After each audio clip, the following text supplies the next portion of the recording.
ನಮ್ಮೂರು ಎಂತ ಚಂದದ ಊರು ನೋಡಿ.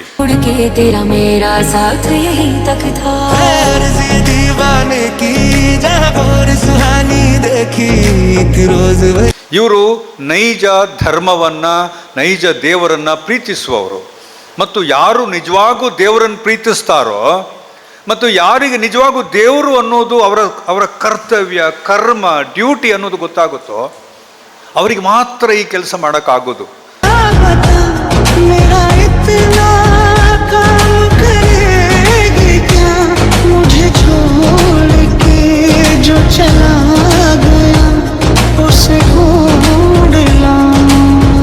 ಸ್ಕಾಲರ್ಶಿಪ್ ತೆಗೆದುಕೊಳ್ಳುವ ಮಕ್ಕಳು ಫಲಾನುಭವಿಗಳೆಲ್ಲ ಪಾರ್ಟ್ನರ್ಸ್.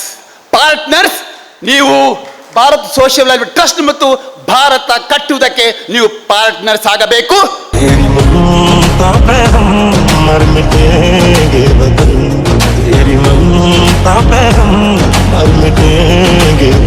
ಜೊತೆಗೆ ಇವರ ಕಾರ್ಯಕ್ರಮದಲ್ಲಿ ಸಮಾಜವನ್ನು ಒಂದು ಸಾಮರಸ್ಯದಿಂದ ಒಗ್ಗಟ್ಟಾಗಿ ತೆಗೆದುಕೊಳ್ಳುವಂಥ ಉದ್ದೇಶ ಇದೆ. ಇವತ್ತಿನ ವಿದ್ಯಾರ್ಥಿಗಳಲ್ಲಿ ಯಾರು ಕೂಡ ಇವರು ಜಾತಿ ಮತ ಭೇದವನ್ನು ಮಾಡಲಿಲ್ಲ. ಸಮಾಜದ ಎಲ್ಲ ವರ್ಗದವರು, ಎಲ್ಲ ಜಾತಿ ವರ್ಗದವರು, ಮತಗಳವರು ಇಲ್ಲಿ ಇದ್ದಾರೆ ವಿದ್ಯಾರ್ಥಿಗಳು. ಅದು ಬಹಳ ಸಂತೋಷದ ವಿಚಾರ.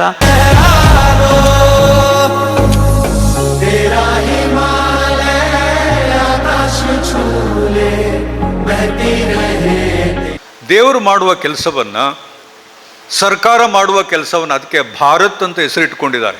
ಸರ್ಕಾರ ಮಾಡುವ ಕೆಲಸವನ್ನ ಸರ್ಕಾರದ ರೀತಿಯಲ್ಲಿ ಅಧಿಕಾರವನ್ನು ಬಳಸಿಕೊಳ್ಳದೆ ಬಡವರಿಗೆ ಬದುಕು ಕಟ್ಟಿ ಕೊಡ್ತಾ ಇದ್ದಾರೆ. ಹಾಗಾಗಿ ಅದು ಕೇವಲ ಬಟ್ಟೆ ಹೊಲಿಯುವ ಯಂತ್ರ ಅಲ್ಲ. ಅದು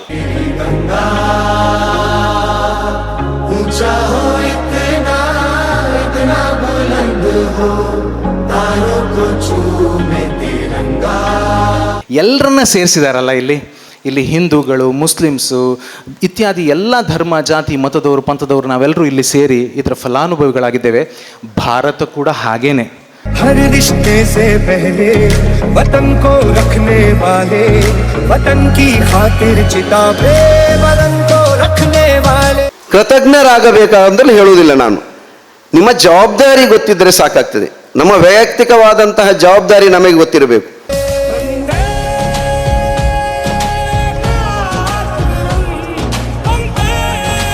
ಈಗ ನಾನು ಹೇಳಿದ್ದೇನೆ 8 ಲಕ್ಷದಷ್ಟು ಖರ್ಚು ಮಾಡ್ತಾರೆ ಅಂತ. ಒಟ್ಟು ಈ ಕಾರ್ಯಕ್ರಮ ಎಲ್ಲ ಸೇರಿ ಒಂದು 10 ಲಕ್ಷದಷ್ಟು ಅವರದ್ದು ಬಜೆಟ್ ಇರ್ಬೋದು. ಎಲ್ಲಿಂದ ತರ್ತಾರೆ ಹಣ?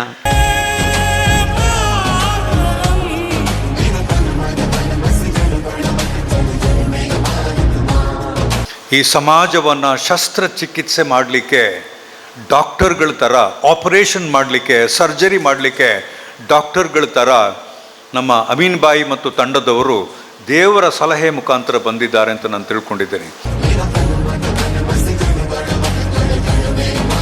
ಪ್ರಾಮಾಣಿಕವಾಗಿ ಯಾವ ವಿದ್ಯಾರ್ಥಿಗಳಿಗೆ, ಯಾವ ಕುಟುಂಬಕ್ಕೆ ಹಣಕಾಸಿನ ಅಗತ್ಯ ಉಂಟು ಅವರಿಗೆ ತಲುಪಬೇಕು ಅಂತ ಅಷ್ಟೊಂದು ನಿಸ್ಪೃಹವಾಗಿ ಅವರು ಯೋಚನೆ ಮಾಡಿ ನಿಮಗೆ ಅಂತ ಒಂದು ಪ್ರಾಂಜಲ ಮನಸ್ಸಿನಿಂದ ಸಹಾಯಧನವನ್ನು ಕೊಡುವಾಗ ನೀವು ಅದರ ಬಳಕೆಯ ಬಗ್ಗೆ, ಸದ್ವಿನಿಯೋಗದ ಬಗ್ಗೆ ಕೂಡ ವಿಚಾರ ಮಾಡಬೇಕು ಅಂತ.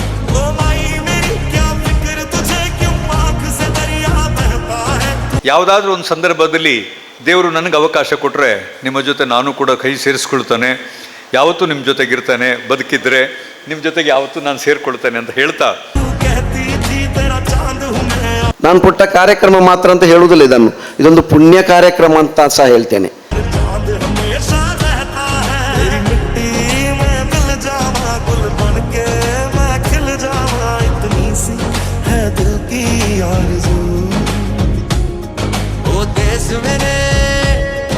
ವಿದ್ಯೆಯ ಬರ, ವಿದ್ಯೆಯ ಕೊರತೆ ಖಂಡಿತ ಇಲ್ಲ.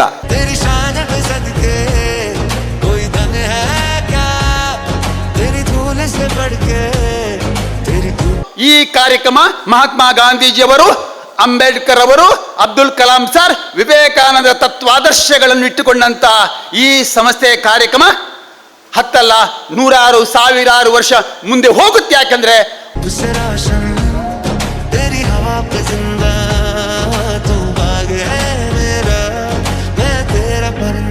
ನಾವು ಯಾರೂ ಕೂಡ ಇನ್ನು ಮೇಲೆ ನಿಮ್ಮ ಧರ್ಮ, ನಿಮ್ಮ ಜಾತಿಯನ್ನು ನಿಮ್ಮ ಮನೆಯೊಳಗಡೆ ಇಟ್ಕೊಳ್ಳಿ, ಏನು ಬೇಕಾದ್ರೂ ಮಾಡಿ, ಎಂತ ಬೇಕಾದ್ರೂ ಮಾಡಿ, ಯಾರೂ ಕೇಳೋದಿಲ್ಲ.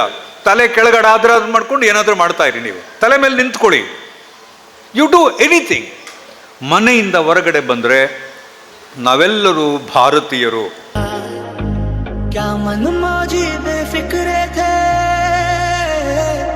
ಬಹುಶಃ ನಿಮ್ಮ ಒಬ್ಬ ಮಗ ಅಥವಾ ಒಬ್ಬ ಮಗು ಇವತ್ತು ಸ್ಕಾಲರ್ಶಿಪ್ ತಗೊಳ್ತಾ ಇರಬಹುದು, ಆದರೆ ನನ್ನ ಕಾಲೇಜಿನ 12 ಜನ ವಿದ್ಯಾರ್ಥಿಗಳು ಸ್ಕಾಲರ್ಶಿಪ್ ತಗೊಳ್ತಾ ಇದ್ದಾರೆ.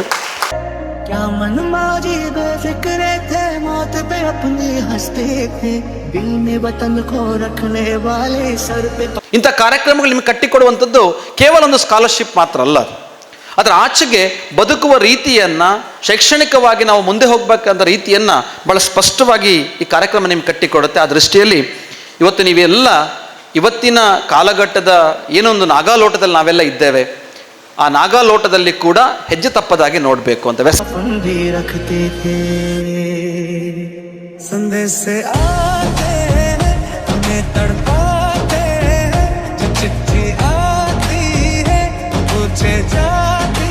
ಇದೇ ರೀತಿ ಕಲ್ಲು ಸಕ್ಕರೆ ಆಗ್ಬೇಕು. ಇವತ್ತು ಹೇಗೆ ಭಾರತ್ ಸೋಷಿಯಲ್ ವೆಲ್ಫೇರ್ ಟ್ರಸ್ಟ್ನವರು ನಿಮ್ಗೆಲ್ಲರಿಗೂ ಕಲ್ಲು ಸಕ್ಕರೆಯಾಗಿ ಒಂದಷ್ಟು ಸಹಾಯಧನವನ್ನು ಹಂಚ್ತಾ ಇದ್ದವರು, ನಾಳೆ ನೀವು ಈ ರೀತಿ ಸಾವಿರ ಕೈಗಳಿಗೆ ಹಂಚುವ ಕೆಲಸವನ್ನ ಮಾಡಿದ್ರೆ ಭಾರತ ನಾವೊಂದು ಒಳ್ಳೆಯ ಸಮಾಜವನ್ನ, ಒಂದು ಪ್ರಬುದ್ಧ ಸಮಾಜ ನೋಡ್ಲಿಕ್ಕೆ ಸಾಧ್ಯ ಆಗುತ್ತೆ.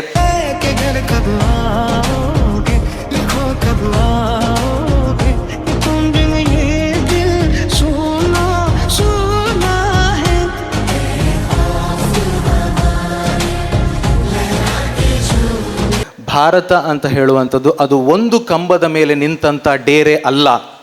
ಭಾರತ ಒಂದು ಕಂಬದ ಮೇಲೆ ನಿಂತಂಥ ಡೇರೆ ಅಲ್ಲ, ಅದು 1000 ಕಂಬಗಳ ಚಪ್ಪರ ಅಂತ.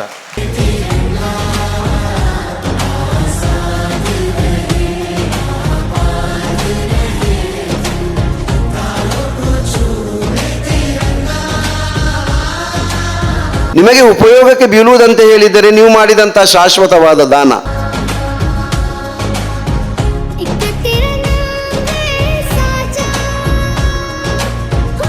ಸೊ ಈ ನನ್ನ 12 ಜನ ಮಕ್ಕಳಿಗೆ ತೀರಾ ಅಗತ್ಯವಾಗಿರುವಂತಹ ಸ್ಕಾಲರ್ಶಿಪ್ ಕೊಡ್ತಾ ಇರೋದಂಥ ಭಾರತ್ ವೆಲ್ಫೇರ್ ಟ್ರಸ್ಟ್ಗೆ ನಾನು ಮೊದಲನೇದಾಗಿ ಧನ್ಯವಾದಗಳನ್ನು ಸಲ್ಲಿಸ್ತಾ ಇದ್ದೇನೆ, ಒಬ್ಬ ಕಾಲೇಜಿನ ಮುಖ್ಯಸ್ಥನಾಗಿ.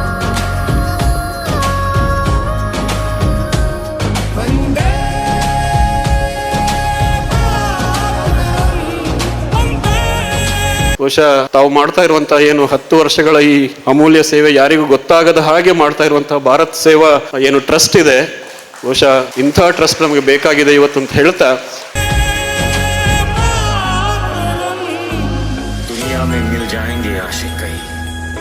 ಅದೇ ರೀತಿ ಈ ಭಾರತ್ ಸೋಷಿಯಲ್ ಟ್ರಸ್ಟ್ ಅವರು ಮಾಡಿದಂತಹ ಕೆಲಸ ಕಾರ್ಯಗಳನ್ನ ನಾನು ಅವರೊಂದು ಪ್ರದರ್ಶನ ಮಾಡಿದಂತಹ ಈ ಸಾಕ್ಷ್ಯಚಿತ್ರದಲ್ಲಿ ನೋಡಿದಾಗ ಬಹಳಷ್ಟು ಹೆಮ್ಮೆ ಅನಿಸ್ತದೆ.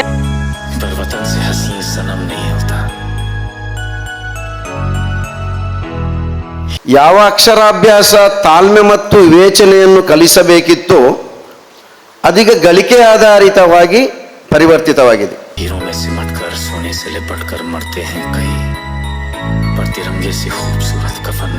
ನೋಡಿ, ಇವತ್ತಿನ ಕಾರ್ಯಕ್ರಮದಲ್ಲಿ ಇರಬಹುದು, ಇವತ್ತಿನ ಕಾರ್ಯಕ್ರಮ ಸಂಘಟನೆ ಮಾಡಿರುವಂತಹ ಈ ಭಾರತ್ ಸೋಷಿಯಲ್ ವೆಲ್ಫೇರ್ ಟ್ರಸ್ಟ್ನ ವ್ಯವಹಾರದಲ್ಲಿರಬಹುದು, ಸುಮಾರಷ್ಟು ಮೌಲ್ಯಗಳು ನಿಮಗೆ ನೋಡ್ಲಿಕ್ಕೆ ಸಿಗುತ್ತೆ.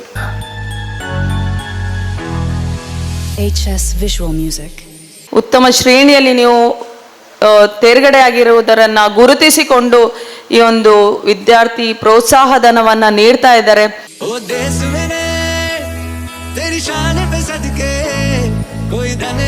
ಯಾವ ತಂತ್ರಜ್ಞಾನ ಬಂದರೂ ಮರಣ, ಜೀವನ, ಜನನ ಇದನ್ನು ಅವನಾಗಿಯೇ ತೀರ್ಮಾನಿಸಬೇಕಾಗ್ತದೆ. ಆದ್ರಿಂದ ಅವರೊಂದು ಏನು ಕೆಲಸವನ್ನ ನಿಮ್ಗೆ ಮಾಡಿದ್ದಾರೆ, ಏನು ಸಹಾಯವನ್ನ ಇವತ್ತು ಮಾಡಿದ್ದಾರೆ, ಅದನ್ನ ಯಾವಾಗ್ಲೂ ಮರಿಬೇಡಿ. ನಮ್ಮದೊಂದು ಪುಟ್ಟ ಪ್ರಯತ್ನವನ್ನು ಮಾಡಿದ್ದೇವೆ, ದೇವರ ಆದಿದೆಯಿಂದ ನಮ್ಮ ಸಾಧ್ಯವಾದಷ್ಟು ನಾವು ಅದನ್ನೇ ಯಶಸ್ಸನ್ನು ಪಡೆದಿದ್ದೇವೆ.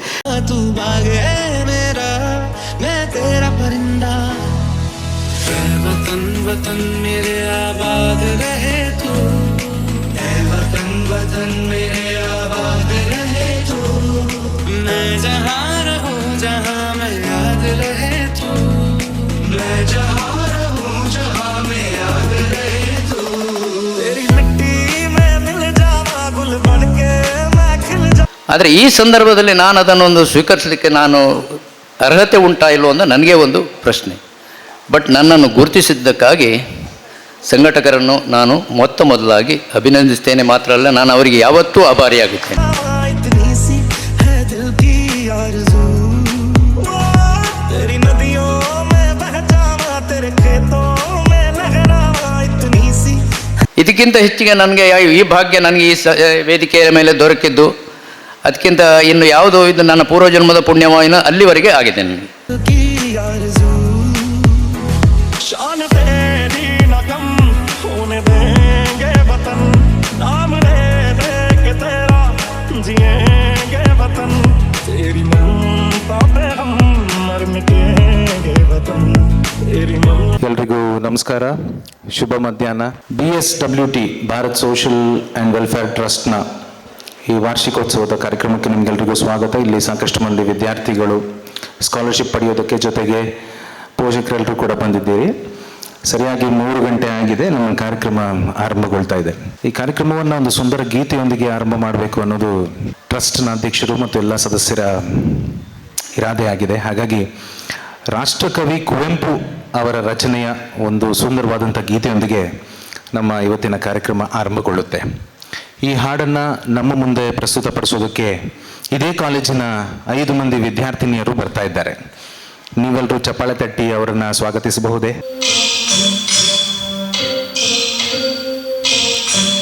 ತೇನ ವಿನಾ ತೇನ ವಿನಾ ತೇನ ವಿನಾ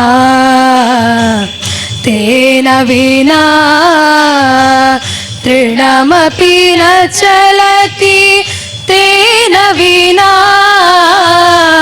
ತೃಣಮಪಿ ನ ಚಲತಿ, ತೇನ ವಿನಾ ಮಮತೆಯ ಬಿಡು ಹೇ ಮೂಢಮನ, ತೇನ ವಿನಾ ತೇನ ವಿನಾ ತೇನ ವಿನಾ ತೇನ ವಿನಾ.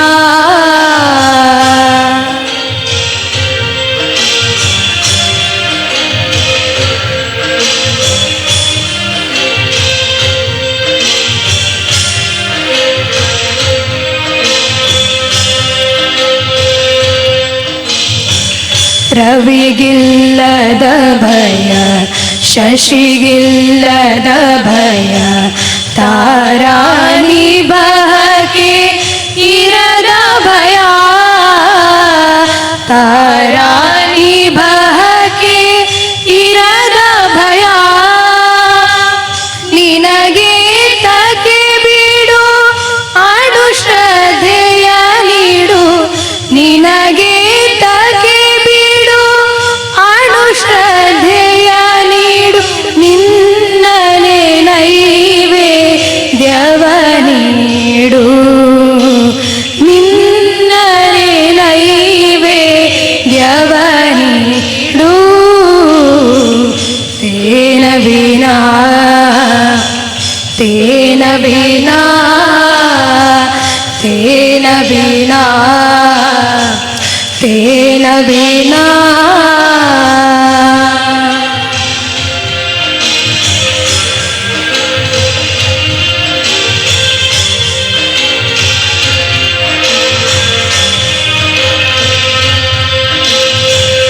ಎಲ್ಲೆಲ್ಲಿಯೂ ಕೈ, ಎಲ್ಲೆಲ್ಲಿಯೂ ಕಾಯ್, ಎಲ್ಲೆಲ್ಲಿಯೂ ಕಣ್ ತಾರಾದ,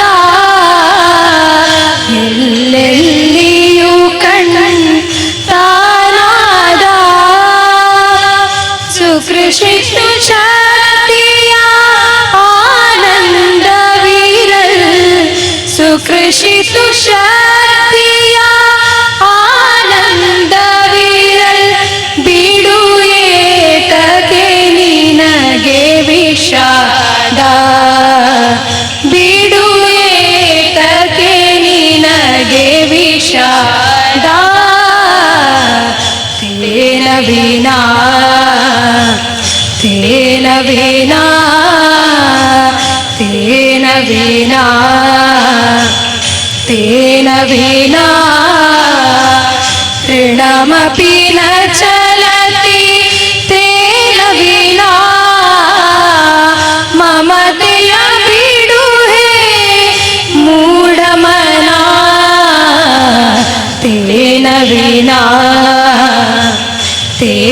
ವೀಣಾ ತೇನ ವೀಣಾ ತೇನ ವೀಣಾ. ಇದೇ ಕಾಲೇಜಿನ ವಿದ್ಯಾರ್ಥಿನಿಯರು. ಇವರ ಹೆಸರು ಪ್ರತೀಕ್ಷಾ, ಶಿವಾನಿ, ಅನುಜ್ಞಲಕ್ಷ್ಮಿ, ಪಾವನ ಮತ್ತು ಹಂಸಿನಿ ಅಂತ. ವಿಶೇಷವಾಗಿ ಅವರಿಗೆ ಕಾರ್ಯಕ್ರಮದ ಕೊನೆಯ ಹಂತದಲ್ಲಿ ನಾವು ಗುರುತಿಸ್ತೇವೆ. ಬಹಳ ಸೊಗಸಾದಂಥ ಗೀತೆ ಇದು. ಸಾಮಾನ್ಯವಾಗಿ ನಾವು ಹೆಚ್ಚಿನ ಕಡೆಗಳಲ್ಲಿ ಇದು ಕೇಳೋದಕ್ಕೆ ಸಿಗೋದಿಲ್ಲ. ಕನ್ನಡದ 2ನೇ ರಾಷ್ಟ್ರಕವಿ ಕುವೆಂಪು ಅವರ ರಚನೆ ಇದಾಗಿದೆ. ಮೊದಲ ಪದ ಮತ್ತು ಒಂದು ಸಾಲಿನ ಅರ್ಥವನ್ನು ಹೇಳಿ ಮುಂದಕ್ಕೆ ಹೋಗೋಣ. ನಾನು 2ನೇ ರಾಷ್ಟ್ರಕವಿ ಅಂತ ಹೇಳಿದೆ. ಮೊದಲ ರಾಷ್ಟ್ರಕವಿ ಅಲ್ಲಿ ಕೂತಿದ್ದಾರೆ, ಮಂಜೇಶ್ವರ ಗೋವಿಂದ ಪೈ ಅವರು. ಅಲ್ಲಿ ಅವರ ಫೋಟೋ ಭಾಳ ಚೆನ್ನಾಗಿ ತೂಗು ಹಾಕಿದ್ದಾರೆ. ತೇನವಿನ ಅಂದರೆ ನಿನ್ನನ್ನು ಬಿಟ್ಟರೆ ಅಂತ ಅರ್ಥ. ತೇನವಿನ ತೃಣಮಪಿ ನ ಚಲತಿ ಅಂತಂದರೆ ನಿನ್ನನ್ನು ಬಿಟ್ಟರೆ ಒಂದು ಹುಲ್ಲು ಕಡ್ಡಿ ಕೂಡ ಅಲ್ಗಾಡೋದಕ್ಕೆ ಸಾಧ್ಯ ಇಲ್ಲ ಅನ್ನೋದು ಆದಿಶಂಕರಾಚಾರ್ಯರ ಮಾತಾಗಿದೆ. ಇದನ್ನೇ ಎಳೆಯಾಗಿ ಇಟ್ಕೊಂಡು ಕುವೆಂಪು ಅವರು ಪೂರ್ತಿ ಹಾಡನ್ನು ರಚನೆ ಮಾಡಿದ್ದಾರೆ ಅನ್ನೋ ಮಾತನ್ನು ಹೇಳ್ತಾ, ಇದೀಗ ನೇರವಾಗಿ ಕಾರ್ಯಕ್ರಮದ ಉದ್ಘಾಟನಾ ಸಂದರ್ಭ. ಬಹಳ ವಿಶೇಷವಾಗಿ ಇವತ್ತು ಇಲ್ಲಿ ನೆರೆದಿರುವವರಿಗೆ ನಿಮ್ಮೆಲ್ಲರಿಗೂ ಗೊತ್ತಿರ್ಬೋದು, ಈ ಸಂಸ್ಥೆ ಅಥವಾ ಈ ಟ್ರಸ್ಟ್ ಏನು ಕೆಲಸ ಮಾಡ್ತಾ ಇದೆ. ಕಳೆದ 10 ವರ್ಷಗಳಿಂದ ಸಾಮಾಜಿಕವಾಗಿ ಯಾವೆಲ್ಲ ಚಟುವಟಿಕೆಗಳಲ್ಲಿ ತೊಡಗಿಕೊಂಡಿದೆ, 10 ವರ್ಷಗಳಲ್ಲಿ ಈ ಟ್ರಸ್ಟ್ ನಡೆದು ಬಂದ ದಾರಿ ಹೇಗಿದೆ, ಇದೆಲ್ಲವನ್ನು ಕೇವಲ 10 ನಿಮಿಷದಲ್ಲಿ ತೋರಿಸುವಂಥ ಒಂದು ಪ್ರಯತ್ನ ಈ ವಿಡಿಯೋ ಮೂಲಕ ನಮ್ಮದಾಗಿದೆ. ಈ ವಿಡಿಯೋವನ್ನು ವಿಶೇಷವಾಗಿ ಬಿಡುಗಡೆಗೊಳಿಸಬೇಕು ಅಂತ ಅಲ್ಲಿ ಮುಂದುಗಡೆ ಆಸೀನರಾಗಿರುವ ಶ್ರೀ KP ಕರೀಂ ಅವರು, ಹಿರಿಯ ಸಮಾಜ ಸೇವಕರು, ಅವರು ಒಂದು ರಿಮೋಟ್ ಒತ್ತುವುದರ ಮೂಲಕ ಈ ವಿಡಿಯೋವನ್ನು, ಈ ಸಾಕ್ಷ್ಯಚಿತ್ರವನ್ನು ಬಿಡುಗಡೆಗೊಳಿಸಬೇಕು ಅಂತ ಅವರಲ್ಲಿ ಬಹಳ ವಿನಮ್ರವಾಗಿ ವಿನಂತಿಸ್ತಾ ಇದ್ದೆ.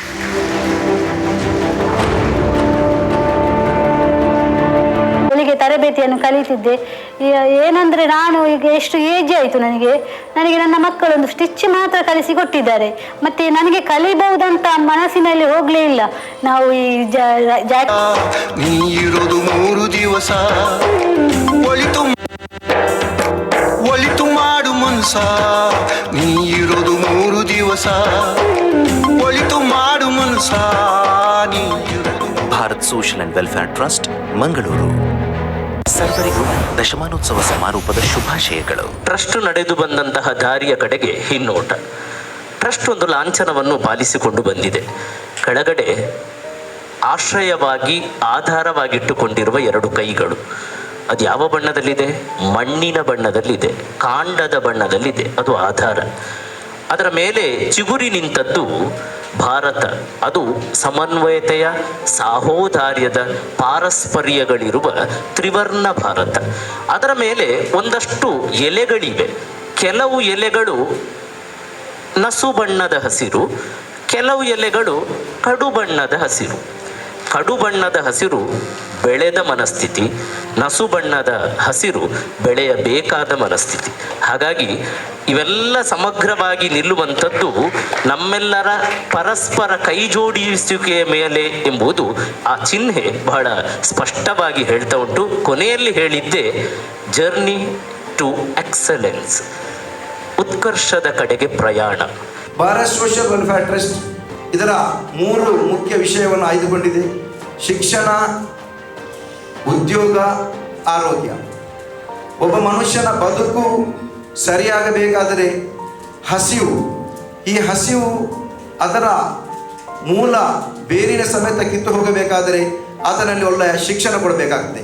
ಶಿಕ್ಷಣ ಮೂಲಕ ಆತ ಒಂದು ಒಳ್ಳೆಯ ಉದ್ಯೋಗ ಗಳಿಸಬೇಕಾಗ್ತದೆ. ಇಲ್ಲದಿದ್ದರೆ ಯಾವುದಾದರೂ ಸಂಸ್ಥೆಯನ್ನು ಕಟ್ಟಿ ಬೆಳೆಸುವಂಥ ಕೆಲಸ ಮಾಡಬೇಕು. ಶಿಕ್ಷಣ ಮತ್ತು ಉದ್ಯೋಗ, ಆರೋಗ್ಯ ಇದೆಲ್ಲವೂ ಮನುಷ್ಯನ ಬದುಕಿನ ಹಸಿವಿನೊಂದಿಗೆ ಸಂಬಂಧವಿರುವಂಥ ವಿಚಾರಗಳಾಗಿದೆ. ಆದ ಕಾರಣ ಭಾರತ್ ಸೋಷಿಯಲ್ ಟ್ರಸ್ಟ್ ಈ ವಿಷಯವನ್ನೇ ತಮ್ಮ ಧ್ಯೇಯವನ್ನಾಗಿ ಮಾಡಿಕೊಂಡಿದೆ. ತಾಯಿಯ ಗರ್ಭದಿಂದ ಉದಿಸಿದ ನಾವು ಭೂಗರ್ಭದಿ ಅಸ್ತಂಗಿಸುವ ಹೊತ್ತಿನ ತನಕ ಅರ್ಥಗರ್ಭಿತವಾದ ಬದುಕನ್ನು ಬದುಕಬೇಕು. ಸಮಾಜ ಎಂಬ ಭವ್ಯ ವೇದಿಕೆಯಲ್ಲಿ ವೈಣಿಕರಾಗಿ ಮೀಟಿದ ವೀಣೆಯ ತಂತುವಿನ ಸುನಾದ ಕರ್ಣ ಕಮಲಗಳಿಗೆ ಸುಶ್ರಾವ್ಯ ನಿನಾದವಾಗಬೇಕು.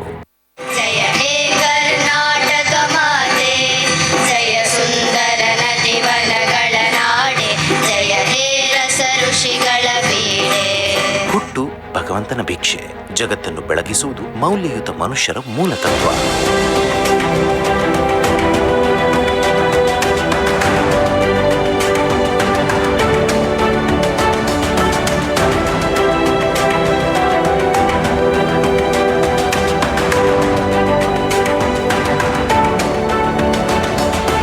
ನಮ್ಮನೆ ನಿಮ್ಮನೆ ಎಂಬ ಈ ಕಾಲಘಟ್ಟದಲ್ಲಿ ಸುಮ್ಮನೆ ಕೂರದೆ ಸುತ್ತಲಿನ ಕಕ್ಷೆಯ ಸುರಕ್ಷೆಗೆ ಕೈಲಾದ ಸಹಾಯ ಹಸ್ತವನ್ನು ಚಾಚಬೇಕು ಎಂದು ಹುಟ್ಟಿಕೊಂಡ ಅದ್ವಿತೀಯ ಸಂಸ್ಥೆ Bharat social and welfare trust Mangaluru.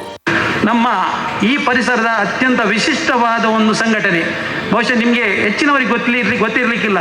ಅನೇಕ ಸಂಘಟನೆಗಳಿವೆ ಸಮಾಜ ಸೇವೆ ಮಾಡುವಂಥದ್ದು. ಅವರು ಸಹಜವಾಗಿ ಸಮಾಜ ಮತ್ತು ಜನರ ನಡುವೆ ಒಂದು ಮಾಧ್ಯಮವಾಗಿ ಅಥವಾ ಮಧ್ಯವರ್ತಿಯಾಗಿ ಮಾಡ್ತಾರೆ. ಸಮಾಜದಿಂದ ದೇಣಿಗೆ ಅಥವಾ ವಂತಿಗೆಯನ್ನು ಸಂಗ್ರಹ ಮಾಡಿ ಯಾರಿಗಾದರೂ ಅಶಕ್ತರಿಗೋ ಅಥವಾ ವಿದ್ಯಾರ್ಥಿ ವೇತನವೋ ಇಂಥ ಕಾರ್ಯಕ್ರಮವನ್ನು ಮಾಡಿಕೊಂಡು ಹಂಚ್ತಾ ಇದ್ದಾರೆ. ಆದರೆ ಇವರ ವಿಶೇಷತೆ ಏನಂತ ಹೇಳಿದರೆ, ಇವರು ಸಾರ್ವಜನಿಕವಾಗಿ ಯಾವುದೇ ದೇಣಿಗೆ ಅಥವಾ ಚಂದ ಇದನ್ನು ಸಂಗ್ರಹಿಸುವುದಿಲ್ಲ. ಬಹುಶಃ ಹೆಚ್ಚಿನವರಿಗೆ ಇದು ಗೊತ್ತಿರಲಿಕ್ಕಿಲ್ಲ. ಇದು ಇವರ ಅತ್ಯಂತ ಹೆಚ್ಚುಗಾರಿಕೆ ಅಂತ ಭಾವಿಸ್ತೇನೆ. ಸ್ವತಃ ಇವರೇ ಈ ಟ್ರಸ್ಟ್ನ ಸದಸ್ಯರೇ ಎಲ್ಲವನ್ನು ತಾವೇ ಭರಿಸಿಕೊಂಡು ಇಂಥ ಅರ್ಥಪೂರ್ಣವಾದ ಕಾರ್ಯಕ್ರಮಗಳನ್ನು ಪ್ರತಿ ವರ್ಷ ಕೂಡ ನಡೆಸಿಕೊಂಡು ಬರ್ತಾ ಇದ್ದಾರೆ.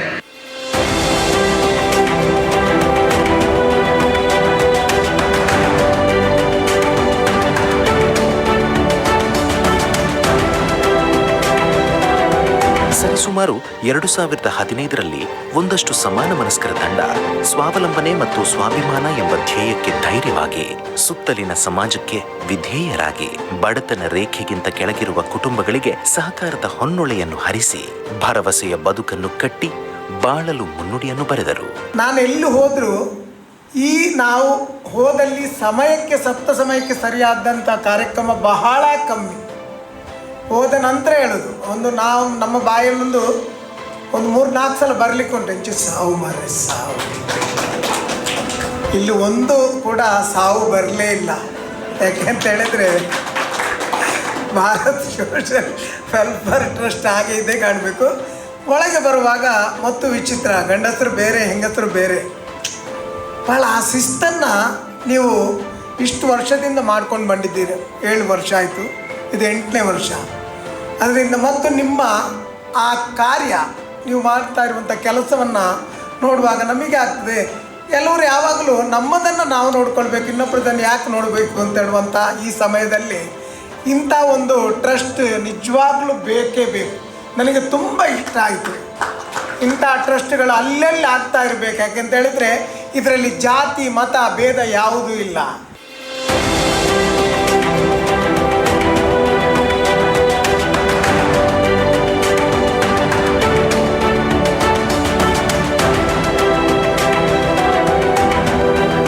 ಸ್ನೇಹಿತರೆ, ಸಂತೋಷಂ ಜನೇವ ಪ್ರಾಜ್ಞ ತದೇವಂ ಈಶ್ವರ ಪೂಜನಂ ಎನ್ನುವ ಮಾತಿದೆ. ಯಾವ ಕೆಲಸ ಜನರಿಗೆ ಸಂತೋಷವನ್ನು ತಂದುಕೊಡ್ತದೋ ಅದೆಲ್ಲವೂ ಈಶ್ವರ ಸೇವೆಗೆ, ಅಂದರೆ ಭಗವಂತನ ಆರಾಧನೆಗೆ ಸಮಾನವಾದದ್ದಂತೆ. ವಿದ್ಯೆಯನ್ನು ಕಲಿಸುವಂಥದ್ದು, ವಿದ್ಯಾ ಪ್ರೋತ್ಸಾಹ ಪ್ರೇರಣೆ ಕೊಡಿಸುವಂಥದ್ದು ಆರಾಧನೆಗೆ ಸಮಾನವಾದ ಕೆಲಸ. ನಮ್ಮ ತಂಡ ಶಿಕ್ಷಣ, ಉದ್ಯೋಗ ಮತ್ತು ಆರೋಗ್ಯ ಎಂಬ ಮೂಲಭೂತ ಸೌಕರ್ಯದಿಂದ ವಂಚಿತರಾದವರ ಆಶಾವೃಕ್ಷವಾಗಿದೆ. ಕೂಲಿ ನಾಲಿ ಮಾಡಿಕೊಂಡು ಕಷ್ಟದ ಜೀವನ ನಡೆಸುವ ಕುಟುಂಬಗಳ ಅರ್ಹ ವಿದ್ಯಾರ್ಥಿಗಳನ್ನು ಆರಿಸಿ ದತ್ತು ಸ್ವೀಕಾರ ಪಡೆದು ಜ್ಞಾನ ದಾಸೋಹವನ್ನೇ ನಡೆಸುತ್ತಾ ಬಂದಿದ್ದೇವೆ.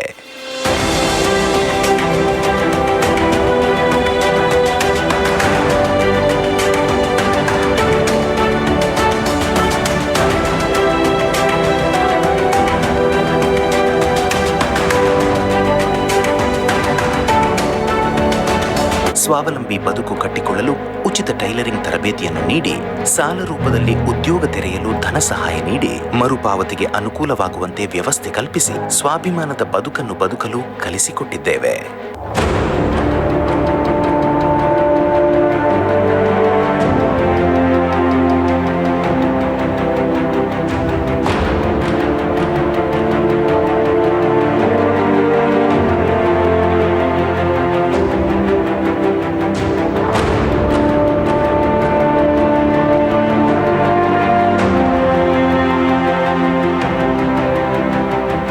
ಭಾರತ್ ಸೋಷಿಯಲ್ ವರ್ಕ್ನವರು ನಮಗೆ ತುಂಬ ಒಳ್ಳೆಯ ಒಂದು ಅವಕಾಶವನ್ನು ಕಲ್ಪಿಸಿಕೊಟ್ಟಿದ್ದಾರೆ. ನಾವು ಎಷ್ಟು ಜನ ಬಡವರ್ಗದ ಮಹಿಳೆಯರಿದ್ದೇವೆ, ಅದೆಲ್ಲ ನಾವು ಪಾಲ್ಗೊಂಡು ಇಲ್ಲಿ ಹೊಲಿಗೆ ತರಬೇತಿಯನ್ನು ಕಲಿತಿದ್ದೆ. ಏನಂದರೆ ನಾನು ಈಗ ಎಷ್ಟು ಏಜ್ ಆಯಿತು, ನನಗೆ ನನ್ನ ಮಕ್ಕಳೊಂದು ಸ್ಟಿಚ್ ಮಾತ್ರ ಕಲಿಸಿಕೊಟ್ಟಿದ್ದಾರೆ. ಮತ್ತು ನನಗೆ ಕಲಿಬಹುದಂತ ಮನಸ್ಸಿನಲ್ಲಿ ಹೋಗಲೇ ಇಲ್ಲ. ನಾವು ಈ ಜಾಕೆಟ್ ಇರ್ಬೋದು, ಮತ್ತು ಫ್ರಾಕ್, ಮತ್ತು ಮಕ್ಕಳ ಚಿಕ್ಕ ಚಿಕ್ಕ ಬಟ್ಟೆಗಳನ್ನೆಲ್ಲ ನಾನು ಸಹ ಹೊಲಿದಿದ್ದೇನೆ. ಮತ್ತು ಪ್ಯಾಂಟು ಚೂಡಿದಾರ್ ಟಾಪ್ಗಳು ಇದೆಲ್ಲ ನನಗೆ ಕಲಿಬಹುದಂತ ನಮ್ಮ ಮನಸ್ಸಿಗೇನೆ ಬರಲಿಲ್ಲ. ಅಂದರೆ ಒಂದು ಸ್ಟಿಚ್ ಹಾಕಲಿಕ್ಕೆ ಕೂಡ ಬರ್ತಾ ಇರಲಿಲ್ಲ. ಆದರೆ ಇಲ್ಲಿಂದ ನಾನು ಒಂದು ಹೊಲಿಬಹುದು ಅಂತ ಒಂದು ಕಾನ್ಫಿಡೆನ್ಸ್ ನನಗೆ ಬಂದದ್ದು ಕೂಡ ತುಂಬ ಖುಷಿ ಆಗ್ತದೆ. ಮತ್ತು ಇದು ಹೊಲಿಗೆ ಯಂತ್ರದಲ್ಲಿರುವಂತಹ ಯಾವುದೇ ಒಂದು ಚಿಕ್ಕ ಪ್ರಾಬ್ಲಮ್ ಕೂಡ ಸಾಲ್ವ್ ಮಾಡಲಿಕ್ಕೆ ನಮಗೇನೆ ಒಂದು ಕಾನ್ಫಿಡೆನ್ಸ್ ಇರುತ್ತೆ, ಬೇರೆಯವ್ರಿಗೆ ಕೊಡ್ಬೇಕಂತ ಏನಿರೋದಿಲ್ಲ.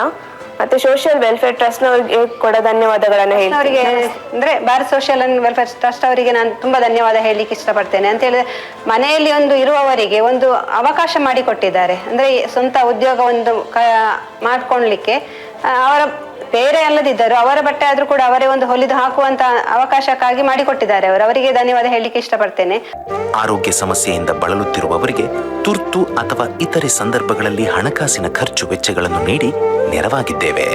ಕಡು ಬಡತನದಿಂದ ಬಳಲುತ್ತಿರುವ ಕುಟುಂಬದ ಸೂರಿಗೊಂದು ನವ ಸ್ಪರ್ಶ ಎಂಬಂತೆ ಹಳೆ ಮನೆ ರಿಪೇರಿ ಮಾಡಿಸಿಕೊಟ್ಟಿದ್ದೇವೆ. ಪ್ರಕೃತಿ ವಿಕೋಪದಿಂದ ರೈತಾಪಿ ಬದುಕು ಹೈರಾಣವಾದ ಕಾಲಕ್ಕೆ ಕೃಷಿಕರಿಗೂ ಸಹಾಯ ಹಸ್ತ ನೀಡಿ ಬೆನ್ನೆಲುಬಾಗಿ ನಿಂತಿದ್ದೇವೆ. ಭವಿಷ್ಯದ ಹೊಂಗನಸಿಗೆ ವಿದ್ಯೆಯೇ ಅತಿ ಮುಖ್ಯವಾದ ನೆಲೆಯಲ್ಲಿ ವಿದ್ಯಾರ್ಥಿಗಳಿಗೆ ವಿದ್ಯಾರ್ಥಿ ವೇತನ ನೀಡುತ್ತಾ ಬಂದಿದ್ದೇವೆ.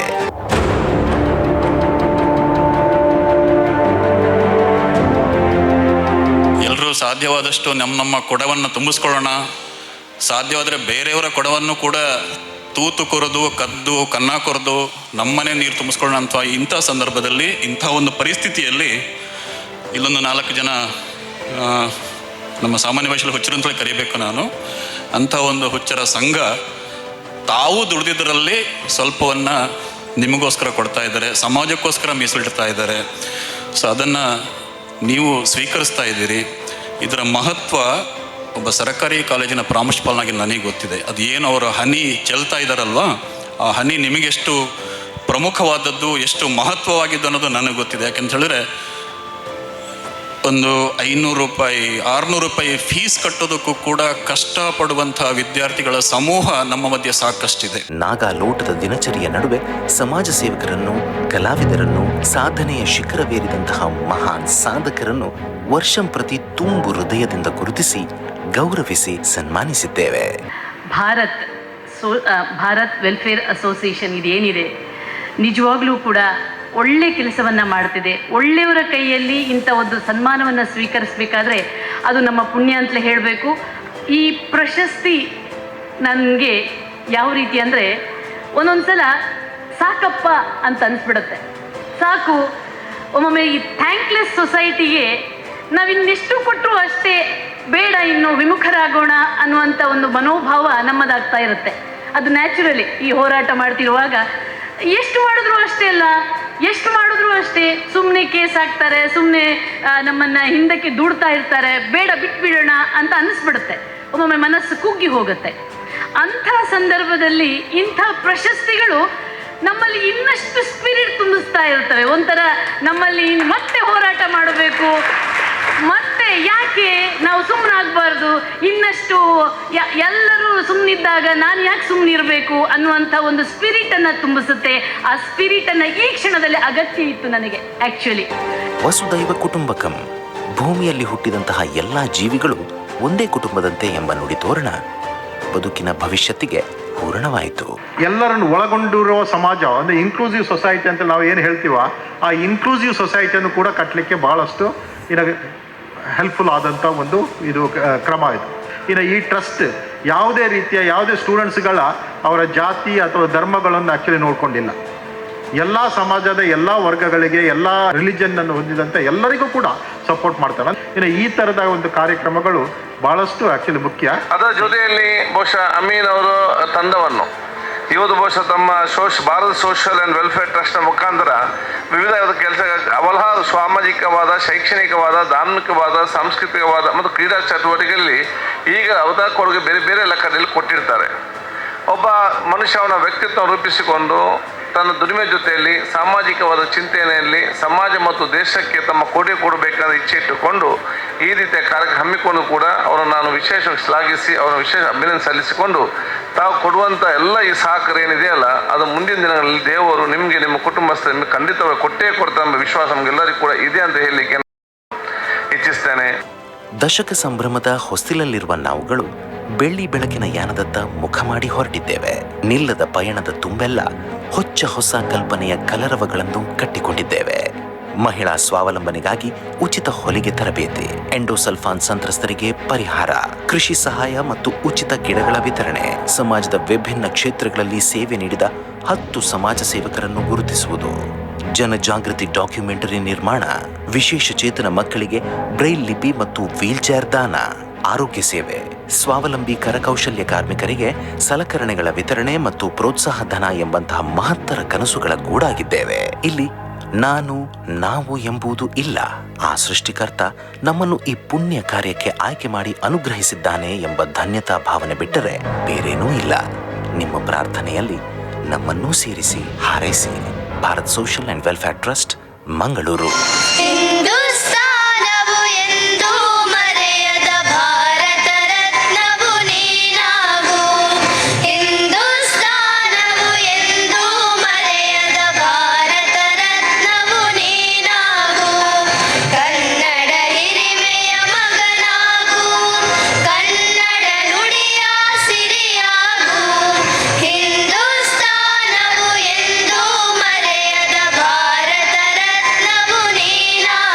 ಹತ್ತು ವರ್ಷಗಳ ಈ ಅದ್ಭುತ ಪ್ರಯಾಣಕ್ಕೊಂದು ಜೋರಾದ ಚಪ್ಪಾಳೆ ಎಲ್ಲರೂ ಸೇರಿ ತಟ್ಟಬಹುದಾ?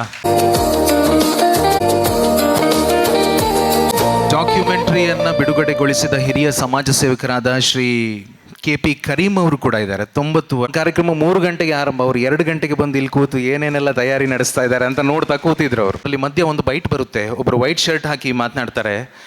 ಕೈಂಡ್ ಆಫ್ ಇನ್ಕ್ಲೂಸಿವ್ ಸೊಸೈಟಿ ಅಂತ ಏನೋ ಒಂದು ಮಾತು ಹೇಳಿದ್ರು ಅವ್ರು, ನಿಮ್ಗೆ ನೆನಪಾಗ್ಬೋದು. ನನಗೆ ಅದು ನೋಡಿದಾಗ ನೆನಪಾಯಿತು DVG ಅವರ ಮಂಕುತಿಮ್ಮನ ಕಗ್ಗದ ಅದ್ಭುತವಾದಂಥ ಇಂದಿಗೂ ಎಂದೆಂದಿಗೂ ಪ್ರಸ್ತುತವಾಗುವಂಥ ಮಾತು, ಹುಲ್ಲಾಗು ಬೆಟ್ಟದಡಿ ಮನೆಗೆ ಮಲ್ಲಿಗೆಯಾಗು, ಕಲ್ಲಾಗು ಕಷ್ಟಗಳ ಮಳೆಯ ವಿಧಿ ಸುರಿಯೇ, ಬೆಲ್ಲ ಸಕ್ಕರೆಯಾಗು ದೀನ ದುರ್ಬಲರಿಂಗೆ, ಎಲ್ಲರೊಳಗೆ ಒಂದಾಗು ಮಂಕುತಿಮ್ಮ ಅಂತ DVG ಅವರು ಬರೀತಾರೆ ಮಂಕುತಿಮ್ಮನ ಕಗ್ಗದಲ್ಲಿ. ಅಕ್ಷರಶಃ ಪಾಲಿಸ್ಕೊಂಡು ಬಂದಿದೆ ಈ ಟ್ರಸ್ಟ್ ಅಂತ ಹೇಳಿದರೆ ಖಂಡಿತವಾಗಿಯೂ ತಪ್ಪಿಲ್ಲ. ಯಾಕೆ ಅಂತ ಹೇಳಿದ್ರೆ ಈಗ ನೀವು ನೋಡಿದ್ರಿ ವಿಡಿಯೋದಲ್ಲಿ, ಸೀಯಿಂಗ್ ಈಸ್ ಬಿಲೀವಿಂಗ್ ಅಲ್ವಾ? ಬೆಟ್ಟದಡಿ ಹುಲ್ಲಾಗಬೇಕು, ಮನೆಗೆ ಮಲ್ಲಿಗೆ ಆಗಬೇಕು, ಮತ್ತೇನಾಗಬೇಕು ಅನ್ನೋದು ಮುಂದೆ ಗೊತ್ತಾಗುತ್ತೆ. ಇದೀಗ ಪ್ರಾಸ್ತಾವಿಕವಾಗಿ ಮಾತುಗಳನ್ನು ಆಡೋದಕ್ಕೆ ನಾನು ಮಂಗಳೂರು ವಿಶ್ವವಿದ್ಯಾನಿಲಯದ ನಿವೃತ್ತ ಸೂಪರಿಂಟೆಂಡೆಂಟ್ ಶ್ರೀ ಹರೀಶ್ ಕುಮಾರ್ ಇವರಲ್ಲಿ ವಿನಂತಿಸ್ತಾ ಇದ್ದೇನೆ. ಎಲ್ಲರಿಗೂ ನಮಸ್ಕಾರ. ಇಂದಿನ ಈ ಸಮಾರಂಭದ ಉದ್ಘಾಟಕರಾಗಿ ಆಗಮಿಸಿರುವ ಮಂಗಳೂರು ವಿಶ್ವವಿದ್ಯಾನಿಲಯದ ಗೌರವಾನ್ವಿತ ಕುಲಪತಿಯವರಾಗಿರುವ ಪ್ರೊಫೆಸರ್ PL ಧರ್ಮ ಅವರೇ, ಶ್ರೀ ಅಶ್ವಥ್ SL ಅವರೇ, ವರ್ಷದ ವ್ಯಕ್ತಿ ಪ್ರಶಸ್ತಿಗಾಗಿ ಆಯ್ಕೆಯಾಗಿರುವ ಶ್ರೀಯುತ ದಿನೇಶ್ ಪೈ ಅವರೇ, ಸರ್ಕಾರಿ ಪ್ರಥಮ ದರ್ಜೆ ಕಾಲೇಜು ಕಾಸ್ಟ್ರೀಟ್ ಇದರ ಪ್ರಾಂಶುಪಾಲರಾಗಿರುವ ಜಯಕಟ್ ಭಂಡಾರಿಯವರೇ, ಡಾಕ್ಟರ್ ಅಶ್ವಿನಿ ಶೆಟ್ಟಿಯವರೇ, ಸ್ವಚ್ಛತಾ ರಾಯಭಾರಿಯಾಗಿರುವ N ಶೀನ ಶೆಟ್ಟಿಯವರೇ, ಭಾರತ್ ಸೋಷಿಯಲ್ ಆ್ಯಂಡ್ ವೆಲ್ಫೇರ್ ಟ್ರಸ್ಟ್ನ ಅಧ್ಯಕ್ಷರಾಗಿರುವ ಜೊತೆಗೆ ನನ್ನ ಮಿತ್ರರೂ ಆಗಿರುವ ನೂರುಲ್ ಅಮೀನ್ ಅವರೇ, ಭಾರತ್ ಸೋಷಿಯಲ್ ಆ್ಯಂಡ್ ವೆಲ್ಫೇರ್ ಟ್ರಸ್ಟ್ನ ಎಲ್ಲ ಸದಸ್ಯರುಗಳೇ, ವೇದಿಕೆಯ ಮುಂಭಾಗದಲ್ಲಿ ನೆರೆದಿರುವ ಪ್ರೀತಿಯ ವಿದ್ಯಾರ್ಥಿಗಳೇ, ಎತ್ತವರೇ, ಅತಿಥಿಗಳೇ, ಮಾಧ್ಯಮ ಮಿತ್ರರೇ, ಇಂದಿನ ಈ ಒಂದು ಸಂಭ್ರಮದ ಕಾರ್ಯಕ್ರಮ ನಾವೆಲ್ಲ ಇದರಲ್ಲಿ ಸಾಕ್ಷಿಯಾಗ್ತಾ ಇದ್ದೇವೆ. ಇದು ಭಾರತ್ ಸೋಷಿಯಲ್ ವೆಲ್ಫೇರ್ ಟ್ರಸ್ಟ್ನ ದಶಮಾನೋತ್ಸವದ ಸಮಾರೋಪ ಸಮಾರಂಭ.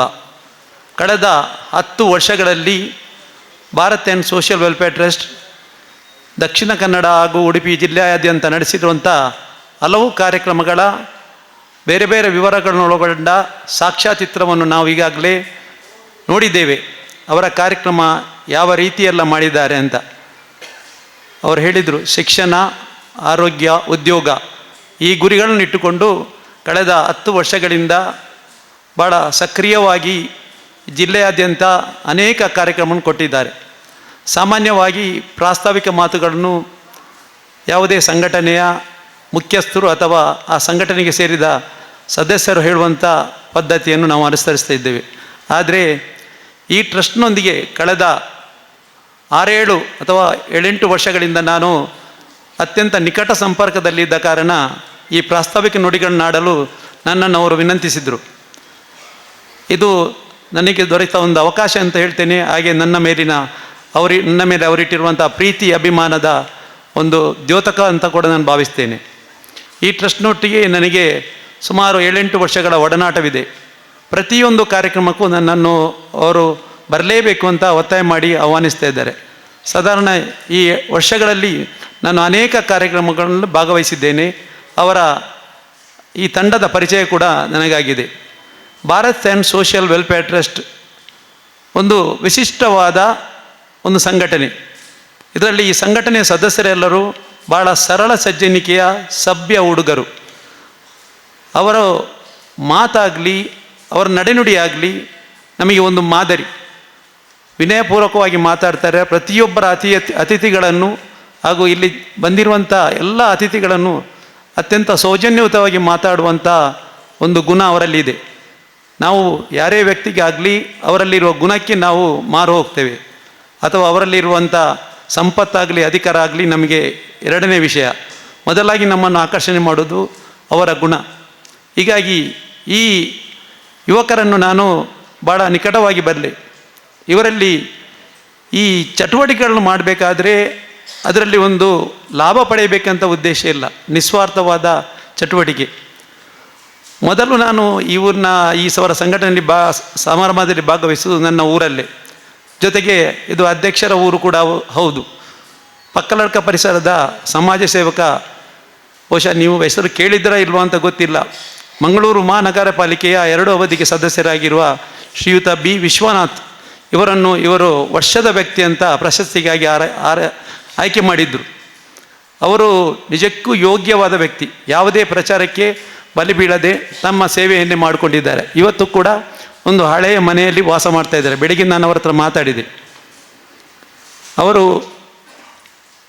ಮದುವೆ ಆಗಿಲ್ಲ, ಒಬ್ಬಂಟಿಯಾಗಿ ಒಂದು ಮನೆಯಲ್ಲಿ ಜೀವನ ಮಾಡ್ತಾ ಇದ್ದಾರೆ. ಒಂದು ಬಸ್ಸಲ್ಲಿ ಓಡಾಡ್ತಿದ್ದ ವ್ಯಕ್ತಿ, ರಾಜಕೀಯದಲ್ಲಿದ್ದರೂ ಕೂಡ ಒಂದು ಭಾಳ ರಾಷ್ಟ್ರೀಯ ಪಕ್ಷದ ಸದಸ್ಯನಾಗಿದ್ದರೂ ಕೂಡ ಭಾಳ ಕಠಿಣವಾದ ಬಡತನದ ಜೀವನ ಇವತ್ತಿಗೂ ಕೂಡ ಅವರ ಪಾಲಿಗೆ ಇದೆ. ಅವರ ಸಮಾಜ ಸೇವೆಯೇ ಅವರ ಜೀವನಕ್ಕೆ ಮುಡುಪಾಗಿಟ್ಟರು. ಬಹುಶಃ ನಮ್ಮ ನೂರುಲ್ ಅಮೀನ್ ಅವರು ವಿಶ್ವನಾಥ್ ಅವರ ಯಾವುದಾದ್ರೂ ಒಂದು ವಾಕ್ಯವನ್ನು ಸಾಮಾನ್ಯವಾಗಿ ಹಿಂದಿನ ಸಭೆಗಳಲ್ಲಿ ಉಲ್ಲೇಖಿಸ್ತಿದ್ದರು. ವಿಶ್ವನಾಥ್ ಅವರನ್ನೊಂದು ಮಾದರಿಯಾದ ವ್ಯಕ್ತಿ ಅಂತ ಇಟ್ಕೊಂಡಿದ್ರು ಅಂತ ನಾನು ಭಾವಿಸ್ತೇನೆ. ಇರಲಿ. ಅದರ ನಂತರ ನಾನು ನಿರಂತರವಾದ ಅನೇಕ ಕಾರ್ಯಕ್ರಮದಲ್ಲಿ ಭಾಗವಹಿಸ್ತೇನೆ. ಮುಖ್ಯವಾಗಿ ಇವರು ಶಿಕ್ಷಣಕ್ಕೆ ನೀಡುವಂಥ ಪ್ರೋತ್ಸಾಹ. ಪ್ರತಿ ವರ್ಷ ಒಂದು ಅಂದಾಜು 200 ಮಂದಿ ವಿದ್ಯಾರ್ಥಿಗಳಿಗೆ ವಿದ್ಯಾರ್ಥಿ ವೇತನವನ್ನು ನಿರಂತರವಾಗಿ ನೀಡಿಕೊಂಡು ಬಂದಿದ್ದಾರೆ. ಈ ವಿದ್ಯಾರ್ಥಿಗಳೆಲ್ಲ ಬಡತನದ ಹಿನ್ನೆಲೆಯಿಂದ ಬಂದವರು. ಇವರು ಅಂಕಗಳಿಗೆ ಹೆಚ್ಚು ಪ್ರಾಶಸ್ತ್ಯ ಕೊಡುವುದರ ಬಿಟ್ಟು ಈ ಬಡತನಕ್ಕೆ ಹೆಚ್ಚು ಪ್ರಾಶಸ್ತ್ಯ ಕೊಡ್ತಾ ಇದ್ದಾರೆ. ಈ ವಿದ್ಯಾರ್ಥಿಗಳನ್ನು ಆಯ್ಕೆ ಮಾಡಲಿಕ್ಕೆ ಅವರದಾದ ಮಾನದಂಡಗಳಿದೆ. ಅದರ ಪ್ರಕಾರ ಆಯ್ಕೆ ಮಾಡ್ತಾರೆ. ವರ್ಷಂಪತಿ ಸುಮಾರು ಒಂದು 8 ಲಕ್ಷದಷ್ಟು ಮೊತ್ತವನ್ನು ಇದಕ್ಕೆ ವಿನಿಯೋಗಿಸ್ತಿದ್ದಾರೆ. ಇಂಥ ಹಲವಾರು ಕಾರ್ಯಕ್ರಮಗಳು ಪ್ರತಿ ವರ್ಷ ನಿರಂತರವಾಗಿ ನಿಲ್ಲದೆ ನಡ್ಕೊಂಡು ಬರ್ತಾ ಇದೆ. ಇವತ್ತಿಗೂ ಕೂಡ ಈ ಕಾರ್ಯಕ್ರಮ ಇದೆ. ಅನೇಕ ವಿದ್ಯಾರ್ಥಿಗಳು ತಮ್ಮ ಹೆತ್ತವರೊಂದಿಗೆ ಇದರಲ್ಲಿ ಪಾಲ್ಗೊಳ್ತಾ ಇದ್ದಾರೆ. ಹಾಗೆ ಇಂಥ ಚಟುವಟಿಕೆ ಜೊತೆಗೆ ವರ್ಷದ ವ್ಯಕ್ತಿ ಎಂಬ ಪ್ರಶಸ್ತಿಯನ್ನು ನೀಡ್ತಾ ಇದ್ದಾರೆ. ನಾವು ಸಾಮಾನ್ಯವಾಗಿ ವರ್ಷದ ವ್ಯಕ್ತಿ ಅಂತ ಹೇಳಿದರೆ ಅವರು ಈಗಾಗಲೇ ಸಮಾಜದಲ್ಲಿ ಹೆಸರುವಾಸಿಯಾಗಿರೋ ವ್ಯಕ್ತಿ ಆಗಿರ್ತಾರೆ. ಪತ್ರಿಕೆಗಳಲ್ಲಿ ಸಾಕಷ್ಟು ಫೋಟೋಗಳು ಬಂದಿರ್ತದೆ, ಅವರಂತ ಭಾವಿಸ್ತೇವೆ. ಆದರೆ ಭಾಳ ಆಶ್ಚರ್ಯ ಏನಂತ ಹೇಳಿದರೆ ಇವರು ಅದನ್ನು ಆರಿಸುವಂಥ ಮಾನದಂಡಗಳು ಇವರದ್ದೇ ಒಂದು ಮಾನದಂಡ ಇಟ್ಟುಕೊಂಡು ಯಾರು ಸಮಾಜದಲ್ಲಿ ಎಲೆಮರೆಯ ಕಾಯಿಯಂತೆ ಸೇವೆ ಸಲ್ಲಿಸ್ತಾ ಇದ್ದಾರೆ ಅವರನ್ನು ಹುಡುಕಿ ಆಯ್ಕೆ ಮಾಡ್ತಾರೆ. ನನಗೂ ಇದು ಅಚ್ಚರಿ ತಂದಿದೆ. ಸಾಮಾನ್ಯವಾಗಿ ಇಂಥವರ ಹೆಸರುಗಳನ್ನು ನಾವು ಸಾಮಾನ್ಯವಾಗಿ ಪತ್ರಿಕೆಗಳಲ್ಲಿ ನೋಡಿರುವುದಿಲ್ಲ. ಆದರೆ ಅವರ ಹತ್ರ ಅದಕ್ಕೆ ದಾಖಲೆ ಇದೆ. ಇವರು ಯಾಕೆ ಆಯ್ಕೆ ಮಾಡ್ತಾರೆ ಅಂತ ಹೇಳಿದರೆ ಅವ್ರದ್ದು ಅವರ ಹಿನ್ನೆಲೆ ಎಲ್ಲವನ್ನು ಅಧ್ಯಯನ ಮಾಡಿಕೊಂಡು ಅವ್ರನ್ನ ಆಯ್ಕೆ ಮಾಡ್ತಾರೆ. ಇದು ಕೂಡ ಸಂತೋಷದ ಒಂದು ವಿಚಾರ. ಸಮಾಜದಲ್ಲಿ ಯಾರು ಸೇವೆ ಸಲ್ಲಿಸ್ತಾರೆ ಅವರನ್ನು ಗುರುತಿಸಿ ನಾವು ಗೌರವಿಸುವುದು ನಮ್ಮ ಸಮಾಜದ ಕರ್ತವ್ಯ ಕೂಡ ಹೌದು. ಆದರೆ ಇವತ್ತಿನ ದಿನಗಳಲ್ಲಿ ಇದು ಸ್ವಲ್ಪ ಯಾರು ಪ್ರಚಾರಕ್ಕೆ ಆತೋರೈತಾ ಇದ್ದಾರೆ ಅವರನ್ನು ನಾವು ಮುಂದೆ ತಂದು ನಿಲ್ಲಿಸ್ತೇವೆ. ಜನರು ಹೀಗಾಗಿ ಪ್ರಶಸ್ತಿಯ ಬಗ್ಗೆ ಹೆಚ್ಚಿನ ಗೌರವವನ್ನು ಇಟ್ಟುಕೊಂಡಿಲ್ಲ. ಆದರೆ ಭಾರತ್ ಆ್ಯಂಡ್ ಸೋಷಿಯಲ್ ವೆಲ್ಫೇರ್ ಟ್ರಸ್ಟ್ನ ಒಂದು ಗೌರವ ಇದೆ ಅದು ಒಂದು ವಿಶಿಷ್ಟವಾದದ್ದು ಅಂತ ನಾನು ಭಾವಿಸ್ತೇನೆ. ಹೀಗೆ ಈ ವರ್ಷದಿಂದ ಅವರು ಪುನಃ ಅವರ ಚಟುವಟಿಕೆಯನ್ನು ಗ್ರಾಮಾಂತರಕ್ಕೆ ಅಥವಾ ಹಳ್ಳಿ ಪ್ರದೇಶಕ್ಕೆ ವರ್ಗಾಯಿಸಿದ್ದಾರೆ. ನಾನು 2 ಚಟುವಟಿಕೆಗಳಲ್ಲಿ ಭಾಗವಹಿಸಿದ್ದೇನೆ. ನರಿಂಗಾನ ಗ್ರಾಮ ಪಂಚಾಯತ್ ಮತ್ತು ಬಾಳೆಪನಿ ಗ್ರಾಮ ಪಂಚಾಯತ್ನ ವ್ಯಾಪ್ತಿಯಲ್ಲಿ ಉಚಿತ ಹೊಲಿಗೆ ತರಬೇತಿ ಶಿಬಿರವನ್ನು ಆಯೋಜಿಸಿದ್ರು. 2 ಕಾರ್ಯಕ್ರಮಗಳು ಅದ್ಭುತವಾದ ಯಶಸ್ಸನ್ನು ಕಂಡಿದ್ದೇವೆ. ಈಗಾಗಲೇ ನಾವು ಸಾಕ್ಷ್ಯಚಿತ್ರದಲ್ಲಿ ಒಬ್ಬರು ಮಹಿಳೆಯೊಬ್ಬರು ಮಾತಾಡೋದನ್ನು ಕೇಳಿದಿರಿ ನೀವು. ಅವರು ಸ್ವತಃ ನಾನು ಬಾಳೆಪುನಿಯಲ್ಲಿ ಯಾರು ತರಬೇತಿ ಪಡೆದಿದ್ದಾರೆ ಅವರು ರಚಿಸಿರುವಂಥ ಅಥವಾ ಅವರು ತಯಾರು ಮಾಡಿದಂಥ ಬಟ್ಟೆಗಳನ್ನು ನೋಡಿದ್ದೇನೆ, ಸಿದ್ಧ ಉಡುಪುಗಳನ್ನು. ಅತ್ಯುತ್ತಮವಾಗಿ ಒಂದು 6 ತಿಂಗಳ ಅವಧಿಯಲ್ಲಿ ಅವರು ಒಂದು ತರಬೇತಿಯನ್ನು ಪಡೆದುಕೊಂಡದ್ದು ಸಾರ್ಥಕ ಅಂತ ಅನಿಸಿತು. ಭಾರತ್ ಸೋಷಿಯಲ್ ವೆಲ್ಫೇರ್ ಟ್ರಸ್ಟ್ನವರು ಏನು ಉಚಿತ ತರಬೇತಿ ವ್ಯವಸ್ಥೆ ಮಾಡಿದ್ದಾರೆ ಅದು ಸಾರ್ಥಕವಾಯಿತು ಎಂಬ ಭಾವನೆ ನನಗೂ ಕೂಡ ಬಂದಿದೆ. ಅಷ್ಟು ಚೆನ್ನಾಗಿ ಬಟ್ಟೆಗಳನ್ನು ಹೊಲಿದಿದ್ದಾರೆ. ಇದು ಮಹಿಳಾ ಸಬಲೀಕರಣದತ್ತ ಒಂದು ಹೆಜ್ಜೆ. ಮಹಿಳೆಯರು ಸ್ವಾವಲಂಬಿಯಾಗಿದ್ದರೆ ನಮ್ಮ ಸಮಾಜ ಕೂಡ ನಿಧಾನವಾಗಿ ಆರ್ಥಿಕ ಪ್ರಗತಿಯನ್ನು ಸಾಧಿಸಲಿಕ್ಕೆ ಸಾಧ್ಯ. ಜೊತೆಗೆ ಇವತ್ತು ಉದ್ಯೋಗ ಎನ್ನುವುದು ಭಾಳ ಕಷ್ಟದ ವಿಚಾರ. ತೀವ್ರ ಸ್ಪರ್ಧೆಯನ್ನು ಏರ್ಪಟ್ಟಿರುವ ಇಂಥ ಉದ್ಯೋಗದ ಕ್ಷೇತ್ರದಲ್ಲಿ ಈಗ ನಾವು ನಮ್ಮ ಯುವಕ ಯುವತಿಯರು ಸ್ವಉದ್ಯೋಗವನ್ನು ಮಾಡಬೇಕಾದ ಒಂದು ಅನಿವಾರ್ಯ ಪರಿಸ್ಥಿತಿ ತಲೆದೋರಿದೆ. ಇದನ್ನು ಕೂಡ ಭಾರತ್ ಸೋಷಿಯಲ್ ಆ್ಯಂಡ್ ವೆಲ್ಫೇರ್ ಟ್ರಸ್ಟ್ನವರು ಮನಗಂಡು ಇಂಥ ಕಾರ್ಯಕ್ರಮಗಳು ಮಾಡ್ತಾ ಇದ್ದಾರೆ. ಭಾಳ ಸಂತೋಷದ ವಿಚಾರ. ಹಾಗಾಗಿ ನಗರ ಮತ್ತು ಗ್ರಾಮೀಣ ಎರಡೂ ಪ್ರದೇಶಗಳಿಗೆ ಇವರ ಚಟುವಟಿಕೆಗಳು ಕೇಂದ್ರೀಕೃತವಾಗಿದೆ. ಈ ಸಮಾಜಮುಖಿ ಚಟುವಟಿಕೆಗಳು ಭಾಳ ಈಗಾಗಲೇ ಸಾಕಷ್ಟು ಗಮನ ಸೆಳೆದಿದೆ. ಆದರೆ ಇವರು ಮಾಡುವಂಥ ಕಾರ್ಯಕ್ರಮದ ಹಿನ್ನೆಲೆಯನ್ನು ನಿಮ್ಮ ಮುಂದೆ ನಾನು ಈಗಾಗಲೇ ತಿಳಿಸ್ಬೇಕಂತ ನಾನು ಭಾವಿಸ್ತೇನೆ. ಸಾಕ್ಷ್ಯಚಿತ್ರದಲ್ಲಿ ನಾನು ಹಿಂದೆ ಒಂದು ಸಭೆಯಲ್ಲಿ ಮಾತಾಡಿದ ಒಂದು ವಿಡಿಯೋವನ್ನು ನಾನು ನೋಡಿದ್ದೇನೆ. ಆದರೆ ಅದರ ಸಂಕ್ಷಿಪ್ತವಾಗಿ ಈಗ ನಿಮ್ಮ ಮುಂದೆ ಒಂದು ಹೇಳಲಿಕ್ಕೆ ಬಯಸ್ತೇನೆ. ಯಾವುದೇ ಒಂದು ಕಾರ್ಯಕ್ರಮ ಮಾಡಬೇಕಾದ್ರೆ ಒಂದು ಸಂಘಟನೆಗೆ ಸುಲಭವಾದ ಕೆಲಸ ಅಲ್ಲ, ಭಾಳ ಕಷ್ಟ ಇದೆ. ನಾವು ಇವತ್ತು ಈ ಕಾರ್ಯಕ್ರಮದ ಸೊಬಗನ್ನು ಇಲ್ಲಿ ಕಾಣ್ತಾ ಇದ್ದೇವೆ. ಎಲ್ಲರೂ ಬಂದಿದ್ದಾರೆ, ಅಚ್ಚುಕಟ್ಟಾಗಿ ವೇದಿಕೆ ಮೇಲೆ ಸಿಂಗಾರಗೊಂಡಿದೆ, ವೇದಿಕೆಯಲ್ಲಿ ಅತಿಥಿಗಳಿದ್ದೇವೆ, ಎಲ್ಲರೂ ಇದ್ದಾರೆ. ಆದರೆ ಇದರ ಹಿಂದಿರುವಂಥ ಪರಿಶ್ರಮ ಅದು ನಮಗೆ ಗೊತ್ತಾಗುವುದಿಲ್ಲ. ಇದಕ್ಕೋಸ್ಕರ ನಮ್ಮ ಈ ಸಂಘಟನೆ ಸದಸ್ಯರು ತನು ಮನಧನಗಳಿಂದ ದುಡಿಬೇಕು. ತನುವಿಂದ ದುಡಿಲಿಕ್ಕೆ ಸ್ವಲ್ಪ ಜನ ಸಿಗ್ತಾರೆ, ಮನದಿಂದಲೂ ದುಡಿಲಿಕ್ಕೆ ಸಿಗ್ತಾರೆ. ಆದರೆ ಹಣದ ವಿಷಯ ಬಂದಾಗ ಸಮಸ್ಯೆ ತಲೆದೋರ್ತದೆ. ಈಗ ನಾನು ಹೇಳಿದ್ದೇನೆ 8 ಲಕ್ಷದಷ್ಟು ಖರ್ಚು ಮಾಡ್ತಾರೆ ಅಂತ. ಒಟ್ಟು ಈ ಕಾರ್ಯಕ್ರಮ ಎಲ್ಲ ಸೇರಿ ಒಂದು 10 ಲಕ್ಷದಷ್ಟು ಅವ್ರದ್ದು ಬಜೆಟ್ ಇರ್ಬೋದು. ಎಲ್ಲಿಂದ ತರ್ತಾರೆ ಹಣ? ನನಗೆ ಮೊದಲು ಕೇಳಿ ಇದನ್ನು ಆಶ್ಚರ್ಯ ಆಯಿತು. ಅವರು ಯಾರು ಸಾರ್ವಜನಿಕವಾಗಿ ದೇಣಿಗೆ ಎತ್ತುವುದಿಲ್ಲ, ಚಂದ ಎತ್ತುವುದಿಲ್ಲ, ಡೊನೇಷನ್ ಕೇಳುವುದಿಲ್ಲ. ಇದನ್ನೆಲ್ಲ ಅವರೇ ಭರಿಸಿಕೊಂಡು ಕಾರ್ಯಕ್ರಮವನ್ನು ಆಯೋಜಿಸ್ತಾರೆ. ನಿಜವಾಗಿ ಇದು ಶ್ಲಾಘನೀಯ ಕಾರ್ಯ. ಇಂಥ ಕಾರ್ಯಕ್ರಮಗಳು ನಮ್ಮ ಸಮಾಜದಲ್ಲಿ ಅತ್ಯಂತ ವಿರಳ ಅಂದರೆ ಅತ್ಯಂತ ವಿರಳ.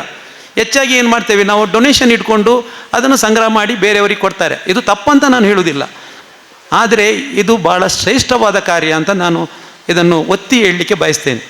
ಹಾಗೆ ಜೊತೆಗೆ ಇಂಥ ಕಾರ್ಯಕ್ರಮಗಳನ್ನು ಮಾಡುವಾಗ ಅದಕ್ಕೆ ಹೆಚ್ಚಿನ ಪ್ರಚಾರ ಕೊಡುವುದಿಲ್ಲ.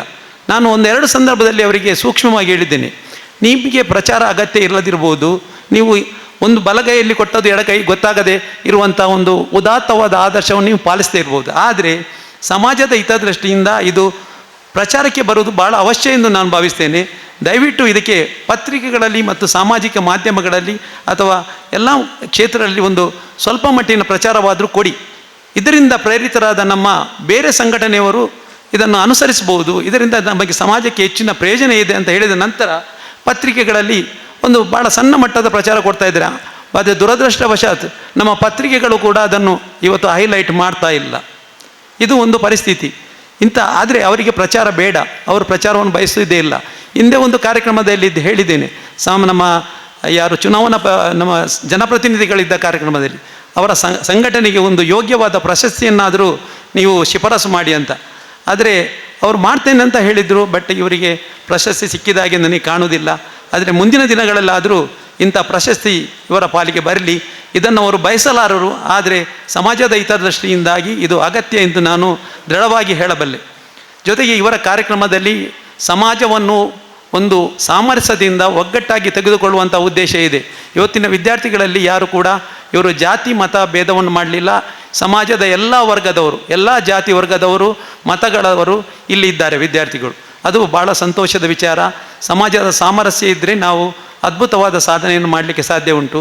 ಸೊ ಭಾರತ್ ಸೋಷಿಯಲ್ ವೆಲ್ಫೇರ್ ಟ್ರಸ್ಟ್ನ ಮುಂದಿನ ಗಳೆಲ್ಲ ಯಶಸ್ವಿಯಾಗಲಿ, ಭವಿಷ್ಯದ ಯೋಜನೆಗಳೆಲ್ಲ ಸಾಕಾರಗೊಳ್ಳಲಿ ಎಂದು ಹಾರೈಸುತ್ತಾ ನನ್ನ ಮಾತುಗಳನ್ನು ಮುಗಿಸ್ತೇನೆ. ಬಹಳ ಸ್ಪಷ್ಟವಾಗಿ, ತುಂಬ ನಿರರ್ಗಳವಾಗಿ, ಭಾಳ ಮನಮುಟ್ಟುವಂತೆ ನೀವು ಈ ಸಂಸ್ಥೆ ಮತ್ತು ಇದರ ಚಟುವಟಿಕೆಗಳನ್ನು ಹೇಳಿದ್ರಿ.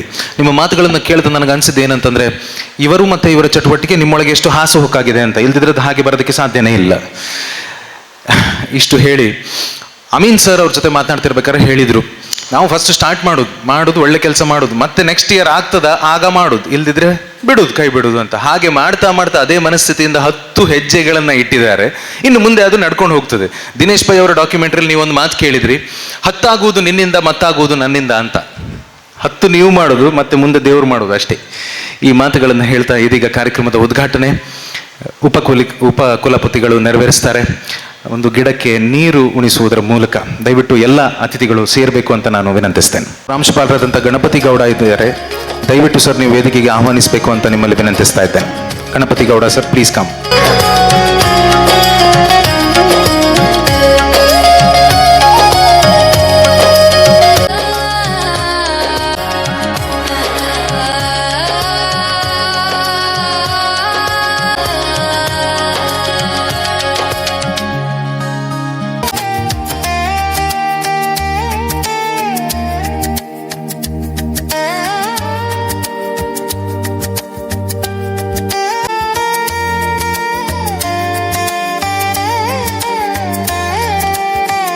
ಉದ್ಘಾಟನೆಯನ್ನು ನೆರವೇರಿಸಿದ ಉಪಕುಲಪತಿಗಳಿಗೆ ಮತ್ತೆಲ್ಲ ಅತಿಥಿಗಳಿಗೆ ಧನ್ಯವಾದವನ್ನು ಸಲ್ಲಿಸ್ತಾ ಕಾರ್ಯಕ್ರಮದ ಮುಂದಿನ ಹಂತ ಉದ್ಘಾಟಕರ ಮಾತು. There is a vibrance in this name, Shri PL Dharma. ತುಂಬ ನಾವು ಕೂತಲ್ಲೇ ಎಷ್ಟೊಂದು ಸಲ ಇವ್ರ ಹೆಸರನ್ನು ಕೇಳಿದ್ವಿ. ಅಂದರೆ ಮಂಗಳೂರು ವಿಶ್ವವಿದ್ಯಾನಿಲಯದ ವೈಸ್ ಚಾನ್ಸಲರ್ ಅವರ ಮಾತುಗಳನ್ನು ಕೇಳೋದಕ್ಕೆ ಮಾತಿನ ಮಂಟಪ ಸಿದ್ಧವಾಗಿದೆ. ಒಂದು ಚಪ್ಪಾಳೆಯೊಂದಿಗೆ ಈ ಕಾರ್ಯಕ್ರಮಕ್ಕೆ ಬಂದಿರುವ ಎಲ್ಲ ವಿದ್ಯಾರ್ಥಿ ಮಿತ್ರರೇ, ಅವರ ಪೋಷಕರೇ, ವೇದಿಕೆಯಲ್ಲಿರುವಂಥ ಎಲ್ಲ ಆತ್ಮೀಯರೇ, ಮತ್ತು ಈ ಭಾರತ್ ಅದರ ಫುಲ್ ಫಾರ್ಮ್ ಹೇಳೋದಿಲ್ಲ ನಾನು. ಭಾರತ್ ಸೋಷಿಯಲ್ ವೆಲ್ಫೇರ್ ಟ್ರಸ್ಟ್ ಅನ್ನೋದಕ್ಕಿಂತಲೂ ಈ ಭಾರತದ ಪ್ರತಿನಿಧಿಗಳು ಅಂತ ಕರೆದಿದ್ದೇನೆ. ಈ ಕಾರ್ಯಕ್ರಮಕ್ಕೆ ಕಳೆದ ಸಾರಿ ನನಗೆ ಬರಲಿಕ್ಕಾಗಲೇ ಇಲ್ಲ. ಈ ಸಾರಿ ಹೇಗಾದರೂ ಮಾಡಿ ಅದನ್ನು ಮಿಸ್ ಮಾಡಿಕೊಳ್ಬಾರ್ದು ಅಂತ ಆಲೋಚನೆ ಮಾಡಿ ಈ ಕಾರ್ಯಕ್ರಮದಲ್ಲಿ ನಾನು ಭಾಗವಹಿಸಿದ್ದೇನೆ. ಸುಮಾರು ಜನ ವಿದ್ಯಾರ್ಥಿಗಳಿಗೆ ಕಳೆದ 10 ವರ್ಷಗಳಿಂದ ಶೈಕ್ಷಣಿಕವಾಗಿ ಬೆಂಬಲ ನೀಡ್ತಾ ಇರುವ ತಮಗೆ ನಾನು ಈ ದೇಶದ, ಈ ಭಾರತದ ಪರವಾಗಿ ಮೊದಲು ನಾನು ಧನ್ಯವಾದಗಳನ್ನು ಹೇಳ್ತೀನಿ. ಶಿಕ್ಷಣ ಕೊಟ್ಟರೆ, ಮಕ್ಕಳು ಪಾಠ ಪ್ರವಚನಗಳನ್ನು ಕಲಿತರೆ, ಅಥವಾ ಈ ದೇಶದಲ್ಲಿ ಪ್ರಪಂಚದ ಯಾವುದೇ ಭಾಗದಲ್ಲಿ ಯಾರಿಗಾದರೂ ವಿದ್ಯೆ ಕೊಟ್ಟರೆ, ವಿದ್ಯೆ ಪಡ್ಕೊಂಡವರು ಪ್ರಶ್ನೆ ಕೇಳ್ತಾರೆ ಅನ್ನುವ ಕಾರಣಕ್ಕಾಗಿ ವಿದ್ಯೆಯಿಂದ ವಂಚಿತರಾಗಬೇಕು ಅನ್ನುವ ಒಂದು ದೊಡ್ಡ ಯೋಜನೆ ಈ ಪ್ರಪಂಚದಲ್ಲಿ ಪ್ರಾರಂಭದಿಂದಲೂ ಇದೆ.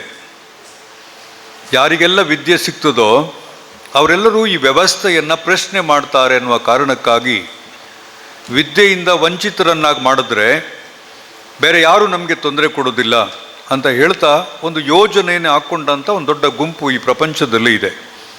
ಭಾರತದಲ್ಲೂ ಇತ್ತು. ಕೈಗಾರಿಕಾ ಕ್ರಾಂತಿ ಆದಮೇಲೆ ನಿಮ್ಮನ್ನೆಲ್ಲರನ್ನ ಕೂಲಿ ಕೆಲಸಗಾರರಾಗಿ ಮಾಡಬೇಕೇ ಹೊರತು ಕೈಗಾರಿಕೋದ್ಯಮಗಳಾಗಿ ಸಾಹುಕಾರರಾಗಿ ಮಾಡಬಾರ್ದು ಅನ್ನೋ ಯೋಜನೆ ಈ ದೇಶದಲ್ಲೂ ಕೂಡ ಇತ್ತು. ಹಾಗಾಗಿ ಶ್ರೀಮಂತರಿಗೆ ನಿಮ್ಮ ಮಕ್ಕಳು ಪಾಠ ಕಲಿಬಾರ್ದು, ಶಾಲೆಗೆ ಹೋಗಬಾರ್ದು, ಶಾಲೆಗೆ ಹೋದರೆ ಅವರ ತೋಟದಲ್ಲಿ, ಅವರ ವ್ಯವಸ್ಥೆಯಲ್ಲಿ, ಫ್ಯಾಕ್ಟ್ರಿನಲ್ಲಿ ಕೆಲಸ ಮಾಡಿಕೊಳ್ಳಿಕ್ಕೆ ಕೈಯಲ್ಲಿ ಶಕ್ತಿ ಇರುವ ವ್ಯಕ್ತಿಗಳು ಸಿಗುವುದಿಲ್ಲ ಅನ್ನುವ ಒಂದು ಭಯಕ್ಕೋಸ್ಕರವೇ ಅವರು ಬಹಳ ಗಂಭೀರವಾಗಿ ಬಡ ಮಕ್ಕಳ ಶಿಕ್ಷಣವನ್ನು ದೂರ ಇಟ್ಟರು. ಈಗ ದೇವರ ದಯದಿಂದ ಸ್ವಲ್ಪ ಬದಲಾವಣೆ ಆಗಿದೆ. ಹಾಗಾಗಿ ಬಡ ಮಕ್ಕಳು ಕೂಡ ಇವತ್ತು ಶಿಕ್ಷಣ ಪಡ್ಕೊಂಡು ಉದ್ಯೋಗ ಪಡ್ಕೊಳ್ತಾ ಇದ್ದಾರೆ. ಹಾಗಾಗಿ ಏನೇನು ಪ್ಲ್ಯಾನ್ ಮಾಡ್ಬೋದು ಅದನ್ನೆಲ್ಲ ಮಾಡಿ ಮನುಷ್ಯರಹಿತ ಯಂತ್ರಗಳನ್ನು, ಮನುಷ್ಯರಲ್ಲದ ಯಂತ್ರಗಳನ್ನು ಮನುಷ್ಯರ ಜೊತೆಗಿಟ್ಟು ಮತ್ತೆ ವಂಚನೆಗೆ ತೊಡಗಿರುವಂಥ ಈ ವ್ಯವಸ್ಥೆಯಲ್ಲಿ ಅಷ್ಟು ಜನ ಸ್ನೇಹಿತರು ಮಂಗಳೂರಿನಲ್ಲಿ, ಹೃದಯ ಶ್ರೀಮಂತಿಕೆಯ ಜನ ಸ್ನೇಹಿತರು, ಅಮೀನ್ ಸಾಬ್ ಮತ್ತು ಅವರ ಬಳಗ ಈ ದೊಡ್ಡ ಕೆಲಸ ಮಾಡ್ತಿರೋದನ್ನು ನನಗೆ ಕಂಡಾಗ ಎರಡು ಮಾತು ಹೇಳಬೇಕು ಅಂತ ಅನಿಸಿತ್ತು. ನಮ್ಮೂರು ಎಂಥ ಚಂದದ ಊರು ನೋಡಿ.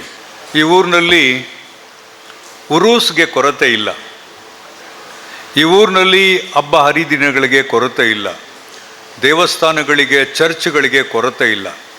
ಅದರ ಒಳಗಡೆ ಆಗುವ ಪೂಜಾ ಪುರಸ್ಕಾರಗಳು ವೈಭವೀಕೃತ ಆಗ್ತವೆ. ಬಹಳ ಗಂಭೀರವಾಗಿ ನೂರಾರು ರೂಪಾಯಿ, ಸಾವಿರಾರು ರೂಪಾಯಿ, ಕೋಟ್ಯಾನು ರೂಪಾಯಿ ಖರ್ಚು ಮಾಡಿ ಮಾಡ್ತೇವೆ. ಅದನ್ನೆಲ್ಲ ಮಾಡಿ ದೇವರಿಗೆ ತೃಪ್ತಿ ಕೊಡಲಿಕ್ಕೆ ಈ ಕಾರ್ಯಕ್ರಮ ಮಾಡ್ತಾ ಇದ್ದೇವೆ ಅಂತ ನಾವು ತಿಳ್ಕೊಳ್ತೇವೆ. ವೈಡೂರ್ಯ ರೀತಿಯಲ್ಲಿ ಬಹಳ ಲಕ್ಸೂರಿಯಸ್ ವೇನಲ್ಲಿ ನಾವು ದೇವರನ್ನ ಪ್ರೀತಿ ಮಾಡಕ್ಕೆ ನೋಡ್ತೀವಿ, ದೇವರನ್ನ ಸಮಾಧಾನ ಮಾಡಕ್ಕೆ ನೋಡ್ತೀವಿ. ಆದರೆ ದೇವರು ಬಂದು ನಿಮಗೆ ಆಶೀರ್ವಾದ ಮಾಡಿದ್ದು ನಾನಂತೂ ಕಂಡಿಲ್ಲ. ಇಲ್ಲಿ ದೇವರು ಬರದೇ ಇರ್ಬೋದು, ಎಷ್ಟು ಜನರಿಗೆ ದೇವ್ರ ಮೇಲೆ ನಂಬಿಕೆ ಇದೆ ಗೊತ್ತಿಲ್ಲ. ನಾನಂತೂ ದೇವ್ರು ನಂಬ್ತಾನೆ, ಹಾಗಾಗಿ ಮಾತು ಹೇಳ್ತಾನೆ. ದೇವರು ನಮಗೆ ನೀವು ಈ ರೀತಿ ಅವನಿಗೆ ಬಿಲ್ಡಿಂಗ್ ಕಟ್ಟಿಕೊಡೋದು, ದೇವಸ್ಥಾನ ಕಟ್ಟಿಕೊಡೋದು, ಮಾಸ್ಕ್ ಕಟ್ಟಿಕೊಡೋದು, ಚರ್ಚ್ ಕಟ್ಟಿಕೊಡೋದು, ಅದನ್ನು ಬಹಳ ವ್ಯವಸ್ಥಿತವಾಗಿ ತುಂಬ ಲಕ್ಸೂರಿಯಸ್ ಆಗಿ ಮಾಡೋದೊಂದು ಮನೆ ನೋಡಿದಿರಿ ನೀವು, ಒಬ್ಬ ಬಡವ ಬದುಕುವ ಮನೆ ನೋಡಿದ್ದೀರಿ ನೀವು. ಆದರೆ ನಮ್ಮೂರಿನ ಎಲ್ಲ ದೇವರುಗಳು ನಮ್ಮೂರಿನ ಎಲ್ಲ ದೇವರುಗಳು ಬದುಕುವ, ಎಲ್ಲ ಜಾತಿಯ ದೇವರುಗಳು ಬದುಕುವ ವ್ಯವಸ್ಥೆ ನೋಡಿ, ಎಂಥ ಲಕ್ಸೂರಿಯಸ್ ಆದಂಥ ಒಂದು ವ್ಯವಸ್ಥೆ ಅದು. ಅವನೇನು ಬಂದು ನಿಮಗೇನು ಆಶೀರ್ವಾದ ಮಾಡಲಿಲ್ಲ. ಆದರೆ ಎಷ್ಟೋ ಸಂದರ್ಭದಲ್ಲಿ ದೇವರು ಬೇರೆ ಬೇರೆ ರೀತಿಯ ದೂತರನ್ನು ಕಳಿಸ್ತಾನೆ. ಅದರಲ್ಲಿ ಅಮೀನ್ ಬಾಯಿ ಮತ್ತು ಅವರ ತಂಡದವರು ಯಾಕಾಗಿರಬಾರ್ದು? ಇದು ನನಗೆ ಯಾಕೋ ಹೀಗೆ ಅನ್ನಿಸ್ತಾ ಇದೆ. ಇವ್ರದ್ದೆಲ್ಲರದ್ದು ಪರಿಚಯ ಆದಾಗ ನಮ್ಮೆಲ್ಲರೂ ಸ್ನೇಹಿತರು ಅದನ್ನು ಹೇಳ್ತಾ ಇದ್ರು. ಅವ್ರು ಕೊಟ್ಟಿರುವ ಒಂದು ಭಾಳ ಬ್ಯೂಟಿಫುಲ್ ಬ್ರೋಷರ್ನಲ್ಲಿ ಕೂಡ ನಾನೊಂದು ಓದಿದ್ದೆ. ಯಾರ್ಯಾರೋ ನಮ್ಮನ್ನು ಸಹಾಯ ಮಾಡಲಿಕ್ಕೆ ದೇವರ ರೂಪದಲ್ಲಿ ಬರ್ತಾರೆ. ಕೆಲವು ಸಾರಿ ನಾವು ಅವರನ್ನು ಗುರುತಿಸ್ತೇವೆ, ಕೆಲವು ಸಾರಿ ನಮಗೆ ಅವರನ್ನು ಗುರುತಿಸ್ಲಿಕ್ಕೆ ಆಗೋದಿಲ್ಲ. That's absolutely fine. ಆದರೆ ಈ ಅಮೀನ್ ಸರ್ ಮತ್ತು ತಂಡದವರು ಇದ್ದಾರಲ್ಲ, ಇವರು ಪ್ರಾರಂಭದಿಂದಲೂ ನಾನು ಅವರನ್ನು ನೋಡ್ತಾ ಬಂದಿದ್ದೇನೆ. ಈ ದಕ್ಷಿಣ ಕನ್ನಡದ ಎಲ್ಲ ಸಂಘಟನೆಗಳನ್ನು ನೋಡ್ತಾ ಬಂದಿದ್ದೇನೆ. ಕೆಲವು ಸಂಘಟನೆಗಳು ಮಾಡುವ ಕೆಲಸವನ್ನು ಸಂತೋಷದಿಂದ, ಪ್ರೀತಿಯಿಂದ ನಾನು ಸ್ವೀಕರಿಸಿ ಅವರಿಗೆ ಬೆಂಬಲ ಕೂಡ ಕೊಟ್ಟಿದ್ದೇನೆ. ಕೆಲವು ಸಂಘಟನೆಗಳನ್ನು ಬಹಿರಂಗವಾಗಿ ಟೀಕೆಯೂ ಕೂಡ ಮಾಡಿದ್ದಾನೆ. ಇವರು ದೇವರು ಮಾಡುವ ಕೆಲಸವನ್ನು, ಸರ್ಕಾರ ಮಾಡುವ ಕೆಲಸವನ್ನು, ಅದಕ್ಕೆ ಭಾರತ್ ಅಂತ ಹೆಸರಿಟ್ಕೊಂಡಿದ್ದಾರೆ. ಸರ್ಕಾರ ಮಾಡುವ ಕೆಲಸವನ್ನು ಸರ್ಕಾರದ ರೀತಿಯಲ್ಲೇ ಅಧಿಕಾರವನ್ನು ಬಳಸಿಕೊಳ್ಳದೆ ಬಡವರಿಗೆ ಬದುಕು ಕಟ್ಟಿ ಕೊಡ್ತಾ ಇದ್ದಾರೆ. ಹಾಗಾಗಿ ಅದು ಕೇವಲ ಬಟ್ಟೆ ಹೊಲಿಯುವ ಯಂತ್ರ ಅಲ್ಲ, ಅದು ಸೂರು ಕಟ್ಟಿಕೊಡುವ ಕೆಲಸ ಅಲ್ಲ, ಅದು ಅಥವಾ ವಿದ್ಯಾರ್ಥಿಗಳಿಗೆ ಸ್ಕಾಲರ್ಶಿಪ್ ಕೊಡೋದು ಅಲ್ಲ, ಅದು ಈ ಬದುಕನ್ನು ಒಂದು ರೀತಿಯಲ್ಲಿ ಬದಲಾವಣೆ ಮಾಡುವ ಒಂದು ಪ್ರಯತ್ನ. ಅವರಿಗೆ ದೇವರು ಏನೋ ಒಂದು ಮೆಸೇಜ್ ಕೊಟ್ಟಿದ್ದಾರೆ ಅಂತ ನಾನು ತಿಳ್ಕೊಂಡಿದ್ದೇನೆ. ಅವ್ರಿಗೊಂದು ದೊಡ್ಡ ಒಂದು ಮೆಸೇಜ್ ಬಂದಿದೆ ಅವರಿಗೆ. ನಿಮ್ಮ ಜೀವನ ಸಂಪೂರ್ಣ ಆಗಬೇಕಾದ್ರೆ ನೀವು ಈ ಕೆಲಸ ಮಾಡಿ ಅಂತ. ಇಲ್ಲದಿದ್ದರೆ ಇಂಥ ಕಾಲದಲ್ಲಿ ತಮ್ಮ ಹೆಂಡತಿ, ತಮ್ಮ ಮಕ್ಕಳನ್ನು ನೋಡಿಕೊಂಡು ಒಂದಷ್ಟು ಚಿನ್ನ ಮಾಡಿ, ಒಂದಷ್ಟು ಮನೆ ಮಾಡಿ, ದೊಡ್ಡ ಕಾರುಗಳನ್ನು ಪರ್ಚೇಸ್ ಮಾಡಿ ಆರಾಮದಲ್ಲಿ ಬದುಕುವ ಬದಲು, ಅಮೀನ್ ಬಾಯ್ ಕ್ಯಾ ವರೆ ಆಪ್ ಲೋಗೋ ಪ್ಲೀಸ್ ಬತಾಯಿಯೇ ಮರೆಕೋ, ನಿಮ್ಗೆ ಯಾಕೆ ಈ ಕೆಲಸ ಬೇಕಾಗಿತ್ತು, ಯಾಕೆ ಈ ಕೆಲಸ ಮಾಡ್ತಿದ್ದಾರೆ ಅಂತಂದರೆ, ಬಹುಶಃ ಅವರು ಮನುಷ್ಯರ ಮಾತುಗಳನ್ನು ಕೇಳಲಿಲ್ಲ. ಮನುಷ್ಯರ ಮಾತುಗಳನ್ನು ಕೇಳಿದ್ದಿದ್ರೆ ಸ್ವಾರ್ಥಕ್ಕೆ ಅವರು ಬಲಿ ಆಗ್ತಾ ಇದ್ರು. ಅವ್ರು ಕೇಳಿರೋದು ದೇವರ ಮಾತು. ಹಾಗಾಗಿ ಈ ಕೆಲಸ ಅವರಿಗೆ ತೃಪ್ತಿ ತಂದದ್ದು ಮಾತ್ರ ಅಲ್ಲ, ಈ ಕೆಲಸ ದೇವರು ಅವರಿಗೆ ಕೊಟ್ಟ ಸಲಹೆಯನ್ನು, ಸೂಚನೆಯನ್ನು ನಿಮ್ಮ ಮುಖಾಂತರ ಅವರು ನಿಭಾಯಿಸ್ತಾ ಇದ್ದಾರೆ ಅಂತ ನಾನು ತಿಳ್ಕೊಂಡಿದ್ದೇನೆ. ಹಾಗಾಗಿ ಎಲ್ಲ ತಂದೆ ತಾಯಿಗಳ ಪರವಾಗಿ, 10 ವರ್ಷದಲ್ಲಿ ಅನುಕೂಲ ಪಡ್ಕೊಂಡ ಎಲ್ಲ ಕುಟುಂಬದ ಪರವಾಗಿ, ಇಲ್ಲಿ ಬಂದಿರುವ ಎಲ್ಲ ತಂದೆ ತಾಯಿಗಳ ಪರವಾಗಿ ಅಮೀನ್ ಬಾಯಿ ಮತ್ತು ತಂಡವನ್ನು ನಾನು ಬಹಳ ಗೌರವದಿಂದ ಗೌರವಿಸ್ತಾ ಇದ್ದೇನೆ. ತಂದೆ ತಾಯಿಗಳಲ್ಲಿ ಒಂದು ಮನವಿ, ಯಾವಾಗ ನಿಮಗೆ ಈ ಥರದ ಅವಕಾಶ ಬಂತೋ ಈ ಅವಕಾಶವನ್ನು ನೀವು ಬಳಸ್ಕೊಳ್ತೀರಿ. 4,000 ರೂಪಾಯಿ ಅಥವಾ ಇನ್ನು 1,000, 100 ರೂಪಾಯಿ ಅಂತ ಇಟ್ಕೊಳ್ಳಿ, 100 ರೂಪಾಯಿ ಅಂತ ಇಟ್ಕೊಳ್ಳಿ. ಯಾರಾದರೂ ಅದನ್ನು ಕೊಟ್ಟಾಗ ಇದನ್ನು ತಿರುಗಿಸ್ಕೊಡೋದು ಹೇಗೆ? ಅವ್ರು ಯಾವತ್ತೂ ನಿಮಗೆ ನಾಳೆ ಬನ್ನಿ ನಮಗೆ ದುಡ್ಡು ಕೊಡಿ, ನಮ್ಮ ಅಕೌಂಟಿಗೆ ದುಡ್ಡು ಕೊಡಿ ಅಂತ ಖಂಡಿತ ಕೇಳುವವರಲ್ಲ ಅನ್ನೋದು ನನಗೆ ಭಾಳ ಸ್ಪಷ್ಟವಾಗಿ ಗೊತ್ತಿದೆ. ನನ್ನ ಆಫೀಸಿಗೆ ಬಂದಾಗ ಒಂದಿಷ್ಟು ಹಣ್ಣು ತಗೊಂಡು ಬಂದರು, ನನಗೆ ತುಂಬ ಹಣ್ಣು ತಗೊಂಡು ಬಂದರು. ಇದನ್ನು ಒಂದು ದಿವಸ ತಿನ್ಲಿಕ್ಕೆ ನನಗೆ ಆಗೋದೇನಿಲ್ಲ. ಹಾಗಾಗಿ ಇವರಿಗೆ ಗೌರವ ಕೊಡಬೇಕು ಅನ್ನೋ ಒಂದು ಕಾರಣಕ್ಕಾಗಿ ನನಗೆ ಕೊಟ್ಟ ಎಲ್ಲ ಹಣ್ಣುಗಳನ್ನು ನನ್ನ ಕಚೇರಿಯಲ್ಲಿ 6 ಜನ ನನಗೆ ಸಹಾಯಕರಾಗಿ ಕೆಲಸ ಮಾಡ್ತಾರೆ. ನೀವು ಈ ಹಣ್ಣನ್ನು ತಗೊಳ್ಳೋದಲ್ಲ, ಮನೆಗೆ ತಗೊಂಡು ಹೋಗ್ಬೇಕು. ಮತ್ತು ಇದನ್ನು ನಮ್ಮ ಸ್ನೇಹಿತರು ಕೊಟ್ಟಿದ್ದಾರಂತೆ. ಮನೆಯವರೆಲ್ಲ ಒಂದೊಂದು ಪೀಸ್ ಆದರೂ ಸಹ ತೊಂದರೆ ಇಲ್ಲ. ಅದರಲ್ಲಿ ಆ್ಯಪಲ್ ಇತ್ತು, ಗೋವಾ ಇತ್ತು, ಗ್ರೇಪ್ಸ್ ಇತ್ತು, ಚಿಕ್ಕು ಇತ್ತು. ಒಂದೊಂದು ಸಣ್ಣ ಸಣ್ಣ ಪೀಸ್ ಆದರೂ ಸಹ ತೊಂದರೆ ಇಲ್ಲ. ನೀವೆಲ್ಲ ಮನೆಯಲ್ಲಿ ಊಟ ಮಾಡ್ತಾ ಇದನ್ನು ಹಂಚ್ಕೊಂಡು ತಿನ್ನಿ ಅಂತ ನಮ್ಮ ಸ್ನೇಹಿತರಿಗೆ, ನನ್ನ ಜೊತೆ ಕೆಲಸ ಮಾಡುವ ಸಹೋದ್ಯೋಗಿ ಮಿತ್ರರಿಗೆ ನಾನು ಹೇಳಿ ಕಳಿಸಿದ್ದೆ. ಇದರ ಉದ್ದೇಶ ಇಷ್ಟೇ, ನನಗೆ ಅವರು ಆ ಹಣ್ಣು ತಂದಾಗ ಆ ಹಣ್ಣು ಕೂಡ ಅಂಗಡಿಯವನು ಪುಕ್ಸಟ್ಟೆ ಕೊಟ್ಟದ್ದಲ್ಲ, ಅದು ಇವರೇ ಸ್ವತಃ ದುಡ್ಡಿಂದ ತೊಗೊಂಡು ಬಂದದ್ದು. ಆ ಶ್ರಮವನ್ನು, ಆ ಬೆವರನ್ನು ನಾವೆಲ್ಲ ಹಂಚ್ಕೊಳ್ಳೋಣ ಅನ್ನೋ ಒಂದು ನಂಬಿಕೆ ನನಗಿತ್ತು. ನಾನು ಯಾಕೆ ಈ ಮಾತು ಹೇಳ್ತೀನಿ ಅಂತಂದರೆ, ಎಷ್ಟು ಜನ ಇವತ್ತು ಶಿಕ್ಷಣದಿಂದ ವಂಚಿತರಾಗಿದ್ದಾರೋ ಅಷ್ಟೂ ಜನರಲ್ಲಿ ಒಂದು ಮನವಿ, ಎಲ್ಲೆಲ್ಲಿ ನಿಮಗೆ ಈ ಥರದ ಸಹಾಯ ಸಿಗ್ತದೋ ನೀವು ಖಂಡಿತ ನಿಮ್ಮ ಮನಸ್ಸನ್ನು ಮತ್ತು ನಿಮ್ಮ ಚಟುವಟಿಕೆಗಳನ್ನು ಪರಿವರ್ತನೆ ಮಾಡಬೇಕು. ಇವರು ಅವರ ಸಹಾಯದ ಮುಖಾಂತರ, ಅವರ ಕರ್ತವ್ಯ, ಕರ್ಮ, ಅದು ಕರ್ಮ ಅಂದರೆ ಬೇರೆ ಅಪಾರ್ಥ ತಿಳ್ಕೊಬೇಡಿ. ಅವರ ಕೆಲಸದ ಮುಖಾಂತರ ನಿಮಗೆ ಏನು ಸಲಹೆ ಕೊಡ್ತಾ ಇದ್ದಾರೆ ಅಂತಂದರೆ, ಈ ದೇಶ ಇವತ್ತು ಯಾವ್ಯಾವುದೋ ವಿಚಿತ್ರ ಘಟನೆಗಳಿಂದ ನರಳಾಡ್ತಾ ಇದೆ. ಈ ದಕ್ಷಿಣ ಕನ್ನಡದ ಜನರಲ್ಲಿ ಟ್ರಸ್ಟ್ ಅನ್ನೋದು ಇಲ್ಲ. ಇದು ಟ್ರಸ್ಟ್, ಇದು ನಿಮಗೆ ನೆನ್ಪಿಟ್ಕೊಳ್ಳಿ. ಈ ಟ್ರಸ್ಟ್ ಬೇರೆ, ನಮ್ಮ ಟ್ರಸ್ಟ್ ಬೇರೆ. ನಮ್ಮಲ್ಲಿ ನಂಬಿಕೆ ಇಲ್ಲದಿರುವ ಒಂದು ಬಹಳ ದೊಡ್ಡ ಹೊಲಸು ವ್ಯವಸ್ಥೆಯನ್ನು ನಾವು ಸೃಷ್ಟಿ ಮಾಡಿಕೊಂಡಿದ್ದೀವಿ. ಯಾವ್ಯಾವುದೋ ಕಾರಣಗಳಿಗಾಗಿ ನೀವು ಯಾರನ್ನೂ ಕೂಡ ಪಕ್ಕದವರನ್ನ ನಂಬುವಂಥ ಒಂದು ವ್ಯವಸ್ಥೆಯಲ್ಲಿ ತಾವಿಲ್ಲ. ನೀವು ಯಾರನ್ನೂ ಕೂಡ ಪಕ್ಕದವರನ್ನು ಗೌರವಿಸುವುದಿಲ್ಲ. ನಿಮಗೆ ಗೌರವ ಕೊಡುವ ಶಿಕ್ಷಣ ಇಲ್ಲವೇ ಇಲ್ಲ ಇವತ್ತು. ಇನ್ನೊಬ್ಬ ವ್ಯಕ್ತಿ ನನ್ನ ಥರ ಅನ್ನುವ ಶಿಕ್ಷಣ ನಿಮಗಿಲ್ಲ. ಮತ್ತು ಹಂಚಿಕೊಳ್ಳುವುದನ್ನು ನಾವು ನಮ್ಮ ಮಕ್ಕಳಿಗೆ ಕಲಿಸ್ಕೊಡೋದೇ ಇಲ್ಲ. ಇದೆಲ್ಲ ಈ ದೇಶದ ಮೌಲ್ಯಗಳಾಗಬೇಕಿತ್ತೆ ಹೊರತು ಈ ದೇಶದ ಮಸೀದಿಗಳು, ಈ ದೇಶದ ಮಂದಿರಗಳು, ಈ ದೇಶದ ಚರ್ಚ್ಗಳು ಮೌಲ್ಯ ಅಲ್ಲ. ಮೌಲ್ಯಗಳು ನಿಜಕ್ಕೂ ಮನುಷ್ಯರ ಜೊತೆಗೆ ಬದುಕುವ ಪ್ರಮುಖ ಅಂಶ ಆಗಬೇಕಾಗಿತ್ತು. ದುರದೃಷ್ಟವಶಾತ್ ನಾವೆಲ್ಲ ಬದಲಾವಣೆ ಆದ್ವಿ. ಯಾರ್ಯಾರೋ ಯಾವ್ಯಾವುದೋ ಕಾರಣಕ್ಕಾಗಿ ಅತ್ಯಂತ ಒಳ್ಳೆಯ ಬದುಕನ್ನು ಮಾರ್ಕೊಂಡು ಬಿಟ್ಟಿರೋ ಕಾರಣಕ್ಕಾಗಿ ನಾವು ಯಾರನ್ನೂ ಕೂಡ ನಂಬೋದಿಲ್ಲ, ಯಾರಿಗೂ ಗೌರವ ಕೊಡೋದಿಲ್ಲ, ಮಕ್ಕಳಿಗೂ ಕೂಡ ಅದನ್ನೇ ಮಾಡೋದಿಲ್ಲ. ನಮ್ಮ ಜಾತಿ ಮಕ್ಕಳ ಜೊತೆಗೆ ಆಟ ಆಡು, ನನ್ನ ಧರ್ಮದ ಮಕ್ಕಳ ಜೊತೆಗೆ ಆಟ ಆಡು, ನನ್ನ ಸಮಾನ, ನನ್ನ ಆರ್ಥಿಕ ಸ್ಥಿತಿ ಇರೋರ ಜೊತೆಗೆ ಆಟ ಆಡು, ಬಡವ್ರ ಜೊತೆಗೆ, ಕೂಲಿ ಕಾರ್ಮಿಕ ಮಕ್ಕಳ ಜೊತೆಗೆ ಆಟ ಆಡಬೇಡಿ ಅಂತ ಹೇಳುವ ರೋಗವನ್ನು ನೀವು ಮಕ್ಕಳ ಒಳಗಡೆ ತುಂಬಿಸ್ತೀರಲ್ಲ. ಅದು ಈ ಮಕ್ಕಳು ಬೆಳೆದು 10 ವರ್ಷ ಆದಮೇಲೆ ನೀವೇ ನೆನಪಿಸ್ಕೊಳ್ಳಿ, ಹಿರಿಯರು ತುಂಬ ಜನ ಇದ್ದೀರಿ, ಈ ಮಕ್ಕಳು ಬೆಳೆದು ದೊಡ್ಡವರಾದಾಗ ಈ ಸಮಾಜದ ಪರಿಸ್ಥಿತಿ ಹೇಗಿರ್ಬೋದು ಅಂತ ಆಲೋಚನೆ ಮಾಡಿ. ಈ ಸಮಾಜವನ್ನು ಶಸ್ತ್ರಚಿಕಿತ್ಸೆ ಮಾಡಲಿಕ್ಕೆ ಡಾಕ್ಟರ್ಗಳ ಥರ, ಆಪರೇಷನ್ ಮಾಡಲಿಕ್ಕೆ, ಸರ್ಜರಿ ಮಾಡಲಿಕ್ಕೆ ಡಾಕ್ಟರ್ಗಳ ಥರ ನಮ್ಮ ಅಮೀನ್ ಬಾಯಿ ಮತ್ತು ತಂಡದವರು ದೇವರ ಸಲಹೆ ಮುಖಾಂತರ ಬಂದಿದ್ದಾರೆ ಅಂತ ನಾನು ತಿಳ್ಕೊಂಡಿದ್ದೇನೆ. ನಿಮ್ಮ ಮನಸ್ಸನ್ನು ಪರಿವರ್ತನೆ ಮಾಡೋಕ್ಕೆ, ನಿಮ್ಮ ನಡವಳಿಕೆಗಳನ್ನು ಪರಿವರ್ತನೆ ಮಾಡಲಿಕ್ಕೆ, ಒಂದು ಹೊಸ ಸಮಾಜವನ್ನು ಕಟ್ಟಲಿಕ್ಕೆ ನಿಮಗೆ ಅವರು ಒಂದು ವ್ಯವಸ್ಥೆಯನ್ನು ಮಾಡಿಕೊಡ್ತಾ ಇದ್ದಾರೆ. ಹಾಗಾಗಿ ನಿಮ್ಮ ಮಕ್ಕಳಿಗೆ ಅವರು ಹಣಕಾಸಿನ ಸೌಲಭ್ಯ ಮಾಡಿದ್ರು ಅಂತ ದಯವಿಟ್ಟು ತಿಳ್ಕೊಳ್ಬೇಡಿ. ಯಾವುದೋ ಒಂದು ಅಕ್ಕನಿಗೆ ಹೊಲಿಗೆ ಯಂತ್ರ ಕೊಟ್ಟರು ಅಂತ ತಿಳ್ಕೊಳ್ಬೇಡಿ. ಯಾವುದೋ ಒಂದು ಅಜ್ಜಿಗೆ ಒಂದು ಸಣ್ಣ ಮನೆ ಕೊಟ್ಟು ರೂಫ್ ಕೊಟ್ಟರು ಅಂತ ತಿಳ್ಕೊಳ್ಬೇಡಿ. ಅವರು ನಿಮಗೊಂದು ಮೆಸೇಜ್ ಕೊಡ್ತಾ ಇದ್ದಾರೆ.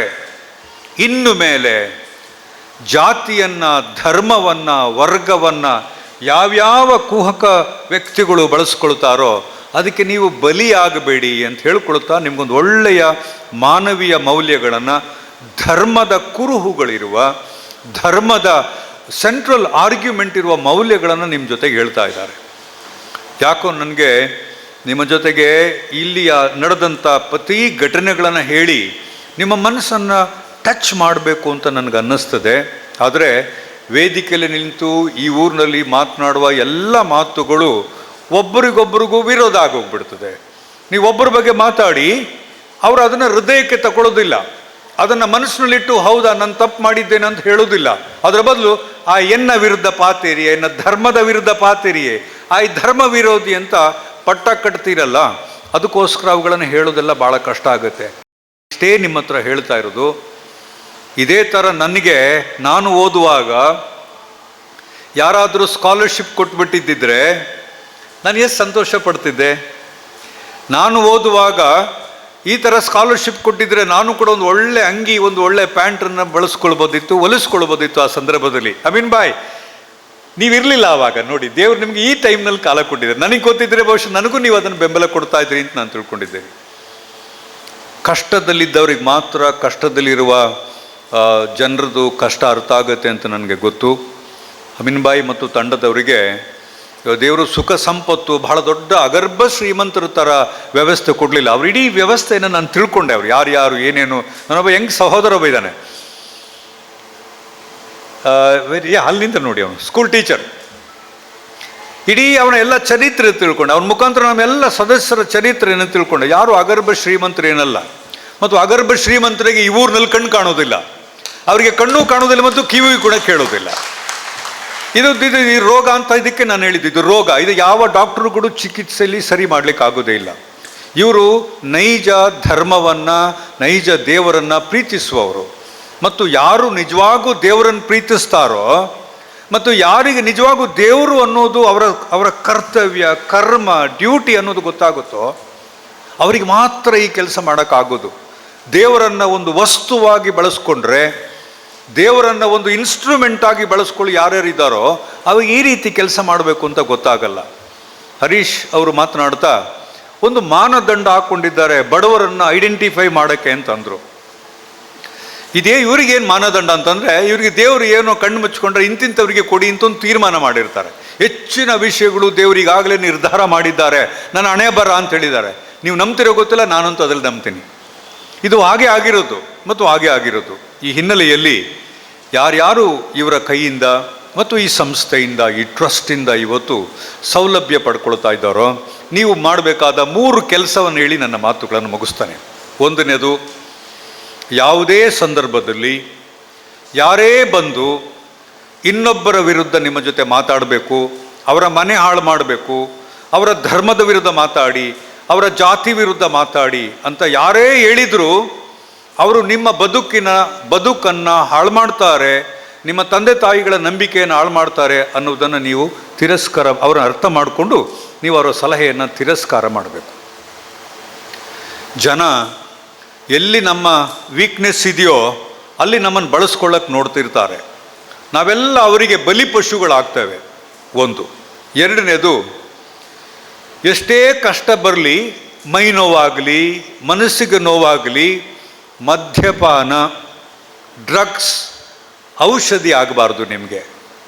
ಎಂಕು ಭಯಂಕರ ಮೈ ಬೇನೆ ಆತಂಡೀನಿ, ಭಯಂಕರ ಮಂಡೆ ಬೆಚ್ಚ ಆತಂಡೀನಿ, ಒಂಜಿ ಅಜ್ಪ ಪಾಡುಡು, ಒಂಜಿ ಸೊನ್ಪ ಪಾಲುಡು ಅಂತ ಹೇಳುವ ಡಾಕ್ಟರ್ಸ್ ಯಾರಾದ್ರಿದ್ರೆ, ಆ ಥರದ ಔಷಧಿ ಯಾರಾದ್ರಿದ್ರೆ, ನೀವು ನಿಮ್ಮ ಇಡೀ ಕುಟುಂಬದಲ್ಲಿ ಯಾರೇ ಆಗಿರಲಿ, ಗಂಡ ಕುಡಿತಾನೆ ಅಂತಂದರೆ ವಿರೋಧ ಮಾಡಿ. ದೇವ್ರಿಗಿಂತ ದೊಡ್ಡದೇನಲ್ಲ ಗಂಡ. ಮದ್ಯಪಾನ ಮಾಡಿ ಮನೆಗೆ ಬರ್ತಾನಂತಂದರೆ ಊಟ ಕೊಡಬೇಡಿ ಹೆಣ್ಮಕ್ಳು. ಅದೇನಾಗುತ್ತೆ ನೋಡೋಣ. ಮತ್ತು ಅದು ದೊಡ್ಡ ವಿಷಯ ಏನಲ್ಲ. ಶೋಷಣೆಯ ರೀತಿಯಲ್ಲಿ ಯಾರಾದರೂ ಗಂಡರು ಹೆಂಡ ಕುಡ್ಕೊಂಡು ಮನೆಗೆ ಬಂದು ದರ್ತು ಮಾಡ್ತಾರೆ ಅಂತಂದರೆ ನೀವು ಅದನ್ನು ರೆಸಿಸ್ಟ್ ಮಾಡಲೇಬೇಕು. ಅದಕ್ಕೆಲ್ಲ ದೇವರು ನಿಮ್ಮನ್ನು ಸೃಷ್ಟಿ ಮಾಡಿರೋದು. ಹಾಗೆಯೇ ಡ್ರಗ್ಸ್, ನಿಮ್ಮ ಮಕ್ಕಳು ಏನು ಮಾಡ್ತಾರೆ, ಹೇಗಿದ್ದಾರೆ ಅನ್ನೋದನ್ನು ನೀವು ಕ್ಲೋಸ್ ಆಗಿ ವಾಚ್ ಮಾಡ್ತಾನೆ ಇರಬೇಕು. ನೀವು ಇಲ್ಲಿ ಕೂತಿದ್ದೀರಿ, ಇಬ್ಬರು ಬಾಯ್ಸ್ಗಳು ಅಲ್ಲಿ ಹಿಂದ್ಗಡೆ ಆರಾಮದಲ್ಲಿ ಮೊಬೈಲ್ ನೋಡ್ತಾ ಕೂತಿರ್ತಾರೆ. ಬಂದು ಒಂದು ಹೊರಗಡೆ ಮಣ್ಣಲ್ಲಿ ಆಟ ಆಡಲಿ, ಆ ಕಲ್ಲಲ್ಲಿ ಆಟ ಆಡಲಿ, ಕೈಗೆ ಮಣ್ಣು ಮುಟ್ಲಿ ಅವರು. ಈ ಭೂಮಿ ತಾಯಿ ಇದ್ದಾಳಲ್ಲ, ಅವಳು ಈ ದೇವತೆ ಇದ್ದಾಳಲ್ಲ, ಅವಳೆಲ್ಲ ಅವ್ರು ಮುಂಚೆ ಮಣ್ಣಲ್ಲಿ ಆಟ ಆಡಲಿ, ಕಲಿಸಿ ಅದ್ರ ಗುಂಬೆ ಮಾಡೋದು, ಗೊಂಬೆ ಮಾಡೋದು, ಗಣಪತಿ ಮಾಡೋದು, ಪ್ರೊಫೆಟ್ ಮೊಹಮ್ಮದ್ ಪೈಗಂಬರ್ ಮಾಡೋದು, ಅಥವಾ ಇನ್ನೇನೋ ಮಾಡೋದು, ಅಥವಾ ಜೀಸಸ್ ಮಾಡೋದು, ಏನಾದ್ರು ಮಾಡಲಿ, ಕೆಸರಾಗಲಿ ಕೈನಲ್ಲಿ. ಮೊಬೈಲ್ ಅಲ್ಲ. ನಿಮ್ಮ ಮಕ್ಕಳಿಗೆ ಯಾವುದೇ ಸಂದರ್ಭದಲ್ಲಿ ಮದ್ಯಪಾನದ ಮತ್ತು ಸ್ಮೋಕಿಂಗ್ ಆಗಿರ್ಬೋದು ಅಥವಾ ಈ ಡ್ರಗ್ಸ್ ಆಗಿರ್ಬೋದು, ಇದರಿಂದ ನೀವು ದೂರ ಇಡಿ. ಮೂರನೇದು, ನಮ್ಮ ಹಳ್ಳಿನಲ್ಲೆಲ್ಲ ಸಾಲ ಮಾಡಿ ಆದರೂ ತುಪ್ಪ ತಿನ್ನು ಅಂತ ಹೇಳ್ತಾ ಇದ್ರು. ಅದು ಯಾವ್ದಾದ್ರು ಗಾದೆದು ಅರ್ಥ ಇನ್ನೂ ಕೂಡ ನಂಗೆ ಅರ್ಥ ಆಗಲಿಲ್ಲ. ಸಾಲ ಮಾಡಿ ಆದರೂ ತುಪ್ಪ ತಿನ್ನು ಅಂತ. ನೀವು ಜೀತನಾದರೂ ಮಾಡಿ ಮಕ್ಕಳ ಶಿಕ್ಷಣವನ್ನು ನೀವು ಕೊಡಲೇಬೇಕು. ಮೂರನೇದು, ಅದೆಷ್ಟೇ ಕಷ್ಟ ಆಗಿರಲಿ, ಶಿಕ್ಷಣ ಮತ್ತು ಓದು ಬರಹ ನಮ್ಮಂಥ ಬಡವರಿಗೆ ಇರುವ ಒಂದೇ ಒಂದು ಆಶಾ ಕಿರಣ. ಸರಸ್ವತಿ ಯಾವ ಧರ್ಮದಲ್ಲಾದರೂ ಇರಲಿ, ಮೊಹಮ್ಮಡನ್ಗಿರ್ಬೋದು, ಕ್ರಿಶ್ಚಿಯನ್ಸ್ಗಿರ್ಬೋದು, ಹಿಂದೂಗಿರ್ಬೋದು, ಜೈನ್ಸ್ಗಿರ್ಬೋದು, ಸರಸ್ವತಿ ಒಬ್ಬಳೇ ಅವಳು. ಅವಳು ನಿಮ್ಮ ಕೈಯಲ್ಲಿದ್ದಾಳೆ ಅಂತಂದರೆ ಯಾರೂ ಕೂಡ ನಿಮ್ಮನ್ನು ಸೋಲಿಸ್ಲಿಕ್ಕೆ ಸಾಧ್ಯ ಇಲ್ಲ. ನಾನೇನಾದರೂ ಇವತ್ತು ಶಿಕ್ಷಣ ಪಡ್ಕೊಳ್ಳೋದಿದ್ರೆ ಯಾರೂ ಕೂಡ ನಮ್ಮಂಥವ್ರನ್ನ ಈ ವೇದಿಕೆಯಲ್ಲಿ ಪರಿಗಣಿಸ್ತಾನೆ ಇರಲಿಲ್ಲ. ನೆನ್ಪಿಟ್ಕೊಳ್ಳಿ. ಯಾರಾದರೂ ಇಲ್ಲೇನಾದರೂ ನಾನು ಇವತ್ತು ಇದ್ದೀನಿ ಅಂತಂದರೆ, ಏನಾದರೂ ಈ ಊರಿನಲ್ಲಿ ಮಾತಾಡಿ ಜಯಿಸ್ಕೊಂಡು ಬರ್ತೀನಿ ಅಂತಂದರೆ ಅದು ನನಗೆ ಈ ಸರಸ್ವತಿ ಕೊಟ್ಟಿರುವ ಕೊಡುಗೆ ಅಂತಲೇ ನಾನು ತಿಳ್ಕೊಂಡಿದ್ದೇನೆ. ಈ ಮೂರು ಅಂಶಗಳನ್ನು ತಾವು ತಮ್ಮ ಮಕ್ಕಳಲ್ಲಿ, ಮುದ್ದು ಮಕ್ಕಳು ದೇವ್ರ ಥರ ಇರ್ತಾರೆ ಮಕ್ಕಳು, ಅವರು ಹೆತ್ತವರಿಗೆ ಮಕ್ಕಳು ದೊಡ್ಡವರಾದರೂ ಮಕ್ಕಳೇ, ಸಣ್ಣವರಿದ್ದರೂ ಮಕ್ಕಳೇ, ಇವರನ್ನು ಬೆಳೆಸಿ ಈ ದೇಶಕ್ಕೆ ನೀವು ಕೊಡಬೇಕಾದ ಜವಾಬ್ದಾರಿ ನಿಮ್ಮ ಜೊತೆಗಿದೆ. ಈಗಾಗಲೇ ಇರುವ ಮಕ್ಕಳು ದಿವಸ ಬೆಳಿಗ್ಗೆ ಓದಿ ಅವನ ಅಲ್ಲಿ ಅರೆಸ್ಟ್ ಆದ, ಇವನು ಇಲ್ಲಿ ಅರೆಸ್ಟ್ ಆದ, ಇಲ್ಲಿ ಕೇಸ್ನಲ್ಲಿ ಸಿಕ್ಕೊಂಡ, ಹೀಗೆ ಮಾಡ್ದ ಅಂತ ಹೇಳಿ ಕೇಳುವಾಗ ಪ್ರತಿ ತಂದೆ ತಾಯಿಗಳಿಗೆ ನೋವಾಗುತ್ತೆ. ಭಾರತ್ ಸೋಷಲ್ ವೆಲ್ಫೇರ್ ಟ್ರಸ್ಟ್, ಕಲ್ಯಾಣ ಟ್ರಸ್ಟ್, ಅದು ಏನು ಹೇಳ್ತಾ ಇದೆ ಅಂತಂದರೆ, ಒಂದು ಹೊಸ ಸಮಾಜವನ್ನು ನಿರ್ಮಾಣ ಮಾಡೋಣ. ಒಂದು ಹೊಸ ಸಮಾಜವನ್ನು ನಿರ್ಮಾಣ ಮಾಡುವ ಜವಾಬ್ದಾರಿ ನಿಮಗೆ ಮತ್ತು ನಮಗೆಲ್ಲ ಇದೆ. ನಿಮ್ಮನ್ನೆಲ್ಲ ಕರೆದಿರೋದು ಇವಾಗ ಒಂದು ಪ್ರಾಮಿಸ್ ಮಾಡ್ಕೊಳ್ಳೋಕ್ಕೆ, ಈ ಟ್ರಸ್ಟ್ನ ಜೊತೆಗೆ ಕೈ ಜೋಡಿಸ್ಲಿಕ್ಕೆ. ಆ ಜೋಡಿಸುವ ಸಂದರ್ಭದಲ್ಲಿ ಸಮಾಜದ ಯಾವ ದುಶ್ಚಟಗಳು ನಿಮ್ಮ ಕಡೆಯಿಂದ ಆಗಬಾರ್ದು, ನಿಮ್ಮ ಮಕ್ಕಳ ಕಡೆಯಿಂದ ಆಗಬಾರ್ದು. ಕುಟುಂಬದಲ್ಲಿ ಯಾರೇ ಮಾಡಿದರೂ ಕೂಡ ಅನ್ನ ಕೊಡಬೇಡಿ ಅವರಿಗೆ. ಅದೇನಾಗುತ್ತೆ ನೋಡಿ, ಯಾವ ದೇವರು ಕರ್ಮ ಕೊಡ್ತಾನೋ ಕೊಡಲಿ, ಯಾವ ದೇವರು ಶಾಪ ಕೊಡ್ತಾನೋ ಕೊಡಲಿ. ಒಂದು ದಿವಸ ಊಟ ಕೊಡದೇ ಇರೋ ಗಂಡನಿಗೆ ಏನಾಗುತ್ತೆ ನೋಡಿ. ಶಿಕ್ಷಣವೂ ಹಾಗೆ ಆಗಬೇಕು. ಮಕ್ಕಳು ಓದಿಲ್ಲ ಅಂತಂದರೆ ಒಡೆದು ಬಡಿದು ಕಲಿಸುವ ಜವಾಬ್ದಾರಿ ತಂದೆ ತಾಯಿಗಳಿಗಿದೆ. ಊಟ ಮಾಡುವಾಗ ಹೇಗೆ ಪ್ರೀತಿ ಮಾಡ್ತೀರೋ ಮತ್ತು ಹುಷಾರಿಲ್ಲದೆ ಹೇಗೆ ಪ್ರೀತಿ ಮಾಡ್ತೀರೋ, ಶಿಕ್ಷಣದಲ್ಲೂ ಹಾಗೇ ಮಾಡಿ ಭಿಕ್ಷೆ ಬೇಡಿ ಆದರೂ ಮಕ್ಕಳಿಗೆ ಶಿಕ್ಷಣ ಕೊಡಬೇಕು. ಯಾಕಂದರೆ ಶಿಕ್ಷಣ ಅಷ್ಟು ಗಟ್ಟಿ ಇದೆ. ಆ ಕೆಲಸ ಮಾಡಲಿಕ್ಕೋಸ್ಕರವೇ ಅವರು ನಿಮಗೆ ಬಟ್ಟೆ ಕೊಡ್ತಾ ಇಲ್ಲ, ಶಿಕ್ಷಣಕ್ಕೆ ಬೆಂಬಲ ಕೊಡಲಿಕ್ಕೆ, ಪುಸ್ತಕ ತಗೊಳ್ಳಿಕ್ಕೆ, ಓದ್ಕೊಳ್ಳಿಕ್ಕೆ ಈ ಕೆಲಸ ಮಾಡ್ತಾ ಇದ್ದಾರೆ ಅಂತ ನಾನು ತಿಳ್ಕೊಂಡಿದ್ದೇನೆ. ನಾನು ವೈಯಕ್ತಿಕವಾಗಿ ಈ ಟ್ರಸ್ಟಿಗೆ ಏನು ಮಾಡ್ಬೋದೋ ಗೊತ್ತಿಲ್ಲ. ನೀವೇನೇ ಸಂದರ್ಭದಲ್ಲೂ ಈ ಟ್ರಸ್ಟಿಗೆ ನಮ್ಮ ಕಡೆಯಿಂದ ಒಂದು ಸಹಾಯ ಆಗಬೇಕು, ನಿಮ್ಮ ಥರ ನಾನು ಒಬ್ಬ ವಾಲಂಟ್ರಿ ಆಗಬೇಕು ಅಂತ ನಿಮ್ಗೆ ಅನಿಸಿದ್ರೆ, ಅಮೀನ್ ಬಾಯ್, ನಾನು ಯಾವತ್ತೂ ಇದ್ರ ಜೊತೆಗಿದ್ದೇನೆ, ಯಾವತ್ತೂ ನಿಮ್ಮ ಜೊತೆಗೆ ನಾನು ಬರ್ತಾನೆ. ಈ ಕೆಲಸ ಮಾಡಲಿಕ್ಕೆ ನನಗೂ ಸಹಾಯ ಆಗುತ್ತೆ. ಯಾಕೆಂತಂದರೆ ನಿಮ್ಮಂಥವರು ನನ್ನ ಬದುಕಿನಲ್ಲೂ ಕೂಡ ಸಹಾಯ ಮಾಡಿದ್ರಿಂದ ಇವತ್ತಿಗೂ ಕೂಡ ನಾನು ನನಗೆ ಸಹಾಯ ಮಾಡಿದ ಜನರನ್ನು ನಂಬಿಕೊಳ್ತಾ ಇದ್ದೇನೆ, ನೆನಪಿಸ್ಕೊಳ್ತಾ ಇದ್ದೇನೆ. ದೇವ್ರ ಜೊತೆಗೆ ಅವರನ್ನು ನಾನು ಯಾವತ್ತೂ ಇಟ್ಕೊಂಡು ಪೂಜೆ ಮಾಡ್ತಾ ಇದ್ದಾನೆ. ಯಾಕಂದರೆ ಅವರು ಕೂಡ ನನಗೆ ಹೆಲ್ಪ್ ಮಾಡಿದ್ದಿಂದಲೇ ಅಕ್ಷರ ಕಲ್ತದ್ದು ನಾನು. I remember all my old stories because of you. Thank you so much Ameen ಬಾಯ್. ನೀವು ಈ ಕೆಲಸ ಮುಂದುವರಿಸಿ. ಯಾವುದಾದ್ರೂ ಒಂದು ಸಂದರ್ಭದಲ್ಲಿ ದೇವರು ನನಗೆ ಅವಕಾಶ ಕೊಟ್ಟರೆ ನಿಮ್ಮ ಜೊತೆ ನಾನು ಕೂಡ ಕೈ ಸೇರಿಸ್ಕೊಳ್ತಾನೆ, ಯಾವತ್ತೂ ನಿಮ್ಮ ಜೊತೆಗಿರ್ತಾನೆ. ಬದುಕಿದ್ರೆ ನಿಮ್ಮ ಜೊತೆಗೆ ಯಾವತ್ತೂ ನಾನು ಸೇರಿಕೊಳ್ತೇನೆ ಅಂತ ಹೇಳ್ತಾ, ನಮ್ಮೂರಿನ ಜನರು ಈ ಒಂದು ಹೊಸ ಥರದ ಕ್ರಾಂತಿಗೆ ತಯಾರಾಗಿ, ಒಂದು ಹೊಸ ಥರದ ಸಾಮಾಜಿಕ ಕ್ರಾಂತಿಗೆ ತಯಾರಾಗಿ. Give me one more minute Young man. ಅದೇನು ಅಂತಂದರೆ, ನಾವು ಯಾರೂ ಕೂಡ ಇನ್ನು ಮೇಲೆ ನಿಮ್ಮ ಧರ್ಮ, ನಿಮ್ಮ ಜಾತಿಯನ್ನು ನಿಮ್ಮ ಮನೆಯೊಳಗಡೆ ಇಟ್ಕೊಳ್ಳಿ, ಏನು ಬೇಕಾದ್ರೂ ಮಾಡಿ, ಎಂತ ಬೇಕಾದರೂ ಮಾಡಿ, ಯಾರೂ ಕೇಳೋದಿಲ್ಲ.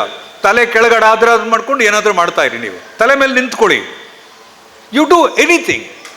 ಮನೆಯಿಂದ ಹೊರಗಡೆ ಬಂದರೆ ನಾವೆಲ್ಲರೂ ಭಾರತೀಯರು, ನಾವೆಲ್ಲರೂ ಈ ದೇಶದ ಮಕ್ಕಳು. ಯಾರು ಯಾವ ಧರ್ಮವನ್ನು ತಗೊಂಡು ಬಂದವರೇನಲ್ಲ, ಜಾತಿಯನ್ನು ತಗೊಂಡು ಬಂದವರಲ್ಲ. ಅದನ್ನೆಲ್ಲ ನೀವು ನಿಮ್ಮ ಗೋಡೆ ಒಳಗಡೆ ಹಾಕ್ಕೊಂಡಿರಿ.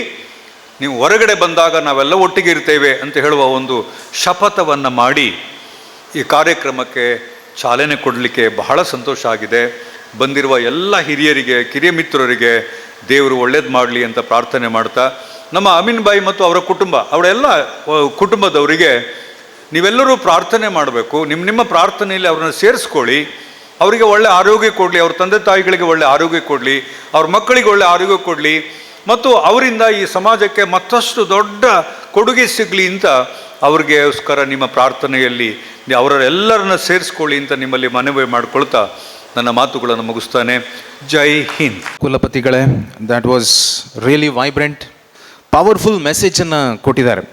ಈಗ ಧರ್ಮ ಸರ್ ಅವರ ಮಾತನ್ನು ನಾವು ಸಮ್ಮಪ್ ಮಾಡೋದಾದರೆ ಯಾವ ಥರ ಅಂತ ನಾನು ನೋಡ್ತಾ ಇದ್ದೆ. ಧರ್ಮ ಸರ್ 3 ವಿಚಾರಗಳು ನನಗೆ ಸಿಕ್ತು ನಿಮ್ಮ ಮಾತನ್ನು ಸಮ್ಮಪ್ ಯಾವ ಥರ ಮಾಡೋದು ಅಂತಂದರೆ. ಒಂದು, the best way to find yourself is to lose yourself in the service of others ಅಂತ ಮಹಾತ್ಮ ಗಾಂಧಿ ಅವರು ಹೇಳಿರುವಂಥ ಒಂದು ಮಾತು.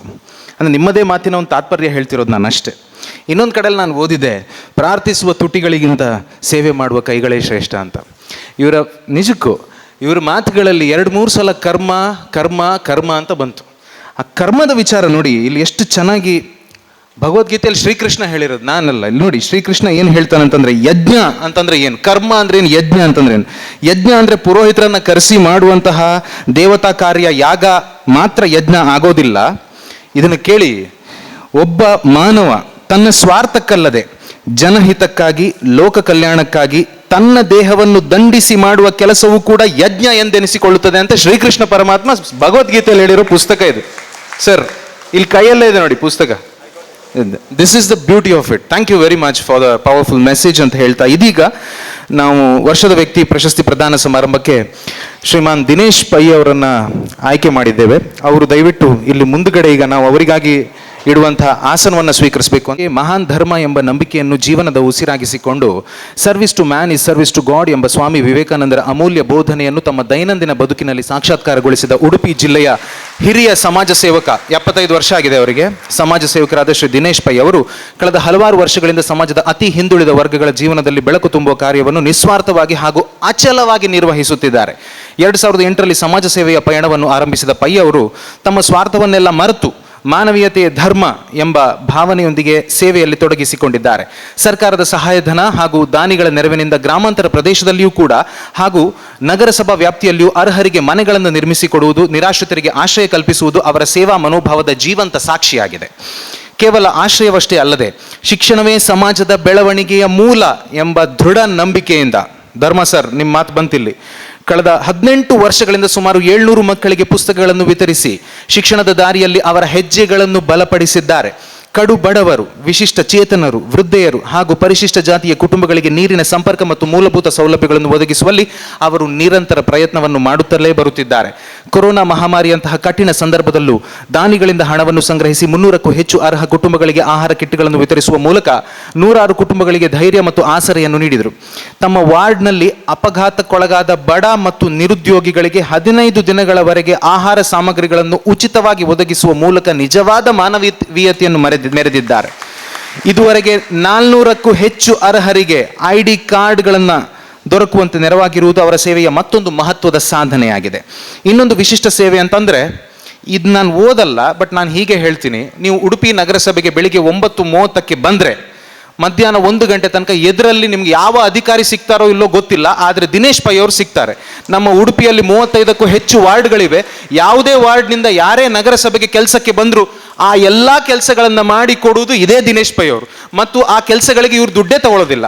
ಇದನ್ನು ಕಳೆದ 16 ವರ್ಷಗಳಿಂದ ಮಾಡ್ತಾ ಬಂದಿದ್ದಾರೆ. ಪ್ರತಿನಿತ್ಯ ಅವರು 2,000 ರೂಪಾಯಿ ದುಡಿದಿದ್ರು. ಈಗ ತನಕ ಎಷ್ಟು ದುಡಿಬಹುದಾಗಿತ್ತು ಅಂತ ನೀವು ಲೆಕ್ಕ ಹಾಕ್ಬೋದು. ಮುಂದಕ್ಕೆ ಹೋಗೋಣ.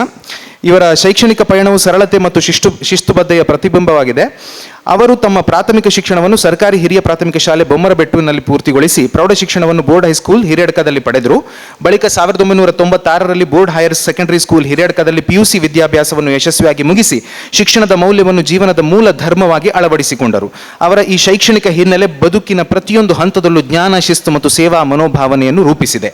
ಊರಿನ ಅರ್ಹ ನಾಗರಿಕರಿಗೆ ಸರ್ಕಾರದ ಸೌಲಭ್ಯಗಳು ಸರಿಯಾದ ರೀತಿಯಲ್ಲಿ ತಲುಪಬೇಕು ಎಂಬ ದೃಢ ಸಂಕಲ್ಪದೊಂದಿಗೆ ಸೇವೆಯನ್ನು ಸಲ್ಲಿಸುತ್ತಿರುವ ದಿನೇಶ್ ಪೈ ಅವರು ಪತ್ನಿ ಶಾಂತಿ ಪೈ ಅವರ ಬೆಂಬಲದೊಂದಿಗೆ ಸರಳ ಮತ್ತು ಮೌಲ್ಯಾಧಾರಿತ ಜೀವನ ಕುಟುಂಬವನ್ನು ನಡೆಸ್ತಾ ಇದ್ದಾರೆ. ಬಿ ಅನಂತ ಪೈ ಮತ್ತು ಭಾಗ್ಯವತಿ ಪೈ ದಂಪತಿಗಳಿಗೆ ಜನಿಸಿದ ಒಟ್ಟು 10 ಮಕ್ಕಳಲ್ಲಿ 8ನೇಯವರಾಗಿರುವ ಇವರು ಸುಮಾರು 30 ವರ್ಷಗಳ ಕಾಲ ಕಿರಾಣಿ ಅಂಗಡಿಯನ್ನು ಯಶಸ್ವಿಯಾಗಿ ನಡೆಸಿ ನಂತರ ತಮ್ಮ ಜೀವನವನ್ನು ಸಮಾಜ ಸೇವೆಗೆ ಅರ್ಪಣೆ ಮಾಡಿದರು. ಕುಟುಂಬ ಜೀವನದಲ್ಲೂ ತಮ್ಮ ಮಕ್ಕಳಿಗೆ ಫಿಯರ್ಲೆಸ್ ಆ್ಯಂಡ್ ಪೀಸ್ಫುಲ್ ಎನ್ವೈರ್ಮೆಂಟ್ ಅನ್ನು ಒದಗಿಸಿ ಪ್ರೀತಿ, ನೈತಿಕತೆ ಮತ್ತು ಗುರಿ ಸಾಧನೆಗೆ ಸದಾ ಬೆಂಬಲವಾಗಿ ನಿಂತಿರುವ ಅವರು ಆದರ್ಶ ತಂದೆಯಾಗಿ ಗುರುತಿಸಿಕೊಂಡಿದ್ದಾರೆ. ಕಳೆದ 49 ವರ್ಷಗಳಿಂದ ಉಡುಪಿಯಲ್ಲಿ ವಾಸವಿದ್ದು ಸಮಾಜದೊಂದಿಗೆ ಗಾಢವಾದ ನಂಟನ್ನು ಬೆಳೆಸಿಕೊಂಡಿದ್ದಾರೆ. ಸರ್ಕಾರದ ಹಲವು ಯೋಜನೆಗಳು ಪ್ರಾಮಾಣಿಕರಿಗೆ ತಲುಪುವಂತೆ ಪ್ರಯತ್ನವನ್ನು ಮಾಡ್ತಾನೆ ಇದ್ದಾರೆ.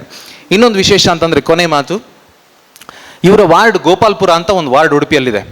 ಆ ವಾರ್ಡ್ನಲ್ಲಿ ಎಷ್ಟು ಮನೆ ಇದೆ ಅಷ್ಟು ಮನೆಗಳ ಪರಿಚಯ ಇವರಿಗಿದೆ. ಯಾವ ಮನೆಗಳಲ್ಲಿ ಎಷ್ಟು ಜನರಿದ್ದಾರೆ, ಏನು ಕೆಲಸ ಮಾಡ್ತಾರೆ, ಎಷ್ಟು ಸಾಲ ಇದೆ ಅದು ಗೊತ್ತಿದೆ. ಯಾವ ಮನೆಯಲ್ಲಿ ಏನು ಸಮಸ್ಯೆ ಇದೆ ಆ ಸಮಸ್ಯೆಯನ್ನು ಹೇಗೆ ಬಗೆಹರಿಸಬೇಕು ಅದು ಗೊತ್ತಿದೆ. ಪ್ರತಿದಿನ 3-4 ಮನೆಗಳಿಗೆ ಭೇಟಿ ಕೊಡುವಂಥದ್ದು ಇವ್ರ ಜಾಯಮಾನವಾಗಿದೆ. ಇಂಥ ದಿನೇಶ್ ಪೈ ಅವರಿಗೆ BSWT 2025ನೇ ಸಾಲಿನ ವರ್ಷದ ವ್ಯಕ್ತಿ ಪ್ರಶಸ್ತಿಯನ್ನು ಕೊಟ್ಟು ಸನ್ಮಾನಿಸಿ ಗೌರವಿಸ್ತಾ ಇದೆ. ಧರ್ಮ ಸರ್ ಸೇರಿದಂತೆ ಎಲ್ಲ ಅತಿಥಿಗಳು ದಯವಿಟ್ಟು ಮುಂದೆ ಬಂದು ಇದನ್ನು ಅವರಿಗೆ ಅರ್ಪಿಸಬೇಕು ಅಂತ ವಿನಂತಿಸ್ತಾ ಇದ್ದೇನೆ.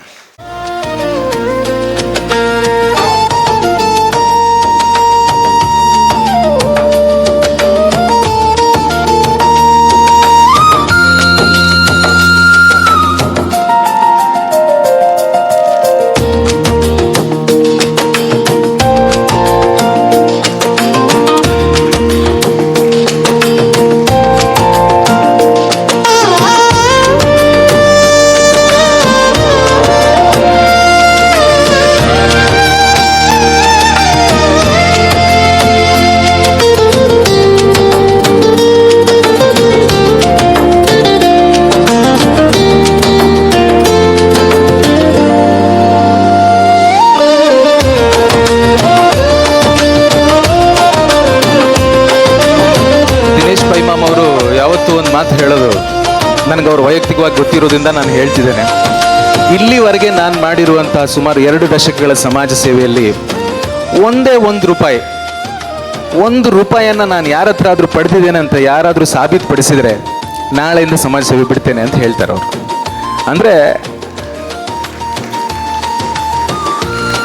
ಮತ್ತೊಮ್ಮೆ ಶ್ರೀಕೃಷ್ಣ ಪರಮಾತ್ಮನ ಮಾತು, ಕರ್ಮಣ್ಯೇವಾಧಿಕಾರಸ್ಥೆ ಮಾ ಫಲೇಶು ಕದಾಚನ ಮಾ ಕರ್ಮಫಲ ಹೇತುರ್ಭೋ ಮಾತೆ ಸಂಯೋಷ್ಟ ಕರ್ಮಣಿ ಅನ್ನೋ ಮಾತಿದೆಯಲ್ಲ, ನೀನು ನಿನ್ನ ಕೆಲಸವನ್ನ ಮಾಡು, ಫಲ ನಾನು ಕೊಡ್ತೇನೆ ಅನ್ನೋಂಥ ಮಾತು. ಫಲ ಇವತ್ತು ಸಿಕ್ಕಿದೆ ನೋಡಿ ಅವರಿಗೆ ಈ ರೂಪದಲ್ಲಿ ನಿಮ್ಮೆಲ್ಲರ ಸಮ್ಮುಖದಲ್ಲಿ. ದಯವಿಟ್ಟು ಬರ್ಬೋದಾ?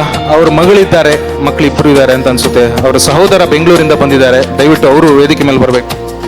ಅದೆಲ್ಲ ಇಡೀ ಫ್ಯಾಮಿಲಿ ಅವರು 7-8 ಜನ ಬಂದಿದ್ದಾರೆ.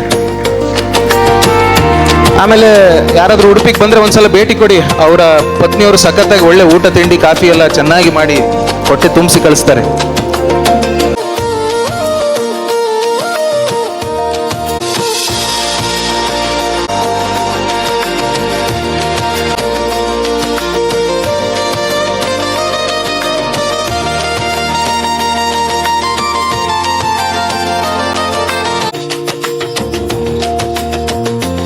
ಈಗ BSWTಯ ಎಲ್ಲ ಸದಸ್ಯರು ದಯವಿಟ್ಟು ವೇದಿಕೆಗೆ ಬರಬಹುದಾ? ಒಂದು ಚಿತ್ರಕ್ಕಾಗಿದೆ, ಎಲ್ಲ ನಿಲ್ಬೇಕು. ಎಲ್ಲ ಸದಸ್ಯರ ಜೊತೆಗೆ ಒಂದು ಗ್ರೂಪ್ ಫೋಟೋ ಪ್ಲೀಸ್.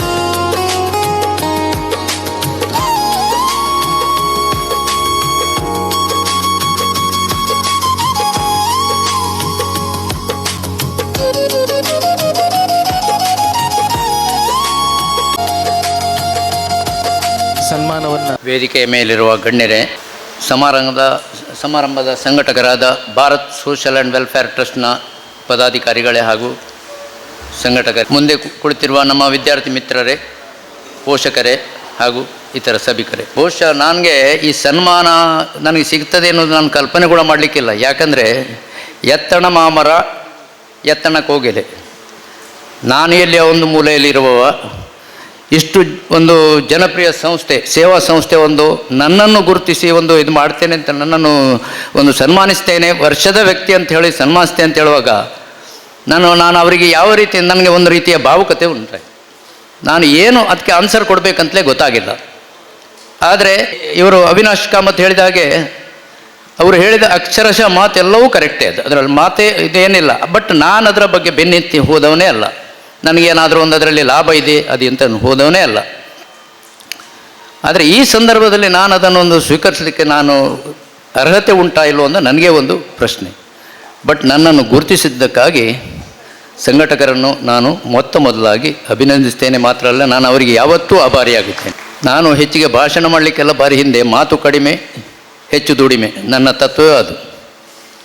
ಯಾವುದೇ ವಿಷಯದಲ್ಲಿ ಯಾರಾದರೂ ನನ್ನನ್ನು ಹೊಗಳಿದ ಕೂಡಲೇ ಖುಷಿಯಾಗುವುದು, ತೆಗಳಿದ ಕೂಡಲೇ ಸಿಟ್ಟುಕೊಳ್ಳೋದು, ಅದು ಆ ಭಾವನೆಯೇ ನನ್ನಲ್ಲಿಲ್ಲ.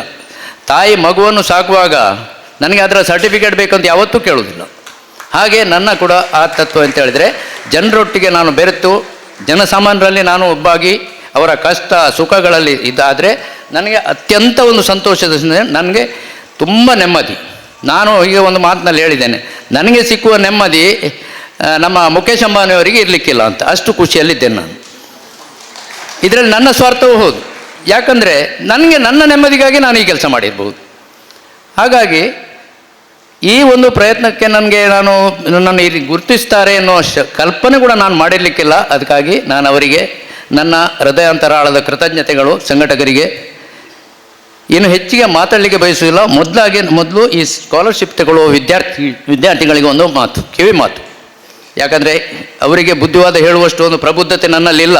ಆದರೂ ಒಂದು ವಿಷಯ ಹೇಳ್ತೇನೆ, ನೀವು ನಿಮಗೆ ಸಂಸ್ಕಾರ ಕಲಿಸಿದ ಪೋಷಕರನ್ನು ಯಾವತ್ತೂ ಮರಿಬೇಡಿ, ಹಿರಿಯರನ್ನು ಮರಿಬೇಡಿ.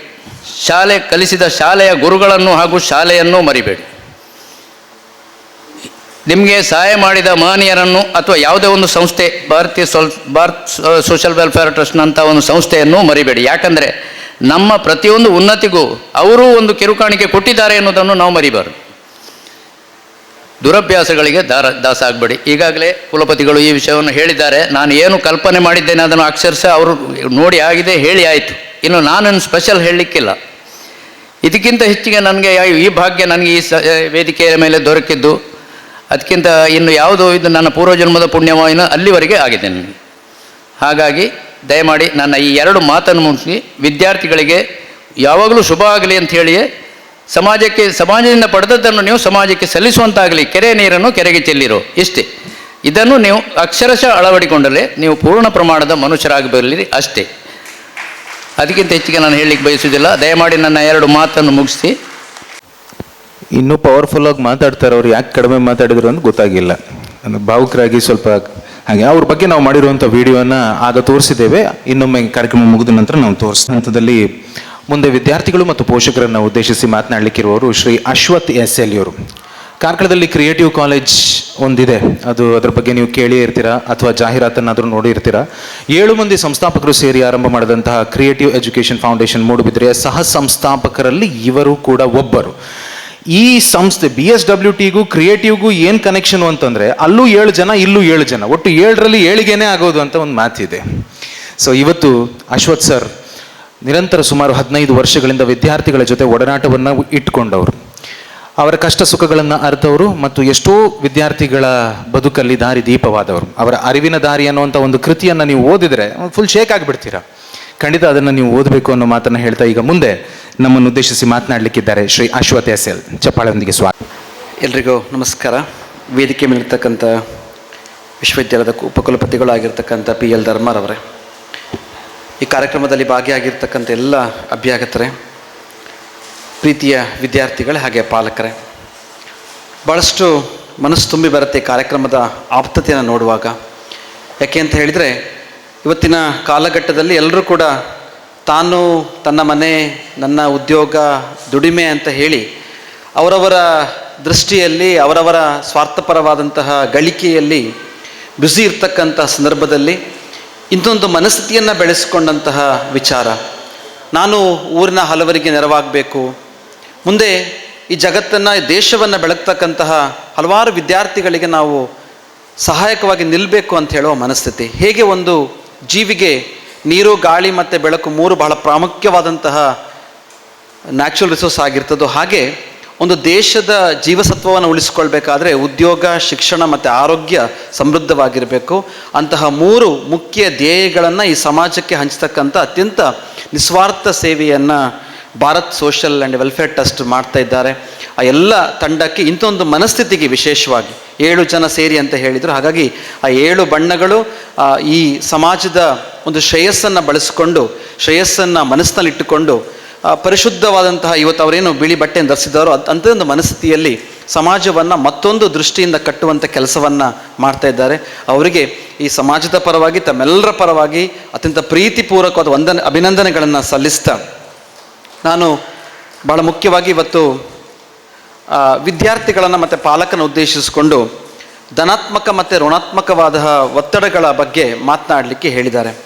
ಅದರ ಬಗ್ಗೆ ನಾನು ಹೆಚ್ಚು ಒಂದು 2-3 ವಿಚಾರಗಳನ್ನು ನಾನು ಚೆಲ್ತಾ ಹೋಗ್ತೇನೆ. ಯಾಕೆ ಅಂತಂದರೆ ಇವತ್ತು ನಾವಿರ್ತಕ್ಕಂಥ ಸಮಾಜದ ದೃಷ್ಟಿಯಲ್ಲಿ, ವಿಶೇಷವಾಗಿ ಇವತ್ತಿನ ಕಾಲಘಟ್ಟದ ವಿದ್ಯಾರ್ಥಿಗಳು ಬೆಳೆಸಿಕೊಳ್ಳಲೇಬೇಕಾದಂತಹ ಮನಸ್ಥಿತಿಯನ್ನು ನಾವು ಬೆಳೆಸ್ಕೊಳ್ಬೇಕಾಗ್ತದೆ. ಕಾರಣ, ಇವತ್ತು ನಾವೇನು ನಮ್ಮ ಮೊಬೈಲ್ ಯೂಸೇಜ್ ಅಥವಾ ಟೆಕ್ನಾಲಜಿ ಬಗ್ಗೆ ಮಾತನಾಡ್ತೀವೋ ಇದು ಈ ಕಾಲಘಟ್ಟದ ಅನಿವಾರ್ಯ, ಅದನ್ನು ನಾವು ಒಪ್ಕೊಳ್ಳೇಬೇಕು. ನಾನು ಮೊಬೈಲಿಂದ ವಿಮುಖರಾಗಿ ಕುತ್ಕೊಳ್ತೇನೆ ಅಂತ ಹೇಳಲಿಕ್ಕೆ ಇವತ್ತಿನ ಕಾಲಘಟ್ಟದಲ್ಲಿ ಯಾರಿಗೂ ಸಾಧ್ಯ ಇಲ್ಲ. ಆದರೆ ಅದು ನಮ್ಮನ್ನು ಕೊಂಡು ಹೋಗುವ ರೀತಿ ಹೇಗೆ ಮತ್ತು ಯಾವ ಮಾರ್ಗ ಅಂತ ಹೇಳುವ ವಿಚಾರವನ್ನು ನಾವೆಲ್ಲ ಗಂಭೀರವಾಗಿ ತೆಗೆದುಕೊಳ್ಬೇಕಾಗಿದೆ. ವಿಶೇಷವಾಗಿ ನಾವು ಪಾಲಕರು ಮಕ್ಕಳೊಟ್ಟಿಗೆ ಕುತ್ಕೊಂಡಂಥ ಈ ಸಂದರ್ಭದಲ್ಲಿ ನಾವು ಮಕ್ಕಳನ್ನು ಶಾಲಾ ಅಥವಾ ಕಾಲೇಜುಗಳಿಗೆ ಕಳಿಸಿಕೊಟ್ಟ ತಕ್ಷಣ ಅವರ ವಿದ್ಯಾರ್ಹತೆ ಆಗಿಬಿಡುತ್ತೆ, ಯಶಸ್ಸಾಗಿಬಿಡುತ್ತೆ ಅಂತ ನಾವು ಭಾವಿಸ್ಕೊಳ್ಬಾರ್ದು. ವಿದ್ಯಾರ್ಥಿಗಳನ್ನು ನಾವು ಶಾಲಾ ಕಾಲೇಜಿಗೆ ಕಳಿಸುವ ಜೊತೆಗೆ ಅವರ ಎಲ್ಲ ದಿನನಿತ್ಯದ ಕೆಲಸಗಳಲ್ಲಿ ಅವರು ಮಾಡುವಂಥ ಕೈಂಕರ್ಯಗಳಲ್ಲಿ ನಮ್ಮೊಂದು ಕಣ್ಣಿರಬೇಕು ಅಂತ. ಯಾಕಂತಂದರೆ ತಾವೆಲ್ಲ ಮೊನ್ನೆ ಅಬ್ಸರ್ವ್ ಮಾಡಿರ್ಬೋದು ಟಿ ವಿ ನಮ್ಮೆಲ್ಲ ಮಾಧ್ಯಮಗಳಲ್ಲಿ, ಯಾವುದೋ ಒಂದು ಮನರಂಜನೆಗಾಗಿ ಮಾತ್ರ ಸೀಮಿತವಾಗಿರಬೇಕಾದಂತಹ ಕಾರ್ಯಕ್ರಮಗಳ ಅಲ್ಲಿ ಅಭಿನಯಿಸಿದಂಥವರು ಇದ್ದಂಥವರು ಒಂದು ರಿಯಾಲಿಟಿ ಶೋ ಅನ್ನು ಗೆದ್ದು ಹೊರಗಡೆ ಬಂದಾಗ ಹೇಗೆ ನಮ್ಮ ಸಮಾಜದ ರಿಸೀವ್ ಮಾಡ್ತು ಅಂತ, ಇಡೀ ವಿಶ್ವವೇ ಕೊಂಡಾಡ್ತಕ್ಕಂತಹ ಸಾಹಿತ್ಯ ವಲಯದ ಬಹುಶ್ರೇಷ್ಠವಾಗಿರ್ತಕ್ಕಂಥ ಸಾಹಿತ್ಯ ವಲಯದ ನೊಬೆಲ್ ಅಂತಲೇ ಕರೆಸಿಕೊಳ್ಳುವಂತಹ ಬೂಕರ್ ಪ್ರಶಸ್ತಿಯನ್ನು ನಮ್ಮ ನಾಡಿನ ಹೆಮ್ಮೆಯ ಬಾನು ಮುಷ್ತಾಕ್ ಅವರು, ದೀಪಾ ಬಸ್ತಿ ಅವರು ಗೆದ್ದಾಗ ಆ ಸಂಭ್ರಮ ನಮಗೆ ಕಾಣಲಿಲ್ಲ. ಮೊನ್ನೆ ಯಾರೋ ಬಿಗ್ ಬಾಸ್ ರಿಯಾಲಿಟಿ ಶೋ ಅನ್ನು ಗೆದ್ದು ಹೊರಗಡೆ ಬಂದ ತಕ್ಷಣ ನಾವೆಲ್ಲ ನಮ್ಮ ಮೈ ಮರೆತು ಬೀದಿಯಲ್ಲಿ ಅವರನ್ನು ಸ್ವಾಗತ ಮಾಡ್ತಕ್ಕಂಥ, ಅವರಿಗೆ ರಕ್ಷಣೆ ಕೊಡಲಿಕ್ಕೆ ನಮ್ಮ IPS ಆಫೀಸರು DSPನೋ SP ನೋ ಆ ಜೀಪಿನ ಮುಂದೆ ಓಡಾಡ್ತಕ್ಕಂಥ ದೃಶ್ಯವನ್ನು ನೋಡುವಾಗ ನಿಜವಾಗಿಯೂ ಶೈಕ್ಷಣಿಕವಾಗಿ ಕೆಲಸ ಮಾಡಿದ ನಮಗೆ ಮನಸ್ಸು ಕರಗ್ತದೆ. ಅಂದರೆ ನಾನು ಹೇಳ್ತಾ ಇರೋದು ಇಲ್ಲಿ ಬಿಗ್ ಬಾಸ್ನ ಒಳಗಿದ್ದಂತಹ ನಟರು ನಟಿಯರು ಕಡಿಮೆ ಅಂತಲ್ಲ, ಅವರ ಪ್ರತಿಭೆಯಲ್ಲಿ ಅವರು ಪ್ರತಿಭಾವಂತರೇ, ಅವರ ಕ್ಷೇತ್ರದಲ್ಲಿ ಅವರು ಖಂಡಿತವಾದ ಸಾಧಕರೇ. ಆದರೆ ಅವರನ್ನು ನಾವು ಒಂದು ಮನರಂಜನೆಗಾಗಿ ಮಾತ್ರ ಸೀಮಿತಗೊಳಿಸಿ ನಾನು ಮಾಡಬೇಕಾದ ಕೆಲಸವನ್ನು, ನನ್ನ ಮನೆಯ ಉದ್ಯೋಗ ಅಥವಾ ನನ್ನ ಶಿಕ್ಷಣಕ್ಕೆ ಸ್ಕೋಪ್ ಕೊಡಬೇಕಾದಂತಹ ಒಂದು ಗುಂಪು ಅವರನ್ನು ಅಷ್ಟೊಂದು ಸಂಭ್ರಮದಲ್ಲಿ ಸ್ವೀಕಾರ ಮಾಡ್ತಕ್ಕಂಥ ರೀತಿಯನ್ನು ನೋಡಿದಾಗ ಖಂಡಿತವಾಗಿಯೂ ಎಲ್ಲೋ ಒಂದು ಕಡೆ ವಿಶ್ವಗುರು ಕಡೆಗೆ ನಾವು ಸಾಗ್ತಾ ಇದ್ದೇವೆ ಅಂತ ಹೇಳುವಾಗ ಇಂತಹ ಕೆಲವೊಂದಷ್ಟು ಆಚರಣೆಗಳು, ಕೆಲವೊಂದಷ್ಟು ಘಟನೆಗಳು ನಮ್ಮ ಮನಸ್ಸನ್ನು ಕಲಕ್ತದೆ. ಕಾರಣ ಇಷ್ಟೇ, ಆತ್ಮೀಯವಾಗಿ ನಾವೆಲ್ಲ ಇದನ್ನು ತೆಗೆದುಕೊಳ್ಬೇಕಾದ ರೀತಿ ಹೇಗೆ ಅಂತಂದರೆ, ನಾವು ಯಾವುದಕ್ಕೆ ಆದ್ಯತೆ ಕೊಡಬೇಕು ಅಂತ. ಮನೆಯಲ್ಲಿ ಕುಳಿತುಕೊಂಡಂತಹ ಪಾಲಕರು ಮತ್ತು ವಿದ್ಯಾರ್ಥಿಗಳು, ಅಥವಾ ನೀವು ಆ ವಿದ್ಯಾರ್ಥಿಗಳಿಗೆ ಪಾಲಕರು ಏನನ್ನು ತಿಳಿಸ್ಕೊಡ್ಬೇಕಾಗತ್ತೆ ಅಂತ ಹೇಳಿದರೆ, ನಮ್ಮ ಆದ್ಯತೆ ಏನಾಗಬೇಕಾಗಿದ್ರೆ, ರಿಯಾಲಿಟಿ ಶೋನಲ್ಲಿ ಬಂದಂಥ ಅವರೆಲ್ಲವನ್ನು ನಾವು ಹಾಗೆ ಸ್ವೀಕಾರ ಮಾಡುವಾಗ ನೀವು ನಿಮ್ಮ ಮಕ್ಕಳಿಗೆ ಅಥವಾ ತಂಗಿ ತಮ್ಮಂದರಿಗೆ, ಅಣ್ಣ ಅಕ್ಕಂದರಿಗೆ ಯಾರನ್ನು ಹೀರೋ ಅಂತ ಸ್ವೀಕರಿಸ್ಬೇಕಂತ ಹೇಳ್ತೀರಾ? ಹಾಗಿದ್ರೆ ದೇಶಕ್ಕಾಗಿ ಗಡಿಯನ್ನು ಕಾಯ್ತಕ್ಕಂಥ ಸೈನಿಕ ನಮಗೆ ಹೀರೋ ಆಗಬೇಕು, ಬಿಸಿಲಲ್ಲಿ ಬೇಯ್ತಕ್ಕಂಥ ರೈತ ಹೀರೋ ಆಗಬೇಕು, ಅಥವಾ ಇವತ್ತು ನಮ್ಮೆದುರುಗಡೆ ಸನ್ಮಾನಗೊಂಡಂತಹ ಇಡೀ ತಮ್ಮ ಜೀವನವನ್ನೇ ಸೇವೆಗಾಗಿ ಮುಡಿಪಾಗಿಟ್ಟಂತಹ ದಿನೇಶ್ ಪೈ ಅವರು ನಮಗೆ ಹೀರೋಗಳಾಗಿ ಕಾಣಬೇಕು. ಕಷ್ಟದಲ್ಲಿ ಬೆಳೆದು ಬಂದರೂ ಕೂಡ ಇವತ್ತು ನಮ್ಮ ಮಂಗಳೂರು ವಿಶ್ವವಿದ್ಯಾಲಯ ಅತ್ಯಂತ ಗೌರವಾನ್ವಿತವಾಗಿರ್ತಕ್ಕಂತಹ ಉಪಕುಲಪತಿ ಸ್ಥಾನವನ್ನು ಅಲಂಕರಿಸಿರ್ತಕ್ಕಂತಹ ನಮ್ಮ PL ಧರ್ಮರವರು ನಮಗೆ ಹೀರೋ ಆಗಬೇಕು. ಅಥವಾ ಯಾವುದನ್ನು ಸ್ವೀಕರಿಸದೆ ಯಾವುದೋ ಒಂದೆರಡು ರಿಯಾಲಿಟಿ ಶೋನಲ್ಲಿ ಗೆದ್ದು ಬಂದವರು ನಮ್ಮ ಹೀರೋಗಳಾಗಿ ಬಿಟ್ಟರೆ ನಮ್ಮ ಮುಂದಿನ ಸ್ಫೂರ್ತಿ ಯಾರಂತ ನಾವು ಪರಿಗಣಿಸ್ಕೊಳ್ಬೇಕಾಗತ್ತೆ. ಮೊನ್ನೆ ಅಂಧತ್ವ ಇರ್ತಕ್ಕಂಥ ಹಲವಾರು ಹೆಣ್ಣುಮಕ್ಕಳು ವಿಶ್ವಕಪ್ಪನ್ನು ಗೆದ್ದು ಬಂದರು ಕ್ರಿಕೆಟ್ನಲ್ಲಿ. ಇಲ್ಲೇ ನಮ್ಮ ಸಮೀಪದ ಸುರತ್ಕಲ್ಲಿನ ಡೆಲ್ಲಿ ಪಬ್ಲಿಕ್ ಸ್ಕೂಲ್ನ ಒಬ್ಬ ವಿದ್ಯಾರ್ಥಿ ಈಶಾನ್ ವಿಕ್ರಮ್ ಅಂತ ಹೇಳುವವನು 1 in million ಅಂತ ಹೇಳುವ ಒಂದು ಹೆಸರನ್ನ ಗಳಿಸಿಕೊಂಡು ವಿಶ್ವ ದಾಖಲೆಯ ಮಟ್ಟದಲ್ಲಿ ಆತನ ಡ್ರೋನ್ನ ಟೆಕ್ನಾಲಜಿನ ಅವನು ವ್ಯಕ್ತಪಡಿಸ್ತಾನೆ. ಅವನು ನಮಗೆ ಹೀರೋ ಆಗಬೇಕು. 17ನೇ ವಯಸ್ಸಿಗೆ ಅತ್ಯಂತ ಕಿರಿಯ CEO ಆದಂತಹ ನಮ್ಮ ಬೆಂಗಳೂರಿನ ಸುಹಾಸ್ ಗೋಪಿನಾಥ್ ನಮಗೆ ಹೀರೋ ಆಗಬೇಕು.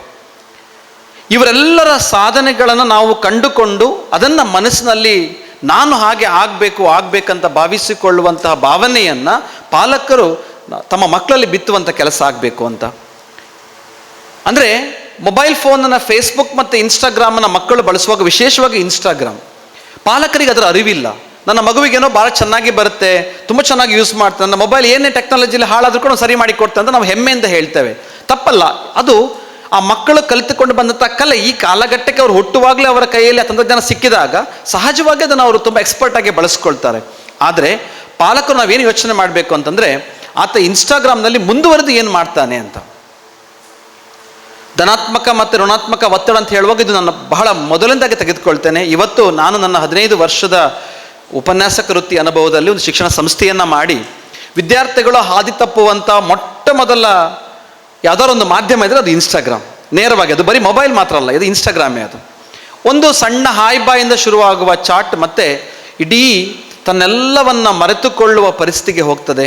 ಕೊನೆಗೆ ಯಾವ ಹಂತಕ್ಕೆ ಬಂದು ಮುಟ್ತಾರೆ ಅಂತ ಹೇಳಿದರೆ, ನನಗಾಗಿ ಒಬ್ಳು ಇರಬೇಕು, ನನ್ನವಳಾಗಿ ಒಬ್ಳು ಇರಬೇಕು, ನನಗಾಗಿ ಒಬ್ಬ ಹುಡುಗ ಇರಬೇಕು, ನನ್ನ ಭಾವನೆಗಳನ್ನು ಕೇಳಿಸ್ಕೊಳ್ಳಿಕ್ಕೆ ಒಬ್ಬ ಬೇಕು ಅಂತ ಹೇಳುವ ಒಂದು ಹ್ಯಾಬಿಚುಯೇಟ್, ಅದು ಆ ವಯಸ್ಸಿನ ಅಗತ್ಯತೆಯನ್ನು ಮೀರಿದಿರತಕ್ಕಂತಹ ಒಂದು ಭಾವನೆಗೆ ತಲುಪುವಂತಹ ವಿಚಾರ ನಾವು ನೋಡ್ತಾ ಇದ್ದೇವೆ. ಅಂದರೆ ಅದು ಹದಿವಯದ ಆಕರ್ಷಣೆ ಸರಿ, ಈ ವಯಸ್ಸಿನಲ್ಲಿ ಎಲ್ರಿಗೂ ಆಗ್ತಕ್ಕಂತಹ ಭಾವನೆಗಳು ಅದು ಸರಿಯೇ. ಆದರೆ ಅದೇ ಬದುಕಲ್ಲ. ತಾವಿನ್ನೂ ದಾಟಬೇಕಾದಂತಹ, ಕ್ರಮಿಸಬೇಕಾದಂತಹ ಹಾದಿ ಬಹಳಷ್ಟು ದೂರ ಇರುವಾಗ, ನಿಮ್ಮ ಮನೆಯಲ್ಲಿ ಅಪ್ಪ ಅಮ್ಮ ನಿಮ್ಮನ್ನು ನಂಬಿಕೊಂಡು ನಿಮ್ಮ ಮೇಲೆ ಇಡೀ ಅವರ ಕನಸುಗಳನ್ನು ಇಟ್ಟುಕೊಂಡು ಕುಳಿತುಕೊಂಡಿರುವಾಗ ನೀವು ಮಾಡುವಂಥ ಹಾದಿಯನ್ನು ಒಮ್ಮೆ ಯೋಚಿಸಬೇಕು ಅಂತ. ಇವತ್ತು ಇಲ್ಲಿ ಕುಳಿತಂಥ ಹಲವಾರು ಪಾಲಕರು, ವಿದ್ಯಾರ್ಥಿಗಳು ಇಲ್ಲಿಯ ಸಂಸ್ಥೆಯ ಸಹಾಯಧನ ಸ್ವೀಕಾರ ಮಾಡಲಿಕ್ಕಿದ್ದೀರಾ. ಆ ಸಹಾಯಧನದ ಒಂದೊಂದು ರೂಪಾಯಿಯ ಮೌಲ್ಯವನ್ನು ತಾವು ತಿಳಿದುಕೊಳ್ಬೇಕು. 7 ಜನ ಯಾರಿಂದನೂ ದೇಣಿಗೆ ಎತ್ತುಕೊಳ್ಳದೆ, ಪ್ರಚಾರವನ್ನು ಬಯಸದೆ, ಪ್ರಾಮಾಣಿಕ, ಅವ್ರು ಹೇಳ್ತಾ ಇದ್ರು ಮೊನ್ನೆ ಪ್ರಶಸ್ತಿಯ ಬಗ್ಗೆ ಮಾತನಾಡುವಾಗ, ತೆರೆಮರೆಯಲ್ಲಿ ಶ್ರಮಿಸಿದಂಥ ಎಲೆಮರೆಯ ಕಾಯಿಯಂತೆ ಶ್ರಮಿಸಿದಂಥವ್ರು, ನಾವು ಅವ್ರನ್ನ ಗುರುತಿಸುವಂಥ ಕೆಲಸ ಆಗಬೇಕು. ಪ್ರಾಮಾಣಿಕವಾಗಿ ಯಾವ ವಿದ್ಯಾರ್ಥಿಗಳಿಗೆ, ಯಾವ ಕುಟುಂಬಕ್ಕೆ ಹಣಕಾಸಿನ ಅಗತ್ಯ ಉಂಟು ಅವರಿಗೆ ತಲುಪಬೇಕು ಅಂತ ಅಷ್ಟೊಂದು ನಿಸ್ಪೃಹವಾಗಿ ಅವರು ಯೋಚನೆ ಮಾಡಿ ನಿಮಗೆ ಅಂತ ಒಂದು ಪ್ರಾಂಜಲ ಮನಸ್ಸಿನಿಂದ ಸಹಾಯಧನವನ್ನು ಕೊಡುವಾಗ ನೀವು ಅದರ ಬಳಕೆಯ ಬಗ್ಗೆ, ಸದ್ವಿನಿಯೋಗದ ಬಗ್ಗೆ ಕೂಡ ವಿಚಾರ ಮಾಡಬೇಕು ಅಂತ. ಯಾಕೆ ಅಂತಂದರೆ ಇವತ್ತು ತುಂಬ ಸರಿ ನಾವು ನೋಡ್ತೇವೆ, ನಾವು ನಮ್ಮ ಸಂಸ್ಥೆಯಲ್ಲಿ ಹೊಂಗಿರಣ ಅಂತ ಹೇಳೋ ಯೋಜನೆ ಮುಖಾಂತರ ಸುಮಾರು ಕೋಟಿಗಟ್ಟಲೆ ಹಣವನ್ನು ಸಹಾಯಧನವಾಗಿ ಕೊಡ್ತೇವೆ. ಆದರೆ ಅದರ ಸದ್ಬಳಕೆ ಬಹಳ ಮುಖ್ಯ ಆಗ್ತದೆ. ನೀವು ಇವತ್ತು ತೆಗೆದುಕೊಂಡು ಹೋದ ಸಹಾಯಧನವನ್ನು ನಿಮ್ಮ ವಿದ್ಯಾಭ್ಯಾಸಕ್ಕೆ ಬಳಸಿಕೊಂಡು ಅದರ ಒಂದೊಂದು ರೂಪಾಯಿಯ ಖರ್ಚಿನ ಲೆಕ್ಕ ನಿಮಗಿರಬೇಕು. ವಿದ್ಯಾರ್ಥಿಗಳು ಗಮನಿಸಬೇಕೇನಂತಂದರೆ, ಅಪ್ಪ ನಿಮ್ಮನ್ನು ನೀವೆಲ್ಲೋ ಪೇಟೆಯಲ್ಲಿ ಹೋಗುವಾಗ ನನಗೊಂದು ಪಿಜ್ಜಾ ಬೇಕು, ಬರ್ಗರ್ ಬೇಕು ಅಂತ ಕೇಳಿದರೆ ಅಪ್ಪ ಜೇಬನ್ನು ಚೆಕ್ ಮಾಡ್ಕೊಳ್ಳೋದೆ, ಗೊತ್ತುಂಟು ಹಣ ಜಾಸ್ತಿ ಇಲ್ಲ ಅಂತ. ಅದೇ ಪಿಜ್ಜಾ ಅಂಗಡಿಯ ಮೂಲೆಯಲ್ಲಿ ಫಿಲ್ಟರ್ಲಿದ್ದ ಒಂದು ಗುಟುಕು ನೀರನ್ನು ಕುಡಿದುಕೊಂಡು ನಿಮಗೆ ಬೇಕಾದ ಪಿಜ್ಜಾ ಕೊಡಿಸ್ತಾರೆ. ಅವರು ಹರಿದ ಬಟ್ಟೆ ಹಾಕ್ಕೊಂಡು ನಿಮಗೆ ಬೇಕಾದ ಬ್ರ್ಯಾಂಡೆಡ್ ಶರ್ಟ್ ಕೊಡಿಸ್ತಾರೆ. ಅಮ್ಮ 9 ತಿಂಗಳು ಹೆತ್ತು ಹೊತ್ತು ನಿಮ್ಮನ್ನು ಸಾಕಿರ್ತಕ್ಕಂಥ ಪರಿಗೆ, ಆ ಸೇವೆಗೆ, ತ್ಯಾಗಕ್ಕೆ, ಅಪ್ಪ ಆಕಾಶದಷ್ಟು ಕನಸುಗಳನ್ನ ಹೊತ್ತುಕೊಂಡು ನಿಮ್ಮನ್ನು ನೋಡ್ತಕ್ಕಂಥ ರೀತಿಗೆ ನೀವು ಈ ಜೀವನ ಪರ್ಯಂತ ದುಡಿಮೆ ಮಾಡಿಕೊಟ್ಟರು ಕೂಡ ಅವರ ಸೇವೆಯನ್ನು, ಅವರ ಋಣವನ್ನು ತೀರಿಸಲಿಕ್ಕೆ ಸಾಧ್ಯ ಇಲ್ಲ. ಹಾಗಿರಬೇಕಾದ್ರೆ ಯಾರೋ ಒಬ್ಬ ಹುಡುಗ ನಿಮಗೆ ಒಂದು ಕ್ಷಣಕ್ಕೆ ಇಷ್ಟ ಆಗ್ತಾನೆ, ಇನ್ಸ್ಟಾಗ್ರಾಮ್ನಲ್ಲಿ ನಿಮ್ಮ ಭಾವನೆಗಳನ್ನು ಆಕರ್ಷಿಸ್ತಾನೆ ಅಂತ ನೀವು ಆ ದಾಸ್ಯಕ್ಕೆ ಬಿದ್ದರೆ ನಿಮ್ಮ ಅಪ್ಪ ಅಮ್ಮನ ಕನಸು ಏನಾಗಬೇಕು ಅಂತ. ತುಂಬ ಸರಿ ಮಕ್ಕಳು ಬಂದು ಆ ಪ್ರೀತಿಯ ಆ ಸನ್ನಿವೇಶದಲ್ಲಿ ನಾವು ಆ ಮಕ್ಕಳನ್ನ ಮಾತನಾಡ್ಸೋಕೆ ಬಹಳ ಬೇಸರ ಆಗ್ತದೆ. ಅಪ್ಪ ಆಟೋ ಓಡಿಸ್ತಿರ್ತಾರೆ, ಇನ್ನೇನೋ ಕೆಲಸ ಮಾಡ್ತಾ ಇರ್ತಾರೆ, ಇನ್ನೇನೋ ಎಲ್ಲೋ ಕೂಲಿ ಕಾರ್ಮಿಕನ ಕೆಲಸ ಮಾಡ್ತಿರ್ತಾನೆ, ಅಮ್ಮ ಮನೆಯಲ್ಲೇ ಕಷ್ಟಪಡ್ತಿರ್ತಾರೆ. ಆದರೆ ಮಕ್ಕಳಿಗೆ ಆ ಕಷ್ಟಗಳ ಪರಿವೆಯಲ್ಲಿ ದಾಟಿ ನಿಲ್ತಕ್ಕಂಥ ಪರಿಸ್ಥಿತಿ ನಾವು ಇವತ್ತಿನ ಸಮಾಜದಲ್ಲಿ ಬಹುಪಾಲು ವಿದ್ಯಾರ್ಥಿಗಳು ನೋಡ್ತಾ ಇದ್ದೇವೆ. ಹಾಗಾಗಿ ಈ ಒತ್ತಡವನ್ನು ನಾವು ಎಲ್ಲಿಂದ ಪಡ್ಕೊಳ್ತೇವೆ ಅಂತಂದರೆ, ಸಹಜವಾಗಿ ಅದು ಇನ್ಸ್ಟಾಗ್ರಾಮಿನ ಒಂದು ಇನ್ಫ್ಲುಯೆನ್ಸ್ ಆಗಿ ಬಂದಿರ್ತದೆ. ನಾನು ಪಾಲಕರಿಗೆ ವಿಶೇಷವಾಗಿ ಹೇಳುವಂಥದ್ದು, ಮಕ್ಕಳು ಬಳಸೋ ಮೊಬೈಲ್ ಮೇಲೆ ಒಂದು ಕಣ್ಣಿರಲಿ ಅಂತ.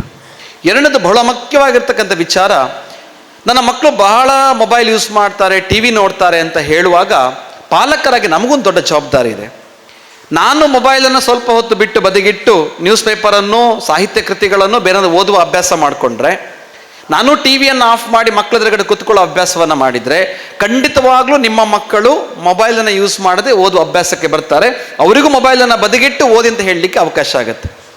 ನನ್ನ ಇಡೀ ಶಿಕ್ಷಣದ ದಾರಿಯಲ್ಲಿ ನನ್ನ ಅಪ್ಪ ಅಮ್ಮ, ನನಗೆ ನಮ್ಮ ಮನೆಯಲ್ಲಿ 3 ಜನ ಮಕ್ಕಳು, 2 ಅಕ್ಕಂದರು, ಎಲ್ಲರೂ ರ್ಯಾಂಕ್ ಹೋಲ್ಡರ್ಸೇ, 3 ಜನ ನಾವು. ಪ್ರತಿನಿತ್ಯ ನಾವು ಓದುವಾಗ ಅಪ್ಪ ಅಮ್ಮ ಟಿ ವಿಯನ್ನು ಆಫ್ ಮಾಡಿ ನಮ್ಮೆದುರುಗಡೆ ಒಂದು ಸಾಹಿತ್ಯ ಕೃತಿಯನ್ನು ಅಥವಾ ದಿನಪತ್ರಿಕೆ ಇಟ್ಕೊಂಡು ಕೂತ್ಕೊಳ್ತಾ ಇದ್ರು. ನಮಗೆ ಬೇರೆ ಆಪ್ಷನ್ ಇಲ್ಲ, ಟಿ ವಿ ಹಾಕುವ ಪ್ರಶ್ನೆಯೇ ಇಲ್ಲ. ಆಗ ಅಪ್ಪ ಅಮ್ಮನೇ ಅದನ್ನು ಆಫ್ ಮಾಡಿ ಕೂತಾಗ ನಮಗೆ ಅವಕಾಶವೇ ಇಲ್ಲ. ಹಾಗಾಗಿ ನಾನು ನಿಮ್ಮನ್ನು ರಿಕ್ವೆಸ್ಟ್ ಮಾಡ್ಕೊಳ್ಳೋದಿಷ್ಟೇ, ಮಕ್ಕಳ ಎದುರುಗಡೆ ಕೊನೆಯ ಪಕ್ಷ ಸಂಜೆ ಮನೆಗೆ ಬಂದು ಓದಿಕೊಳ್ಳುವ ಸಮಯದಲ್ಲಾದರೂ ನೀವು ಮೊಬೈಲನ್ನು ಬಿಟ್ಟು ಆ ರೀಲ್ಸನ್ನು ನೋಡುವಂತಹ ಪ್ರಕ್ರಿಯೆಯಿಂದ ಹೊರಗಡೆ ಬಂದರೆ ಮಕ್ಕಳು ಖಂಡಿತವಾಗಿ ಒಂದಷ್ಟು ಪ್ರಯತ್ನವನ್ನು ಹಾಕ್ತಾರೆ. ಖಂಡಿತ ಅವರನ್ನು ಹೊರಗಡೆ ತರೋದು ಅಷ್ಟು ಸುಲಭ ಇಲ್ಲ. ಯಾಕಂದರೆ ಅವ್ರು ಹೇಗೋ ಅವರು ರೀಲ್ಸ್ ಸಂಸ್ಕೃತಿಗೆ ಒಗ್ಗಿ ಹೋಗಿದೆ. ಇವತ್ತಿನ ಕಾರ್ಯಕ್ರಮದ ಮತ್ತೊಂದು ಅದ್ಭುತವಾದಂತಹ ಕಲ್ಪನೆ ಏನು ಅಂತಂದರೆ, ಈ ಕಾರ್ಯಕ್ರಮದಲ್ಲಿ ನಿಮಗೆ ಈ ಒಂದು 2-3 ಗಂಟೆಗಳ ಕಾಲ ಆ ಮೊಬೈಲಿಂದ ಹೊರಗಡೆ ಬಂದು ಒಂದಷ್ಟು ಜನರ ಮಾತುಗಳನ್ನ ಕೇಳಲಿಕ್ಕೆ ಅವಕಾಶ ಆಗಿದೆ. ಕೇವಲ ಸ್ಕಾಲರ್ಶಿಪ್ ತೆಗೆದುಕೊಂಡು ಹೋಗುವಂಥ ವಿಚಾರ ಅಲ್ಲ ಇದು. ಈ 3 ಗಂಟೆಯಲ್ಲಿ ತುಂಬ ಸಾಧಕರ ಮಾತುಗಳನ್ನ ಕೇಳ್ತೀರಾ, ಅವರ ಅನುಭವಗಳನ್ನ ಕೇಳಿಸಿಕೊಳ್ಳಲಿಕ್ಕಿದ್ದೀರಾ. ನೀವು ಯಾವ ದಾರಿಯಲ್ಲಿ ಸಾಗಬೇಕಂತ ಹೇಳುವ ಅತ್ಯಂತ ಸ್ಪಷ್ಟವಾದ ದಿಕ್ಸೂಚಿಯನ್ನು ನೀವು ತೆಗೆದುಕೊಳ್ಳಲಿಕ್ಕೆ ಸಾಧ್ಯ ಆಗ್ತದೆ.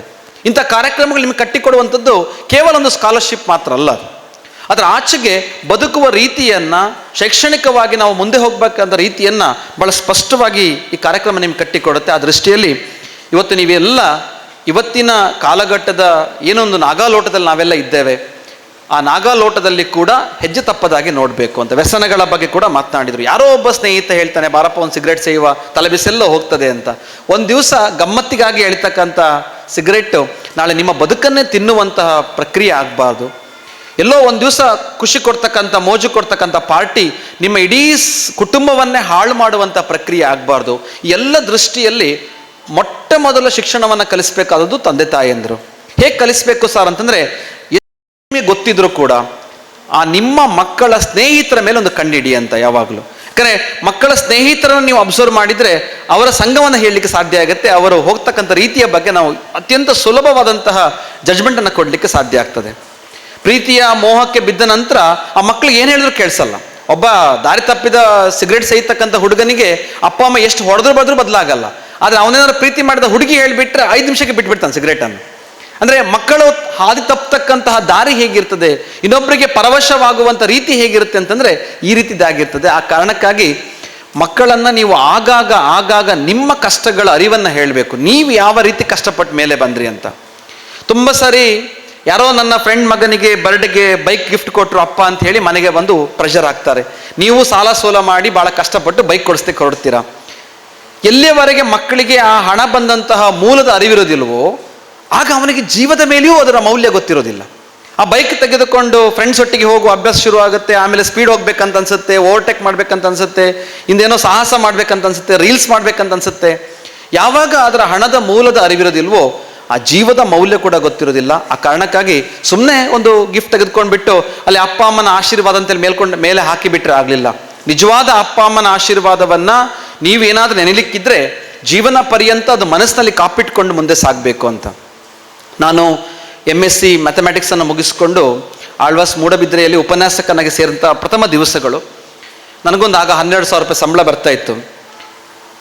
ನನಗೆ ಬರ್ತಕ್ಕಂಥ ಸ್ಟೂಡೆಂಟ್ಸ್ ಎಲ್ಲ ಬೈಕ್ನಲ್ಲಿ ಬರೋರು. ಆಗಿನ ಕಾಲದ ಅತ್ಯಂತ ಶ್ರೀಮಂತಿಕೆಯ ಬೈಕ್ಗಳಲ್ಲಿ ನಮ್ಮ ಎಲ್ಲ ವಿದ್ಯಾರ್ಥಿಗಳು ಬರೋರು. ನಾನು ಮಾತ್ರ ಆಟೋದಲ್ಲಿ ಬಂದು ಇಳಿದು ಕ್ಲಾಸ್ ಮಾಡಿ ಸಂಜೆ ಮನೆಗೆ ಬರ್ತಾ ಇದ್ದೆ. ಯಾಕೆ ಆ ಘಟನೆ ನೆನಪಾಯ್ತು ಅಂತ ಹೇಳಿದರೆ, ಒಂದು ವರ್ಷ ಬಿಟ್ಟು ನನಗೊಂದು ವೆಹಿಕಲ್ ತಗೊಳ್ಬೇಕಂತ ಅನಿಸ್ತು. ಸ್ವಲ್ಪ ಮನೆಯ ಹಣಕಾಸು ಒಂದು ವ್ಯವಸ್ಥೆಗೆ ಬರುವ ಹೊತ್ತಿನಲ್ಲಿ ನಾನು ಒಂದು ಬೈಕನ್ನು ಪರ್ಚೇಸ್ ಮಾಡಬೇಕಂತ ಅನಿಸ್ತು. ಆದರೆ ಆಗ ನನಗೆ ನಿಜವಾಗಿ ಮೊದಲ ಬಾರಿಗೆ ಒಂದು ಕಲ್ಪನೆಗೆ ಬಂದಿರುವಂಥದ್ದು, ನನ್ನ ಅಪ್ಪ ಅಮ್ಮ ನಮ್ಮ 3 ಮಕ್ಕಳ ಶಿಕ್ಷಣಕ್ಕಾಗಿ ಇಡೀ ಜೀವನ ಪರ್ಯಂತ ಕಷ್ಟಪಟ್ಟಿದ್ದಾರೆ. ಅಪ್ಪ ಎಂದೂ ಬೈಕನ್ನು ಓಡಿಸಿರಲಿಲ್ಲ, ಹೆಚ್ಚು ಕಡಿಮೆ ಮನಸ್ಸು ಮಾಡಿದರೆ ಕಾರನ್ನು ಓಡಿಸುವಂತ ಕಲಿತಾ ಇದ್ರು. ಎಲ್ಲ ಒಂದು ಕಡೆ ನನ್ನ ಮನಸ್ಸಿಗೆ ಬಂತು, ಇಡೀ ನಮ್ಮ ಶೈಕ್ಷಣಿಕ ಬದುಕಿಗಾಗಿ ಅವರೆಲ್ಲವನ್ನ ತ್ಯಾಗ ಮಾಡಿದ ನಂತರ ನಾನೀಗ ಬೈಕ್ ಇಟ್ಟುಕೊಂಡು ಗಮ್ಮತ್ತು ಮಾಡೋ ಬದಲಾಗಿ ನಾನು ಮುಂದೆ ಇದನ್ನು ಕೊಂಡ್ಕೊಳ್ಬಹುದು, ಮನೆಗೆ ಒಂದು ಕಾರ್ ಕೊಡಿಸುವ ಅಂತ. ನಾನು ಸಾಲ ಮಾಡಿ ಆ ಸಮಯದಲ್ಲಿ ನನ್ನ ಬೈಕನ್ನು ತೆಗೆದುಕೊಳ್ಳದೆ ಮನೆಗೆ ಕಾರನ್ನು ಕೊಡಿಸ್ತಕ್ಕಂಥ ಆಲೋಚನೆ ಆಯಿತು. ನಿಜವಾಗಿಯೂ ಈಗ ನಾನು ಮನಸ್ಸು ಮಾಡಿದರೆ ಎಂಥದನ್ನು ತೆಗೆದುಕೊಳ್ಳುವಂಥ ಹಂತಕ್ಕೆ ದೇವರು ನಮ್ಮ ಪರಿಶ್ರಮಕ್ಕೆ ಆಶೀರ್ವಾದವನ್ನು ಮಾಡಿದ್ದಾರೆ. ನಾನು ಯಾಕೆ ಆ ಘಟನೆ ನೆನಪಿಸ್ಕೊಳ್ತೇನೆ ಅಂತ ಹೇಳಿದರೆ, ಅಪ್ಪ ಅಮ್ಮನಿಗೆ ನಾನು ಅಂದುಕೊಟ್ಟಂಥ ಆ ಗಿಫ್ಟಿನ ಮುಂದೆ ಬೇರೆಲ್ಲವೂ ನಗಣ್ಯ ಆಗ್ತದೆ.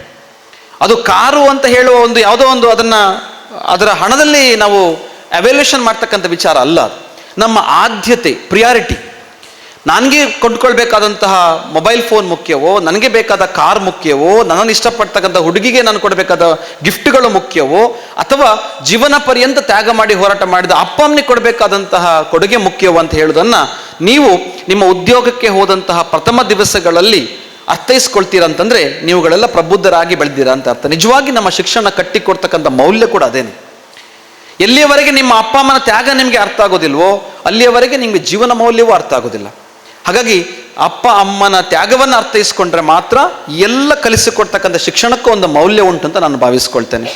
ಇವತ್ತಿನ Bharat social welfare and trust ಅವರ ಕೆಲಸ ನಮಗೆಲ್ಲ ಬಹಳ ದೊಡ್ಡ ಮಾದರಿ ಆಗಬೇಕು. ಯಾಕೆ ಅಂತಂದರೆ, ದೇವರಿಗೆ ನಾವು ಸಲ್ಲಿಸ್ತಕ್ಕಂಥ ಪೂಜೆ ಪುನಸ್ಕಾರಗಳ ಕ್ರಮದಿಂದ ದೇವರು ಎಷ್ಟು ಪುನೀತರಾಗ್ತಾರೆ, ಖುಷಿ ಪಡ್ತಾರೆ, ಅದು ಎಷ್ಟು ದೇವರಿಗೆ ಸಲ್ಲುತ್ತೆ ಅಂತ ಗೊತ್ತಿಲ್ಲ ಅಂತ. ಇದು ಪ್ರಾಜ್ಞರು ಹೇಳಿದಂಥ ಮಾತು. ಆದರೆ ನಿಜವಾಗಿ ಈ ಸಮಾಜದಲ್ಲಿ ಅಗತ್ಯ ಇರ್ತಕ್ಕಂಥವರಿಗೆ, ಅಸಹಾಯಕರಿಗೆ ನಾವು ಸಲ್ಲಿಸ್ತಕ್ಕಂತಹ ಸೇವೆಯ ಪ್ರತಿ ಅಣುವು ಕೂಡ ದೇವರ ತಲುಪುತ್ತಂತೆ. ಆ ದೃಷ್ಟಿಯಿಂದ ಧರ್ಮರವರು ಮಾತನಾಡುವಾಗಲೂ ಹೇಳಿದ್ದು ನೈಜ ಧರ್ಮವನ್ನು ಅವರು ಬಿತ್ತಾ ಇದ್ದಾರೆ ಅಂತ. ದೇವರ ದೂತರಾಗಿ ಬಂದು ಅವರು ಸೇವೆಯನ್ನು ಮಾಡ್ತಾ ಇದ್ದಾರೆ ಅಂತ ಹೇಳಿ ಇವತ್ತು ಸಹಾಯಧನವನ್ನು ಪಡೆದುಕೊಳ್ತಕ್ಕಂಥ ತಾವೆಲ್ಲರೂ ಕೂಡ ಇದರ ಸದುಪಯೋಗನ ಪಡ್ಕೊಂಡು, ಯಾಕಂದ್ರೆ ನಮಗೂ ಹಾಗೆ ಅನಿಸ್ತಾ ಇತ್ತು. ಧರ್ಮರವರು ಹೇಳಿದ ಹಾಗೆ 1,500 ರೂಪಾಯಿ ಎಲ್ಲ ನಾವು ಓದುವಾಗ ಸಿಕ್ಕಿರೋದು ಬಹುದೊಡ್ಡ ಕೊಡುಗೆ. ಅದು ನಮ್ಮ ಇಡೀ ವರ್ಷದ ಖರ್ಚುಗಳನ್ನು ಸಮದೂಗಿಸ್ಕೊಳ್ಳಿಕ್ಕೆ ನಮಗೆ ಸಹಾಯ ಆಗ್ತಾ ಇತ್ತು. ಅಷ್ಟೊಂದು ಕಷ್ಟದಲ್ಲಿ ಕ್ರೋಢೀಕರಣ ಮಾಡಿಕೊಂಡವರಿಗೆ ಬದುಕಿನ ಮೌಲ್ಯ ತಿಳಿದಿರ್ತದೆ. ಇವತ್ತಿಲ್ಲಿ ಕುಳಿತಂಥ ವಿದ್ಯಾರ್ಥಿಗಳಿಗೆ ಹೆಚ್ಚು ಕಡಿಮೆ ಎಲ್ಲವೂ ಬಹಳ ಸುಲಭದಲ್ಲಿ ಸಿಗ್ತಾ ಉಂಟು. ಹಾಗಾಗಿ ತಾವುಗಳು ಗೆಲುವನ್ನು ಸ್ವೀಕರಿಸುವಾಗ ಕೂಡ, ಗೆಲುವನ್ನು ನಿರೀಕ್ಷೆ ಮಾಡುವಾಗ ಕೂಡ ಬಹಳ ಬೇಗ ನಿರೀಕ್ಷೆ ಮಾಡ್ತೀರಾ. ಒಂದು ಅರ್ಥೈಸ್ಕೊಳ್ಬೇಕೇನಂತಂದ್ರೆ, ನಾವು ಸೋಲುಗಳೇ ಇಲ್ಲದೆ ಗೆಲ್ಲಲಿಕ್ಕೆ ಸಾಧ್ಯವೇ ಇಲ್ಲ. ಯಾಕೆ ನಮಗೆ ಒತ್ತಡ ಅತ್ಯಂತ ಬೇಗ ಆಗುತ್ತೆ ಇವತ್ತಿನ ಕಾಲಘಟ್ಟದಲ್ಲಿ ಅಂತಂದ್ರೆ, ಸೋಲುಗಳನ್ನು ಸ್ವೀಕರಿಸಲಿಕ್ಕೆ ನಾವು ತಯಾರಿಲ್ಲ. ನಾನು ಹೊರಟಂಥ ಪ್ರತಿ ಹೆಜ್ಜೆಯೂ ವಿನ್ ಆಗಬೇಕು ಅಂತ. ತಾವೆಲ್ಲ ಕೇಳಿದಂಥ, ನಾವೆಲ್ಲರೂ ನೋಡ್ತಕ್ಕಂಥ KFC ನಾವೇನು ಎಲ್ಲ ಕಡೆ ತಿಂತೇವೆ, ಮಾಲ್ಗಳಲ್ಲಿ ನೋಡ್ತೇವೆ, ಅದನ್ನು ಕಟ್ಟಿದಂಥ ಸ್ಯಾಂಡರ್ಸ್ನ ಕತೆ ಕೇಳಿದರೆ ಆತ ಸೋಲುಗಳನ್ನು ಮೀರಿ ನಿಂತಂಥ ಬದುಕದು ಆ್ಯಕ್ಚುಲಿ. ಅಂದರೆ 65ನೇ ವಯಸ್ಸಿಗೆ ಆತ ಗೆದ್ದಿರೋದು ಬದುಕಿನಲ್ಲಿ. ಯೋಚನೆ ಮಾಡಿ, 65ನೇ ವಯಸ್ಸಿಗೆ ಆತ ಬದುಕಿನಲ್ಲಿ ಗೆದ್ದಿರ್ತಕ್ಕಂಥದ್ದು. ಕರ್ನಲ್ ಹಾಲೆಂಡ್ ಸ್ಯಾಂಡರ್ಸ್ ಅಂತ ಹೇಳುವ ವ್ಯಕ್ತಿ ಅಮೆರಿಕದಲ್ಲಿ ಮೊದಲಿಗೆ ಆತ ತಂದೆಯನ್ನು ಕಳೆದುಕೊಂಡ ನಂತರ ಆತನೇ ದುಡಿತಾನೆ, ಜೋಳ ಕೀಳ್ತಕ್ಕಂಥ ಇನ್ನೇನೋ ಮೆಕ್ಯಾನಿಕ್ ಕೆಲಸ ಮಾಡುವಂಥ ಎಲ್ಲ ಕೆಲಸಗಳು ನಿಭಾಯಿಸಿಕೊಂಡು ಆರ್ಮಿಗೆ ಸೇರಬೇಕು ಅಂತ ಇರ್ತದೆ. ಮಿಲಿಟ್ರಿಗೆ ಸೇರಲಿಕ್ಕೆ ಆತನಿಗೆ ಎಜುಕೇಷನ್ ಮುಗ್ದಿರಲ್ಲ, ಒಂದು ಫೇಕ್ ಸರ್ಟಿಫಿಕೇಟ್ ಮಾಡಿ ಆರ್ಮಿಗೆ ಸೇರ್ಕೊಳ್ತಾನೆ. ಸ್ವಲ್ಪ ದಿವಸಗಳ ನಂತರ ಅದು ಫೇಕ್ ಅಂತ ಗೊತ್ತಾಗುತ್ತೆ, ಕಿತ್ತಾಕ್ತಾರೆ, ಹೊರಗಡೆ ಬೀಳ್ತಾನೆ. ಆಮೇಲೆ ಒಂದು ಯಾವುದೋ ಚಿಕ್ಕ ಹೋಟೆಲ್ ಮಾಡ್ತಾನೆ, ಏನೇನೋ ಮೆಕ್ಯಾನಿಕ್ ಕೆಲಸ ಮಾಡ್ತಾನೆ.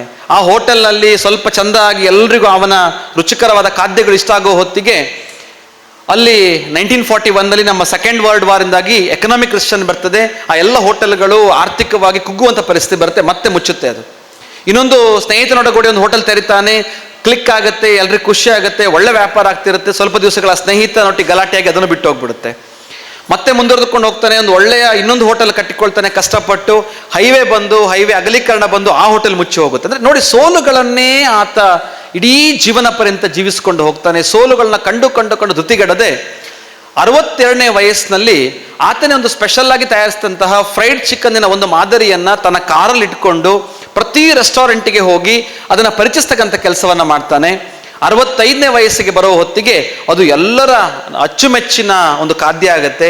ಅದೇ ನಾವಿವತ್ತು ನೋಡ್ತಾ ಇರ್ತಕ್ಕಂಥ ಕೆಂಟುಕಿ ಫ್ರೈಡ್ ಚಿಕನ್, KFC. ಅಂದರೆ 65ನೇ ವರ್ಷದಲ್ಲಿ ಸ್ಯಾಂಡರ್ಸ್, ಕೆಂಟುಕಿ ಯಾಕೆ ಅಂತ ಕೇಳಿದರೆ ಅದು ಆ ಅಮೆರಿಕದ ಊರಲ್ಲಿ ಆತ ಮೊದಲ ಬಾರಿಗೆ ಆ ರೆಸ್ಟೋರೆಂಟನ್ನು ಓಪನ್ ಮಾಡಿರ್ತಕ್ಕಂಥದ್ದು. ಇವತ್ತು ಸುಮಾರು 180 ದೇಶಗಳಲ್ಲಿ 21,000ಕ್ಕೂ ಹೆಚ್ಚು ಬ್ರಾಂಚ್ಗಳು KFC ಇದೆ. ನಮ್ಮ ಭಾರತದಲ್ಲಿ ಅತಿ ಹೆಚ್ಚಿದ್ದಾವೆ. ಹಾಗಿರ್ಬೇಕಾದ್ರೆ 65ನೇ ವಯಸ್ಸಿಗೆ ಸ್ಯಾಂಡರ್ಸ್ ಒಂದು KFC ಅಂತ ಸಾಮ್ರಾಜ್ಯವನ್ನು ಕಟ್ಟಲಿಕ್ಕೆ ಸಾಧ್ಯ ಆಗುತ್ತೆ ಸೋಲುಗಳ ನಂತರವು ಅಂತಂದರೆ, ನಾವೆಲ್ಲ ಸರಿ ಇರ್ತಕ್ಕಂಥವ್ರು, ನಮಗೆಲ್ಲ ವ್ಯವಸ್ಥೆಗಳಿದ್ದಾವೆ, ಈ ರೀತಿಯ ಟ್ರಸ್ಟ್ ಇದೆ ನಮ್ಮನ್ನು ಪುರಸ್ಕರಿಸಲಿಕ್ಕೆ, ಪ್ರೋತ್ಸಾಹ ಮಾಡಲಿಕ್ಕೆ. ಹಾಗಿರ್ಬೇಕಾದ್ರೆ ನಾವ್ಯಾಕೆ ಅಂಜಿಕೊಳ್ಬೇಕು, ಸೋಲಿಗೆ ಭಯಪಡಬೇಕು ಅಂತ? ಸೋಲಿಗೆ ನಾವು ಯಾಕೆ ಭಯಪಡ್ತೇವೆ ಅಂದರೆ, ಗೆಲುವನ್ನು ಭಾಳ ಬೇಗ ನಿರೀಕ್ಷೆ ಮಾಡ್ತೇವೆ. ಇವತ್ತು ರಾತ್ರಿ ನಾನು ಎಫರ್ಟ್ ಆಗ್ತೇನೆ, ಬೆಳಿಗ್ಗೆ ಬಂದುಬಿಡ್ಬೇಕಪ್ಪ. ಯಾಕೆ? ನಮಗೆ ಅರ್ಜೆನ್ಸಿ. ಸೋಲುಗಳನ್ನ ಸ್ವೀಕಾರ ಮಾಡಿಕೊಂಡು ಸಮಾಧಾನ ಪಡಲಿಕ್ಕೆ ಆಗ್ತಿಲ್ಲ. ರೀಲ್ಸ್ ಕಲ್ಚರಲ್ಲಿ ನಾವಿದ್ದೇವೆ.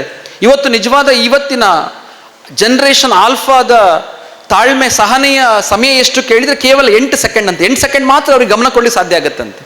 ಇತ್ತೀಚೆಗೆ ನೀವು ಕೌನ್ ಬನೆ ಕರೋಡ್ಪತಿಯ ಒಂದು ಸೀಸನ್ನಲ್ಲಿ ಒಂದು ಭಾಳ ವೈರಲ್ ಆಗಿರ್ತಕ್ಕಂಥ ವಿಡಿಯೋ ತಾವೆಲ್ಲ ನೋಡಿರ್ಬೋದು. ಇಶಿತ್ ಶರ್ಮಾ ಅಂತ ಹೇಳ್ತಕ್ಕಂಥ ಒಬ್ಬ ಅಮಿತಾಬ್ ಬಚ್ಚನ್ ಎದುರುಗಡೆ ಕೂತ್ಕೊಂಡು ಮೊದಲಿಗೆ ಆ KBCಯ ರೂಲ್ಸ್ಗಳನ್ನ ಹೇಳುವಾಗ, ರೂಲ್ಸ್ ಎಲ್ಲ ಹೇಳ್ಬಿಟ್ಟು ಹಂಗೆಲ್ಲ ಗೊತ್ತುಂಟು, ನೀವು ಮುಂದುವರಿಸಿ ಅಂತ ಹೇಳ್ತಾನೆ. ಸರಿ, ಪ್ರಶ್ನೆಗೆ ಹೋಗ್ತಾರೆ, ಭಾಳ ಬೇಗ ಉತ್ತರ ಕೊಡಲಿಕ್ಕೆ ಪ್ರಯತ್ನ ಪಡ್ತಾನೆ. ಆಪ್ಷನ್ ಬರೋ ಮೊದಲೇ ಉತ್ತರ ಕೊಡ್ತಾನೆ. 1 ಪ್ರಶ್ನೆ ಸರಿ ಆಯಿತು, 2 ಸರಿ ಆಯಿತು, 3 ಸರಿ ಆಯಿತು. 4ನೇ ಪ್ರಶ್ನೆಗೆ ಹೋಗುವಾಗ ಆಪ್ಷನ್ ಕೊಡಿ ಅಂತ ಕೇಳ್ತಾನೆ. ಅದರ ಮೊದಲೆಲ್ಲ ಆಪ್ಷನ್ ಬೇಡ ಅಂತ ಹೇಳಿದ್ದವನು ಆಪ್ಷನ್ ಕೊಡಿ ಅಂತ ಕೇಳ್ತಾನೆ. ಸರಿ, ಆಪ್ಷನ್ ಕೊಟ್ಟರು, ಒಂದೇನೋ ಆನ್ಸರ್ ಹೇಳ್ತಾನೆ. ಅದು ತಪ್ಪು ಅನ್ನೋ ಕಾರಣಕ್ಕಾಗಿ ಅಮಿತಾಬ್ ಬಚ್ಚನ್ ಮತ್ತೆ ಎಚ್ಚರಿಸ್ತಾರೆ, ಲಾಕ್ ಮಾಡಲ ಅಂತ. 1 ಸರಿ ಇಲ್ಲ, ಬೇಕಿದ್ರೆ 4 ಸರಿ ಲಾಕ್ ಮಾಡಿ ಅಂತ ಹೇಳ್ತಾನೆ. ಅಂದರೆ ಅಷ್ಟೊಂದು ದೈತ್ಯ ಪ್ರತಿಭೆ ಅಮಿತಾಬ್ ಬಚ್ಚನ್ ಎದುರುಗಡೆ ಕೂಡ ಸಾಧಾರಣವಾಗಿ ಆತ ಒಂದು ತಾಳ್ಮೆ ತೆಗೆದುಕೊಂಡು ಉತ್ತರಿಸುವಂಥ ವಿಚಾರಕ್ಕೆ ಹೋಗುವುದಿಲ್ಲ. ಮಗುವಿನಲ್ಲಿ ನಾವು ಅಂಥ ಪ್ರಭುತ್ವ ನಿರೀಕ್ಷೆ ಮಾಡದೆ ಹೋದರೂ ಕೂಡ ಒಂದು 5ನೇ ಕ್ಲಾಸ್ ಮಗು ಅಷ್ಟೊಂದು ಧಾವಂತ ಯಾಕೆ ಅಂತ. ಆಪ್ಷನ್ ಬರುವಷ್ಟು ತಾಳ್ಮೆ ಇಲ್ಲ, ಆಪ್ಷನ್ ಬಂದ ನಂತರ ಇನ್ನು ವಿವೇಚನೆ ಮಾಡುವಷ್ಟು ತಾಳ್ಮೆ ಇಲ್ಲ. ಕೊನೆಗೆ ಆತ ಕೊಟ್ಟಂಥ ಆನ್ಸರ್ ರಾಂಗ್ ಆಗುತ್ತೆ. ಯಾವುದೇ ಹಣವನ್ನು ಗೆದ್ದುಕೊಳ್ಳದೆ ಆ ವೇದಿಕೆಯಿಂದ ಹೊರಗಡೆ ಬರ್ತಾನೆ. ತುಂಬ ದೇಶ ಮಟ್ಟದಲ್ಲಿ ಅದು ವಿಡಿಯೋ ವೈರಲ್ ಆಗುತ್ತೆ. ಅಂದರೆ ಇವತ್ತಿನ ಕಾಲಘಟ್ಟದ ಮಕ್ಕಳ ಸಹನೆಯ ಮಿತಿ ಎಷ್ಟು ಅಂತ ಕೇಳಿದರೆ ಕೇವಲ 8 ಸೆಕೆಂಡ್ ಅಂತ ಹೇಳುವಾಗ ನೀವು ಯೋಚನೆ ಮಾಡಿ, ನಾವಿವತ್ತು ಮಾತನಾಡುವ 10 ನಿಮಿಷ ಮಾತನ್ನು ಕೇಳಿಸ್ಕೊಳ್ಳೋ ಸಹನೆ ಇವತ್ತು ನಿಜವಾಗಿ ಗ್ರೇಟ್. ಇದು ಬಹುಶಃ ಅಪ್ಪ ಅಮ್ಮ ಅಕ್ಕಪಕ್ಕ ಕುತ್ಕೊಂಡಿದ್ದಾರೆ ಅಂತ ಹೇಳೋ ಕಾರಣಕ್ಕಾಗಿ ಭಾರತ್ ಸೋಷಿಯಲ್ ವೆಲ್ಫೇರ್ನ ದೊಡ್ಡ ಪ್ರಯತ್ನ ಸರ್ ಇದು. ಅಂದರೆ ಇಷ್ಟೊತ್ತು ಭಾಷಣವನ್ನು ಕೇಳ್ತಕ್ಕಂಥ ನಾನು ಅವ್ರಿಗೆ ಹೇಳಿದೆ, ಸರ್ 20 ನಿಮಿಷ ನೀವು ಆ ಟಾಪಿಕ್ ಬಗ್ಗೆ ಮಾತಾಡಬೇಕು ಅಂತಂದರು ಮೊನ್ನೆ ನಮ್ಮ ಇದಕ್ಕೆ ಬಂದಾಗ, ಸಂಸ್ಥೆಗೆ ಬಂದಾಗ. ಖಂಡಿತ ಸಾಧ್ಯ ಇಲ್ಲ ಸರ್, 10 ನಿಮಿಷ ಕೇಳಿಸ್ಕೊಂಡ್ರೆ ಹೆಚ್ಚು. ಅದು ಮಕ್ಕಳಿಗಂತೂ ಭಾಳ ಕಷ್ಟ ಆಗುತ್ತೆ ಇವತ್ತು ಮಾತನಾಡೋದು. ಇಲ್ಲ ಸರ್ ನೀವು ಮಾತಾಡಲೇಬೇಕಂತ ಹೇಳಿದರು. ಭಾಳ ಹೆಮ್ಮೆ ಆಯ್ತು, ಯಾಕಂದರೆ ಇಡೀ ಸಭಾಂಗಣ ತುಂಬಿ ಎಲ್ಲ ಪಾಲಕರು ಮತ್ತು ವಿದ್ಯಾರ್ಥಿಗಳು ಆಗಮಿಸ್ತೀರ ಅಂತ ಒಂದು ದೊಡ್ಡ ಪ್ರಯತ್ನವನ್ನು, ಇದು ಬಹಳ ಕಷ್ಟದ ಕೆಲಸ. ಇದು ಸಮಾಜದಲ್ಲಿ ನಾವಿವತ್ತು ಒಳ್ಳೆ ಕೆಲಸ ಮಾಡ್ತೇವೆ ಬನ್ನಿ ಅಂತ ಹೇಳಿದರೂ ಕೂಡ ಬರುವಂಥವ್ರಿಲ್ಲ. ಆ ಎಲ್ಲ ಕಷ್ಟಗಳ ನಡುವೆ ಕೂಡ ತುಂಬ ಅದ್ಭುತವಾದಂಥ ಕಾರ್ಯಕ್ರಮವನ್ನು ಭಾರತ್ ವೆಲ್ಫೇರ್ ಟ್ರಸ್ಟ್ನವರು ಆಯೋಜನೆ ಮಾಡಿಕೊಂಡಿದ್ದಾರೆ. ಪ್ರೀತಿಯ ವಿದ್ಯಾರ್ಥಿಗಳೇ, ನಿಮಗೆ ಬದುಕು ತುಂಬ ದೊಡ್ಡದಾಗಿರ್ತಕ್ಕಂಥ ಅವಕಾಶವನ್ನು ಕೊಡುತ್ತೆ. ನೀವೆಲ್ಲ ಎಷ್ಟು ಭಾಗ್ಯವಂತರು ಅಂತ ಕೇಳಿದರೆ, ಬರ್ತಾನೆ ಕೈಯಲ್ಲಿ ಅನ್ನು ಇಟ್ಕೊಂಡು ಬಂದುಬಿಟ್ಟಿದ್ದೀರಾ. ಇನ್ನು ಎಕ್ಸಾಮಿಗೆ ಬರೋದು ಮಾತ್ರ ಬಾಕಿ ಮತ್ತೆಲ್ಲ ಕಡೆ ಬಂದಾಗಿದೆ. ಆದರೆ AI ಬಂದಿರ್ಬೋದು, ಯಾಂತ್ರಿಕ ಬುದ್ಧಿ ಬಂದಿರ್ಬೋದು, ಆದರೆ ಭಾವನೆಗಳು ಅದರ ಕೈಯಲ್ಲಿಲ್ಲ. ನಿಜವಾಗಿ ಹಸಿವಿರೋದು ನಮಗೆ. AI ಹಸಿವಿಲ್ಲ. ಎಲ್ಲವನ್ನ ಕೊಡುತ್ತೆ, ಎಲ್ಲ ನೀವು ಕೇಳಿದ ಎಲ್ಲ ಪ್ರಶ್ನೆಗಳಿಗೆ ಉತ್ತರವನ್ನು ಕೊಡ್ತದೆ, ಆದರೆ ಅದಕ್ಕೆ ಹಸಿವಿಲ್ಲ. ಹಸಿವು ಅಂತಂದರೆ ಎರಡು ರೀತಿಯ ಹಸಿವು. ಒಂದು ಹೊಟ್ಟೆ ತುಂಬಿಸಿಕೊಳ್ಳುವ ಹಸಿವು, ಇನ್ನೊಂದು ಏನಾದರೂ ಮಾಡಬೇಕಂತ ಹೇಳುವ ಸಾಧನೆಯ ಹಸಿವು. ಬಹುಶಃ ನಿಮಗೆ ಈ ಎರಡರ ಅಗತ್ಯತೆಯೂ ಇದೆ. ಮುಂದಿನ ದಿವಸ ನಿಮ್ಮ ಹೊಟ್ಟೆ ತುಂಬಿಸಿಕೊಳ್ತಕ್ಕಂಥ ಒಂದು ಒಳ್ಳೆಯ ಉದ್ಯೋಗ ಮತ್ತು ಈ ಸಮಾಜಕ್ಕೆ ಒಳಿತನ್ನು ಮಾಡ್ತಕ್ಕಂತಹ ಅದರಲ್ಲಿ ನೀವು ಗುರುತಿಸಿಕೊಳ್ಳುವಂಥ ಕೆಲಸವನ್ನು ಮಾಡಬೇಕು. ನಾವು ಯಾವ ರೀತಿ ಕೆಲಸ ಮಾಡಬೇಕು ಅಂತಂದರೆ ಕೇವಲ ಹಣ ಮಾಡಬೇಕಂತ ಹೊರಡುವಂಥ ಕೆಲಸ ಅಲ್ಲ, ಕೇವಲ ಹೆಸರು ಮಾಡಬೇಕಂತ ಹೊರಡ್ತಕ್ಕಂಥ ಕೆಲಸ ಅಲ್ಲ. ನಾನು ನನ್ನ ಕೆಲಸವನ್ನು ಭಾಳ ಪ್ರೀತಿಯಿಂದ ಶ್ರದ್ಧೆಯಿಂದ ಇಷ್ಟಪಟ್ಟು ಮಾಡ್ತೀನಿ ಅಂತ ಹೊರಟ್ರೆ ನಿಮಗೆ ಹೆಸರು ಮತ್ತು ಹಣ ಎರಡು ನಿಮ್ಮನ್ನು ಅರಿಸಿಕೊಂಡು ಬರುತ್ತೆ ಅಂತ ಹೇಳ್ತಾ, ಇವತ್ತಿನ ಕಾರ್ಯಕ್ರಮದಲ್ಲಿ ನೀವು ಬಹಳಷ್ಟು ಸ್ಫೂರ್ತಿಯನ್ನು ಪಡೆದುಕೊಂಡಿರ್ತೀರ. ಈ ರೀತಿಯ ಸಹಾಯಧನವನ್ನು ನೀವು ಮುಂದೆ ಸಮಾಜಕ್ಕೆ ನೀಡ್ತಕ್ಕಂಥ ಕೆಲಸ ಆಗಲಿ ಅಂತ. ಯಾಕಂದರೆ ಅವಿನಾಶ್ ಕಾಮತ್ ಅವರು ಮೊದಲ ನಿರೂಪಣೆಯ ಭಾಗದಲ್ಲೇ ಹೇಳಿದರು, ಹುಲ್ಲಾಗು ಬೆಟ್ಟದಡಿ ಮನೆಗೆ ಮಲ್ಲಿಗೆಯಾಗು, ಕಲ್ಲಾಗು ಕಷ್ಟಗಳ ವಿಧಿಸುರಿಯ ಮಳೆಯೇ, ಕಲ್ಲು ಸಕ್ಕರೆಯಾಗು ದೀನ ದುರ್ಬಲರಿಗೆ ಎಲ್ಲರೊಳಗೊಂದಾಗು ಮಂಕುತಿಮ್ಮ ಅಂತ.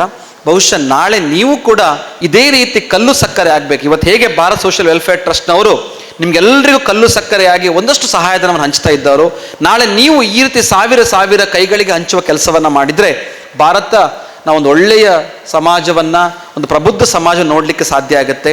ಆ ದೃಷ್ಟಿಯಲ್ಲಿ ನಿಮ್ಮ ಸಾಧನೆ ಮುಂದೆ ಸಾಗಲಿ ಅಂತ ಹೇಳ್ತಾ, ಯಾವುದೇ ಕಾರಣಕ್ಕೂ ಪರಸ್ಪರ ಇನ್ನೊಬ್ಬರು ನೋಡಿ ಅಸೂಯೆ ಪಟ್ಕೊಳ್ತಕ್ಕಂಥ ವಿಚಾರವನ್ನು ಮಾಡ್ಕೊಳ್ಬೇಡಿ.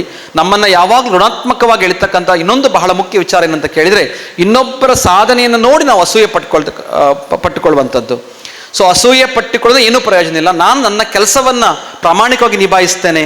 ಸೋಲುಗಳು ಬಂದಾಗ ಕೂಡ ಹಾಗೆ, ನನಗೆ ಬೇಕಾದಷ್ಟು ಇನ್ನೂ ಮುಂದಿನ ನಮ್ಮ ದಾರಿಗಳಿದ್ದಾವೆ, ಅವೆಲ್ಲವನ್ನ ಬಳಸಿಕೊಳ್ಳುವ ಮುಖಾಂತರ ನಾನು ಬದುಕಿನಲ್ಲಿ ಗೆಲ್ತೇನೆ, ನನ್ನ ಮನೆಗೆ ಆಸರೆಯಾಗಿ ನಿಲ್ತೇನೆ, ಈ ಸಮಾಜಕ್ಕೊಂದು ಒಳ್ಳೆಯ ಸಾಧಕನಾಗಿರ್ತೇನೆ ಅಂತ ಹೇಳಿ ಭಾವಿಸ್ಕೊಂಡು ಮುಂದೆ ಹೋಗಬೇಕು. ನಮ್ಮ ಕೈಯಲ್ಲಿ ಏನಾದರೂ ಒಂದು 1440 ರೂಪಾಯಿ ಇದ್ದರೆ 10 ರೂಪಾಯಿ ಯಾರಾದ್ರೂ ಕಿತ್ಕೊಂಡು ಹೋಗ್ಬಿಟ್ರೆ ನಾವು 1430 ರೂಪಾಯಿ ತೆಗೆದು ಡಸ್ಟ್ಬಿನ್ನಿಗೆ ಹಾಕಲ್ಲ. ಅಂದರೆ 1430 ಉಳಿಸ್ಕೊಂಡು ಬೇರೆ ಕೆಲಸ ಮಾಡ್ಲಿಕ್ಕೆ ಯೋಚನೆ ಮಾಡ್ತೇವೆ. ಹಾಗೆ ನಮ್ಮ ದಿವಸದಲ್ಲಿ 24 ಗಂಟೆಯಲ್ಲಿ 1440 ನಿಮಿಷಗಳಿದ್ದಾವೆ. ಅದರಲ್ಲಿ 10 ನಿಮಿಷ ಯಾರಾದ್ರೂ ನಮ್ಮನ್ನು ಬೇಸರ ಪಡಿಸಿದ್ರೆ, ಇಲ್ಲ ನಮಗೆ ಸೋಲಾದರೆ, ಇಲ್ಲೋ ಅವಮಾನ ಆದರೆ, ಇನ್ನೂ 1430 ನಿಮಿಷ ನಮಗಾಗಿ ಕಾದಿದೆ. ಆ ಸಮಯವನ್ನು ಬಳಸ್ಕೊಳ್ಳೋ ಮುಖಾಂತರ ಒಳ್ಳೆಯ ಕೆಲಸವನ್ನು ಮಾಡೋಣ, ನಾವೆಲ್ಲ ಸಾಧಕರಾಗಲಿಕ್ಕೆ ಬೇಕಾದ ಪ್ರಯತ್ನವನ್ನು ಹಾಕೋಣ ಅಂತ ಹೇಳ್ತಾ, ಇಂತಹ ಕಾರ್ಯಕ್ರಮ ನಿಮ್ಗೆ ಖಂಡಿತವಾಗಿ ಬಹಳ ದೊಡ್ಡ ಸ್ಫೂರ್ತಿಯನ್ನು ಕೊಟ್ಟಿದೆ. ಆ ಸ್ಫೂರ್ತಿಯನ್ನು ಮುಂದೆ ಉಳಿಸೋತ್ರ ನಾವು ಇಂಥದ್ದೇ ಸಮಾಜಕ್ಕೆ ಹೊಸ ಪ್ರೇರಣೆ ಕೊಡ್ತಕ್ಕಂಥ ಕೆಲಸ ಆಗಲಿದೆ ಅಷ್ಟೇ. ನನ್ನ ಮಾತನ್ನು ಮುಗಿಸ್ತೇನೆ. ನಮಸ್ಕಾರ. Thank you Ashwath SL sir. ಅವರ ಮಾತನ್ನು ಹೇಗೆ ಸಮಪ್ ಮಾಡೋದು ಅಂತ ನೋಡ್ತಾ ಇದ್ದೆ. ಅಶ್ವಥ್ ಸರ್ ಒಂದ್ಸಲ ಹೀಗೆ ಪುರ್ಸೋತ್ ಸಿಕ್ಕರೆ ಅವ್ರ ಕ್ಯಾಬಿನಿಗೂ ನೀವು ಹೋಗಿ ಮಾತನಾಡಿ ಬರ್ಬೋದು. ಕಾರ್ಕಳದ ಕ್ರಿಯೇಟಿವ್ ಕಾಲೇಜು ಈಗ ಕಾರ್ಕಳದಲ್ಲಿ ಆರಂಭ ಆಗಿ ನಂತರ ಉಡುಪಿಗೆ ಬಂದು ನಂತರ ಹಾಸನದಲ್ಲೂ ಒಂದು ದೊಡ್ಡ ಬ್ರಾಂಚ್ ಆಗಿ ಈಗ ಶಿವಮೊಗ್ಗದಲ್ಲಿ ಇನ್ನೊಂದು ದೊಡ್ಡ ಬ್ರಾಂಚ್ ಆಗ್ತಿದೆ. ಸೊ ಈ ಥರ ನಡೀತಿದೆ. ಅವರು ಹೀರೋಸ್ಗಳ ಬಗ್ಗೆ ಹೇಳಿದರು. ಯಾರು ನಮಗೆ ನಿಜವಾದ ಹೀರೋ? ಬಾನು ಮುಸ್ತಾಕ್ ಅವ್ರ ಬಗ್ಗೆ ಹೇಳಿದರು, ದೀಪಾ ಬಸ್ತಿ ಅವ್ರ ಬಗ್ಗೆ ಹೇಳಿದರು, ಯಾರು ಸುರತ್ಕಲ್ನ ಒಬ್ಬ ಹುಡುಗನ ಬಗ್ಗೆ ಹೇಳಿದರು. ನಿಮಗೆ ಗೊತ್ತಿರ್ಲಿಕ್ಕಿಲ್ಲ, ನಾನು ಈಗೊಂದು ಮಾತು ಹೇಳಬೇಕು. ಅವ್ರು ಎಲ್ಲೋದ್ರು? ಇಲ್ಲಿ ಪಕ್ಕದಲ್ಲಿ ಕೂತಿದ್ರಲ್ಲ, ಹೋದ್ರ ಅವರು? ಅರೆ ಅವ್ರ ಬಗ್ಗೆನೇ ಹೇಳಬೇಕು ಅಂತ ಅಂದ್ಕೊಂಡೆ ನಾನು. ಅವ್ರು 15 ನಿಮಿಷದ ಹಿಂದೆ ಬಂದರು ಅಶ್ವಥ್ ಸರ್ ಮಾತಾಡ್ತಾ ಇರ್ಬೇಕಾರೆ. ಈಗಷ್ಟೇ ಎದ್ದು ಹೋದ್ರು. ನಾನು ಅಲ್ಲಿ ನಿಂತಿದ್ದಾಗ ಇಲ್ಲಿದ್ದರು. ಅವರು ಕೂತಿದ್ದವ್ರು ಬಂದ್ರೆ ನೋಡಿ, ಗ್ರೀನ್ ಶರ್ಟ್ ಹಾಕಿದ್ರು, ಮಾಧವ ಉಳ್ಳಾಲ್ ಅಂತ ಅವ್ರ ಹೆಸರು. ಮೋಸ್ಟ್ಲಿ ನಿಮ್ಗೆ ಗೊತ್ತಿದೆಯೋ ಇಲ್ಲೋ ಗೊತ್ತಿಲ್ಲ. ಮಂಗಳೂರಿನಲ್ಲಿ ಲಕ್ಷ ಗಿಡಗಳನ್ನು ನೆಟ್ಟು ಬೆಳೆಸಿರೋ ಮಹಾನುಭಾವ ಅವರು. ಲ್ಯಾಕ್ಸ್ ಟುಗೆದರ್. ಒಂದು ಉದಾಹರಣೆ ಕೊಡ್ತೀನಿ. ಅಲ್ಲಿ ಹಂಪನಕಟ್ಟದಲ್ಲಿ ಜ್ಯೂಸ್ ಜಂಕ್ಷನ್ ಇಂದ ಹಿಡಿದು ಇಲ್ಲಿ ತನಕನೂ ಕೂಡ ನೆಟ್ಟು, ರಸ್ತೆ ಎರಡೂ ಬದಿಗಳಲ್ಲಿ ಇರುವಂಥ ಮರಗಳೆಲ್ಲ ಅವರೇ ನೆಟ್ಟಿರೋದು ಮತ್ತು ಅವರೇ ಪೋಷಣೆ ಮಾಡಿರೋದು. ಪಿಗ್ಮಿ ಕಲೆಕ್ಷನ್ ಮಾಡ್ತಾರೆ, ಅದರಿಂದ ಬಂದಂಥ ದುಡ್ಡಲ್ಲಿ 10 ರೂಪಾಯಿ ಸಿಕ್ಕಿದ್ರೆ 1 ರೂಪಾಯಿಯನ್ನು ಗಿಡಗಳ ಪೋಷಣೆಗಾಗಿ ತೆಗೆದಿಡ್ತಾರೆ. ಅಲ್ಲಿ ಎಕ್ಕೂರಿಂದ ಹಿಡಿದು ಅಲ್ಲಿ ತನಕ ಖಾದರ್ ಅವರದ್ದು ಇದೆಯಲ್ಲ, ಯಾವುದದು ಊರು, ಆ ಎರಡೂ ಭಾಗದಲ್ಲಿ ನೆಟ್ಟಿರುವಂಥ ಗಿಡಗಳು ಇವ್ರದ್ದೇ. ಕದಂಬವನ ಮಾಡಿರೋದು ಕೂಡ ಇದೇ ಮಾಧವ್ ಉಳ್ಳಾಲ್ ಅವರು. ಮಂಗಳೂರನ್ನ ಗ್ರೀನ್ ಸಿಟಿ ಮಾಡೋದಕ್ಕೆ ಹೊರಟಿರುವಂಥ ಏಕೈಕ ಹೋರಾಟಗಾರ, ಛಲಗಾರ ಮಾಧವ್ ಉಳ್ಳಾಲ್. ಅವ್ರು ಯಾಕೆ ಹೋದ್ರು ಅಂತ ಗೊತ್ತಾಗಿಲ್ಲ. ಈಗ ಅವ್ರ ಮುಖ ನೋಡ್ಬೋದಾಗಿತ್ತು, ಎದ್ದು ನಿಲ್ಲಿಸಿ ಅವ್ರನ್ನ ತೋರಿಸ್ಬೋದಾಗಿತ್ತು. ಇವರು ಕೂಡ ನಿಜವಾದ ಹೀರೋ. ಅವ್ರು ಬಂದರೆ ಮತ್ತೆ ಅವ್ರಿಗೆ ತೋರಿಸ್ತೀನಿ. ಇರಲಿ, ಕಾರ್ಯಕ್ರಮವನ್ನು ಮುಂದುವರಿಸೋಣ. ಈಗ ನಮ್ಮನ್ನು ಉದ್ದೇಶಿಸಿ ಡಾಕ್ಟರ್ P. ದಯಾನಂದ ಪೈ, ಸತೀಶ್ ಪೈ ಪ್ರಥಮ ದರ್ಜೆ ಕಾಲೇಜಿನ ಪ್ರಾಂಶುಪಾಲರಾದಂಥ ಶ್ರೀ ಜೈಕರ್ ಭಂಡಾರಿ ಸರ್ ಮುಂದಿನ 3 ನಿಮಿಷ ನಮ್ಮನ್ನು ಉದ್ದೇಶಿಸಿ ಮಾತನಾಡ್ತಾರೆ. ವೇದಿಕೆ ಮೇಲಿರುವಂಥ ಎಲ್ಲ ಗಣ್ಯರೇ, ಕೆಳಗಡೆ ಇರುವಂತಹ ಆಹ್ವಾನಿತರೇ, ಪ್ರೀತಿಯ ವಿದ್ಯಾರ್ಥಿಗಳೇ ಮತ್ತು ಅವರ ಪಾಲಕರೇ, ನಾನು ಆ್ಯಕ್ಚುಲಿ ನಿಮ್ಮ ಜೊತೆ ಕೂತಿರ್ಬೇಕಾಗಿತ್ತು. ನಾನು ಯಾವುದೇ ಗಣ್ಯ ಅತಿಥಿ ಅಂತ ಹೇಳಿ ನಿಮಗೆ ಬಂದಿಲ್ಲ ಇವತ್ತು. ನಾನು ಬಂದಿರೋದು ಇವತ್ತಿನ ಈ ಏನು ವಿದ್ಯಾರ್ಥಿ ವೇತನ ವಿತರಣಾ ಕಾರ್ಯಕ್ರಮ ಇದೆ, ಅದರ ಒಬ್ಬ ಫಲಾನುಭವಿ ಬೆನಿಫಿಷಿಯರಿಯಾಗಿ ಬಂದಿದ್ದೇನೆ. ಜೊತೆಗೆ ಈ ಕಾರ್ಯಕ್ರಮವನ್ನು ಸಂಘಟನೆ ಮಾಡಿರುವಂತಹ ಭಾರತ್ ಸೋಷಲ್ ಆ್ಯಂಡ್ ವೆಲ್ಫೇರ್ ಟ್ರಸ್ಟ್ನ ಅಭಿಮಾನಿಯಾಗಿ ಬಂದಿದ್ದೇನೆ. ಫಲಾನುಭವಿ ಹೇಗೆ ಅಂತ ನಿಮಗೆ ಸ್ವಲ್ಪ ಆಶ್ಚರ್ಯ ಆಗ್ಬೋದು, ಯಾಕಂದರೆ ನೀವೆಲ್ಲ ನಿಮ್ಮ ಮಕ್ಕಳು ಸ್ಕಾಲರ್ಶಿಪ್ ತಗೊಳ್ತಾ ಇದ್ದಾರೆ, ಅಪ್ಪ ಅಮ್ಮಾಗಿ ನೀವು ಬಂದಿದ್ದೀರಿ, ಸೊ ನೀವು ಫಲಾನುಭವಿಗಳು. ನಾನು ಹೇಗೆ ಬಹುಶಃ ನಿಮ್ಮ ಒಬ್ಬ ಮಗ ಅಥವಾ ಒಬ್ಬ ಮಗು ಇವತ್ತು ಸ್ಕಾಲರ್ಶಿಪ್ ತಗೊಳ್ತಾ ಇರಬಹುದು, ಆದರೆ ನನ್ನ ಕಾಲೇಜಿನ 12 ಜನ ವಿದ್ಯಾರ್ಥಿಗಳು ಸ್ಕಾಲರ್ಶಿಪ್ ತಗೊಳ್ತಾ ಇದ್ದಾರೆ. ಸೊ ಹಾಗೆ ನಿಮಗೆ ಹೇಗೆ ಅವ್ರ ಮಕ್ಕಳು, ನನಗೂ ಕೂಡ ಅವ್ರ ಮಕ್ಕಳು. ಮತ್ತು ಈ ಸ್ಕಾಲರ್ಶಿಪ್ನ ಅಗತ್ಯ ಅವರಿಗೆ ಎಷ್ಟಿದೆ ಅನ್ನೋದು ಅವ್ರನ್ನ ಆಯ್ಕೆ ಮಾಡಿ ಕಳಿಸ್ಕೊಟ್ಟಂತಹ ನಮಗೆ ಗೊತ್ತಿದೆ.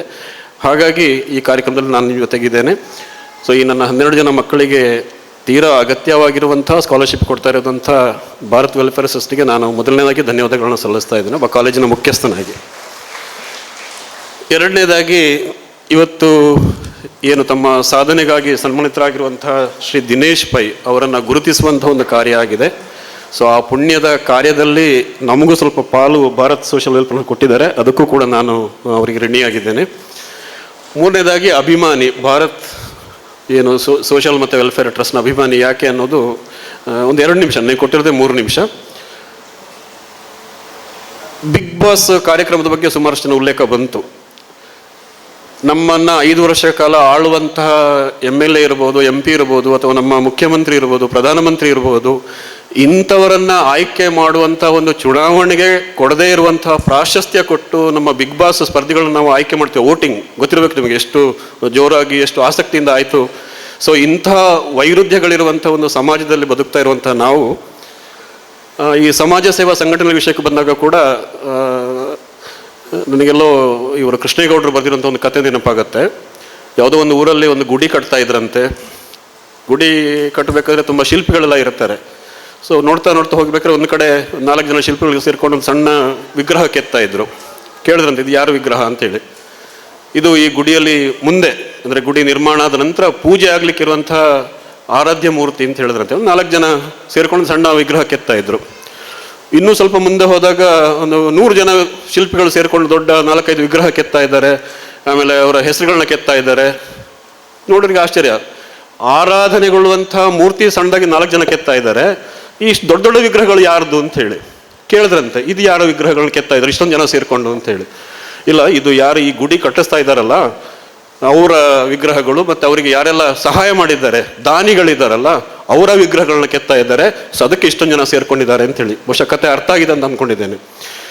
ಒಂದು 100 ರೂಪಾಯಿ 500 ರೂಪಾಯಿ ಸಮಾಜ ಸೇವೆ ಅಂತ ದಾನ ಮಾಡಿ 500 ರೂಪಾಯಿಯ ಬ್ಯಾನರ್ ಹಾಕಿಸ್ಕೊಂಡು ಮೆರೆಯುವಂಥ ಸಮಾಜ ಸೇವಾ ಸಂಘಟನೆಗಳ ಮಧ್ಯೆ ಬಹುಶಃ ತಾವು ಮಾಡ್ತಾ ಇರುವಂಥ ಏನು 10 ವರ್ಷಗಳ ಈ ಅಮೂಲ್ಯ ಸೇವೆ ಯಾರಿಗೂ ಗೊತ್ತಾಗದ ಹಾಗೆ ಮಾಡ್ತಾ ಇರುವಂಥ ಭಾರತ್ ಸೇವಾ ಏನು ಟ್ರಸ್ಟ್ ಇದೆ, ಬಹುಶಃ ಇಂಥ ಟ್ರಸ್ಟ್ ನಮಗೆ ಬೇಕಾಗಿದೆ ಇವತ್ತು ಅಂತ ಹೇಳ್ತಾ ಅವರ ಅಭಿಮಾನಿಯಾಗಿ ನಾನಿಲ್ಲಿ ಬಂದಿದ್ದೇನೆ.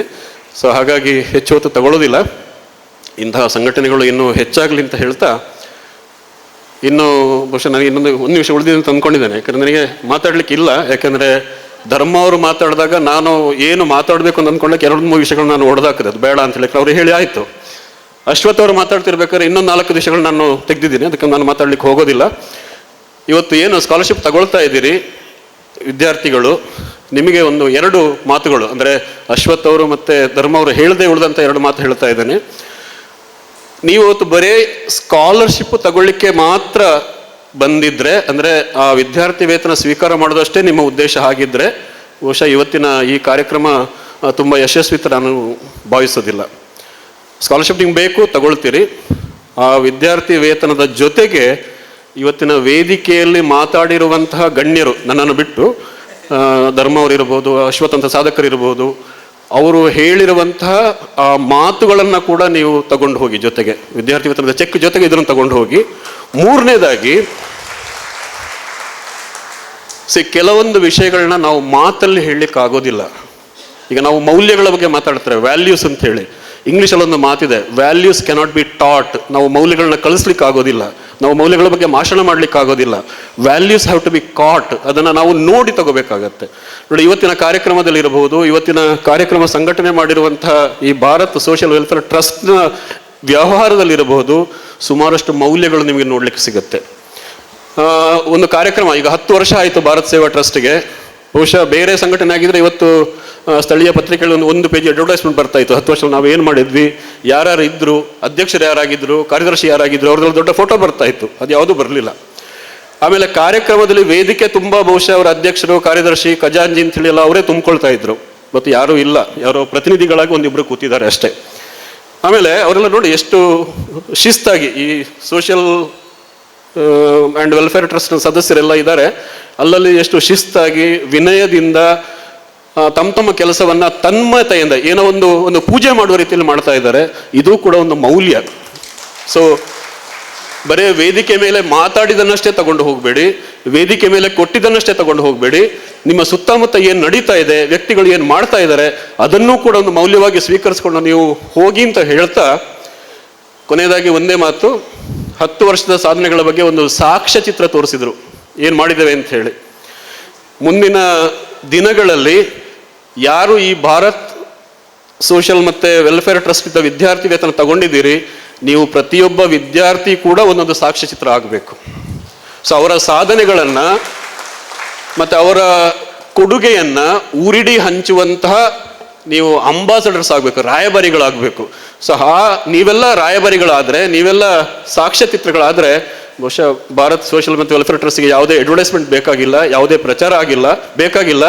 ನೀವೇ ಅವರ ಪ್ರಚಾರ ರಾಯಭಾರಿಗಳಿಗೆ ಆಗ್ತೀರಿ ಅಂತ ಹೇಳ್ತಾ, ಬಹುಶಃ ಅದು ಸಾಧ್ಯ ಆದರೆ ಈ ಏನು ನಮ್ಮ ಸ್ನೇಹಿತರಿದ್ದಾರೆ ಅವರ ಶ್ರಮ ಸಾರ್ಥಕ ಅಂತ ಹೇಳ್ತಾ, ಕೊನೆಯದಾಗಿ ಧರ್ಮ ಅವರು ಕೂಡ ಹೇಳಿದ್ರು, ಇಲ್ಲಿ ತನಕ ಇದರ ಸದಸ್ಯರು ನನಗೆ ಈ ಸೇವಾ ಟ್ರಸ್ಟ್ ತುಂಬ ಇಷ್ಟ ಆಗೋದು ಯಾಕೆಂತಂದರೆ ಈ ಕಾರಣಕ್ಕೋಸ್ಕರ. ಈಗ ಬೇರೆಯವರಿಂದ ತಗೊಂಡು ಅದನ್ನು ಹಂಚುವಂಥ ಸಂಘಟನೆಗಳು ಸಾಕಷ್ಟಿದೆ, ಬಟ್ ಅವರ ದುಡಿಮೆಯ ಏನು ಹಣ ಇದೆ ಅದನ್ನು ಹಂಚ್ತಾ ಇದ್ದಾರಲ್ಲ, ಅದು ತುಂಬ ಮುಖ್ಯ. ಸೊ ಒಂದು ವೇಳೆ ನಿಮ್ಮ ಈ ಬೇರೆಯವರಿಂದ ಏನನ್ನು ಸ್ವೀಕರಿಸೋದಿಲ್ಲ ಅನ್ನೋಂಥ ಒಂದು ವ್ರತದ ಭಂಗ ಮಾಡಿ ಏನಾದರೂ ಮುಂದೆ ಹೋಗೋದಿದ್ರೆ, 10 ವರ್ಷ ಆಯಿತು, ಇನ್ನೂ 10 ಅಲ್ಲ 20, 30 ವರ್ಷ ನೀವು ಹೋಗಬೇಕು. ಸೊ ಅಂತಹ ಸನ್ನಿವೇಶ ಇದ್ದರೆ ಧರ್ಮ ಅವ್ರ ಜೊತೆ ನಿಮ್ಮ ಜೊತೆ ಕೈ ಜೋಡಿಸ್ಲಿಕ್ಕೆ ಆಸಕ್ತಿ ಇರುವಂಥ ಸುಮಾರಷ್ಟು ಜನ ಸ್ನೇಹಿತರು ಇದ್ದಾರೆ ಅನ್ನೋದನ್ನು ನೆನಪಿಟ್ಕೊಳ್ಳಿ ಅಂತ ಹೇಳ್ತಾ ನನ್ನ ಮಾತನ್ನು ಮುಗಿಸ್ತಾ ಇದ್ದೇನೆ. ಅವಕಾಶಕ್ಕಾಗಿ ಧನ್ಯವಾದಗಳು. ಧನ್ಯವಾದಗಳು ಜಯಕರ್ ಭಂಡಾರಿ ಸರ್. ದಯವಿಟ್ಟು ನೀವೀಗ ಇಲ್ಲಿ ಮುಂದಕ್ಕೆ ಬರಬೇಕು, 1 ನಿಮಿಷ ಇಲ್ಲಿ ಬರಬೇಕು. ನೀವು ಒಂದಿಬ್ಬರಿಗೆ ಸ್ಕಾಲರ್ಶಿಪ್ ವಿತರಿಸಬೇಕು, ಆ ಕಾರಣಕ್ಕೋಸ್ಕರ. ಈಗ ಇಲ್ಲಿ ಸಾಂಕೇತಿಕವಾಗಿ ಮಾತ್ರ ನಾವು ವೇದಿಕೆಯಲ್ಲಿ 10 ವಿದ್ಯಾರ್ಥಿಗಳಿಗೆ ಸ್ಕಾಲರ್ಶಿಪ್ಪನ್ನು ವಿತರಿಸ್ತೇವೆ. ಆಮೇಲೆ ಹೊರಗಡೆ ನಿಮಗೆ ಏನು ಕೊಡಬೇಕು ಅದು ಹೊರಗಡೆ ಸಿಗುತ್ತೆ.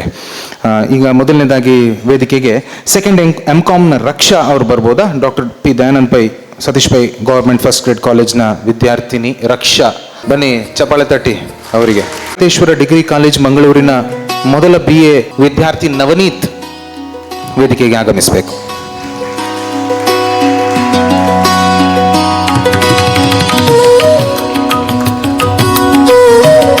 ಜೋರಾದ ಚಪ್ಪಾಳೆ ಬರಬೇಕು.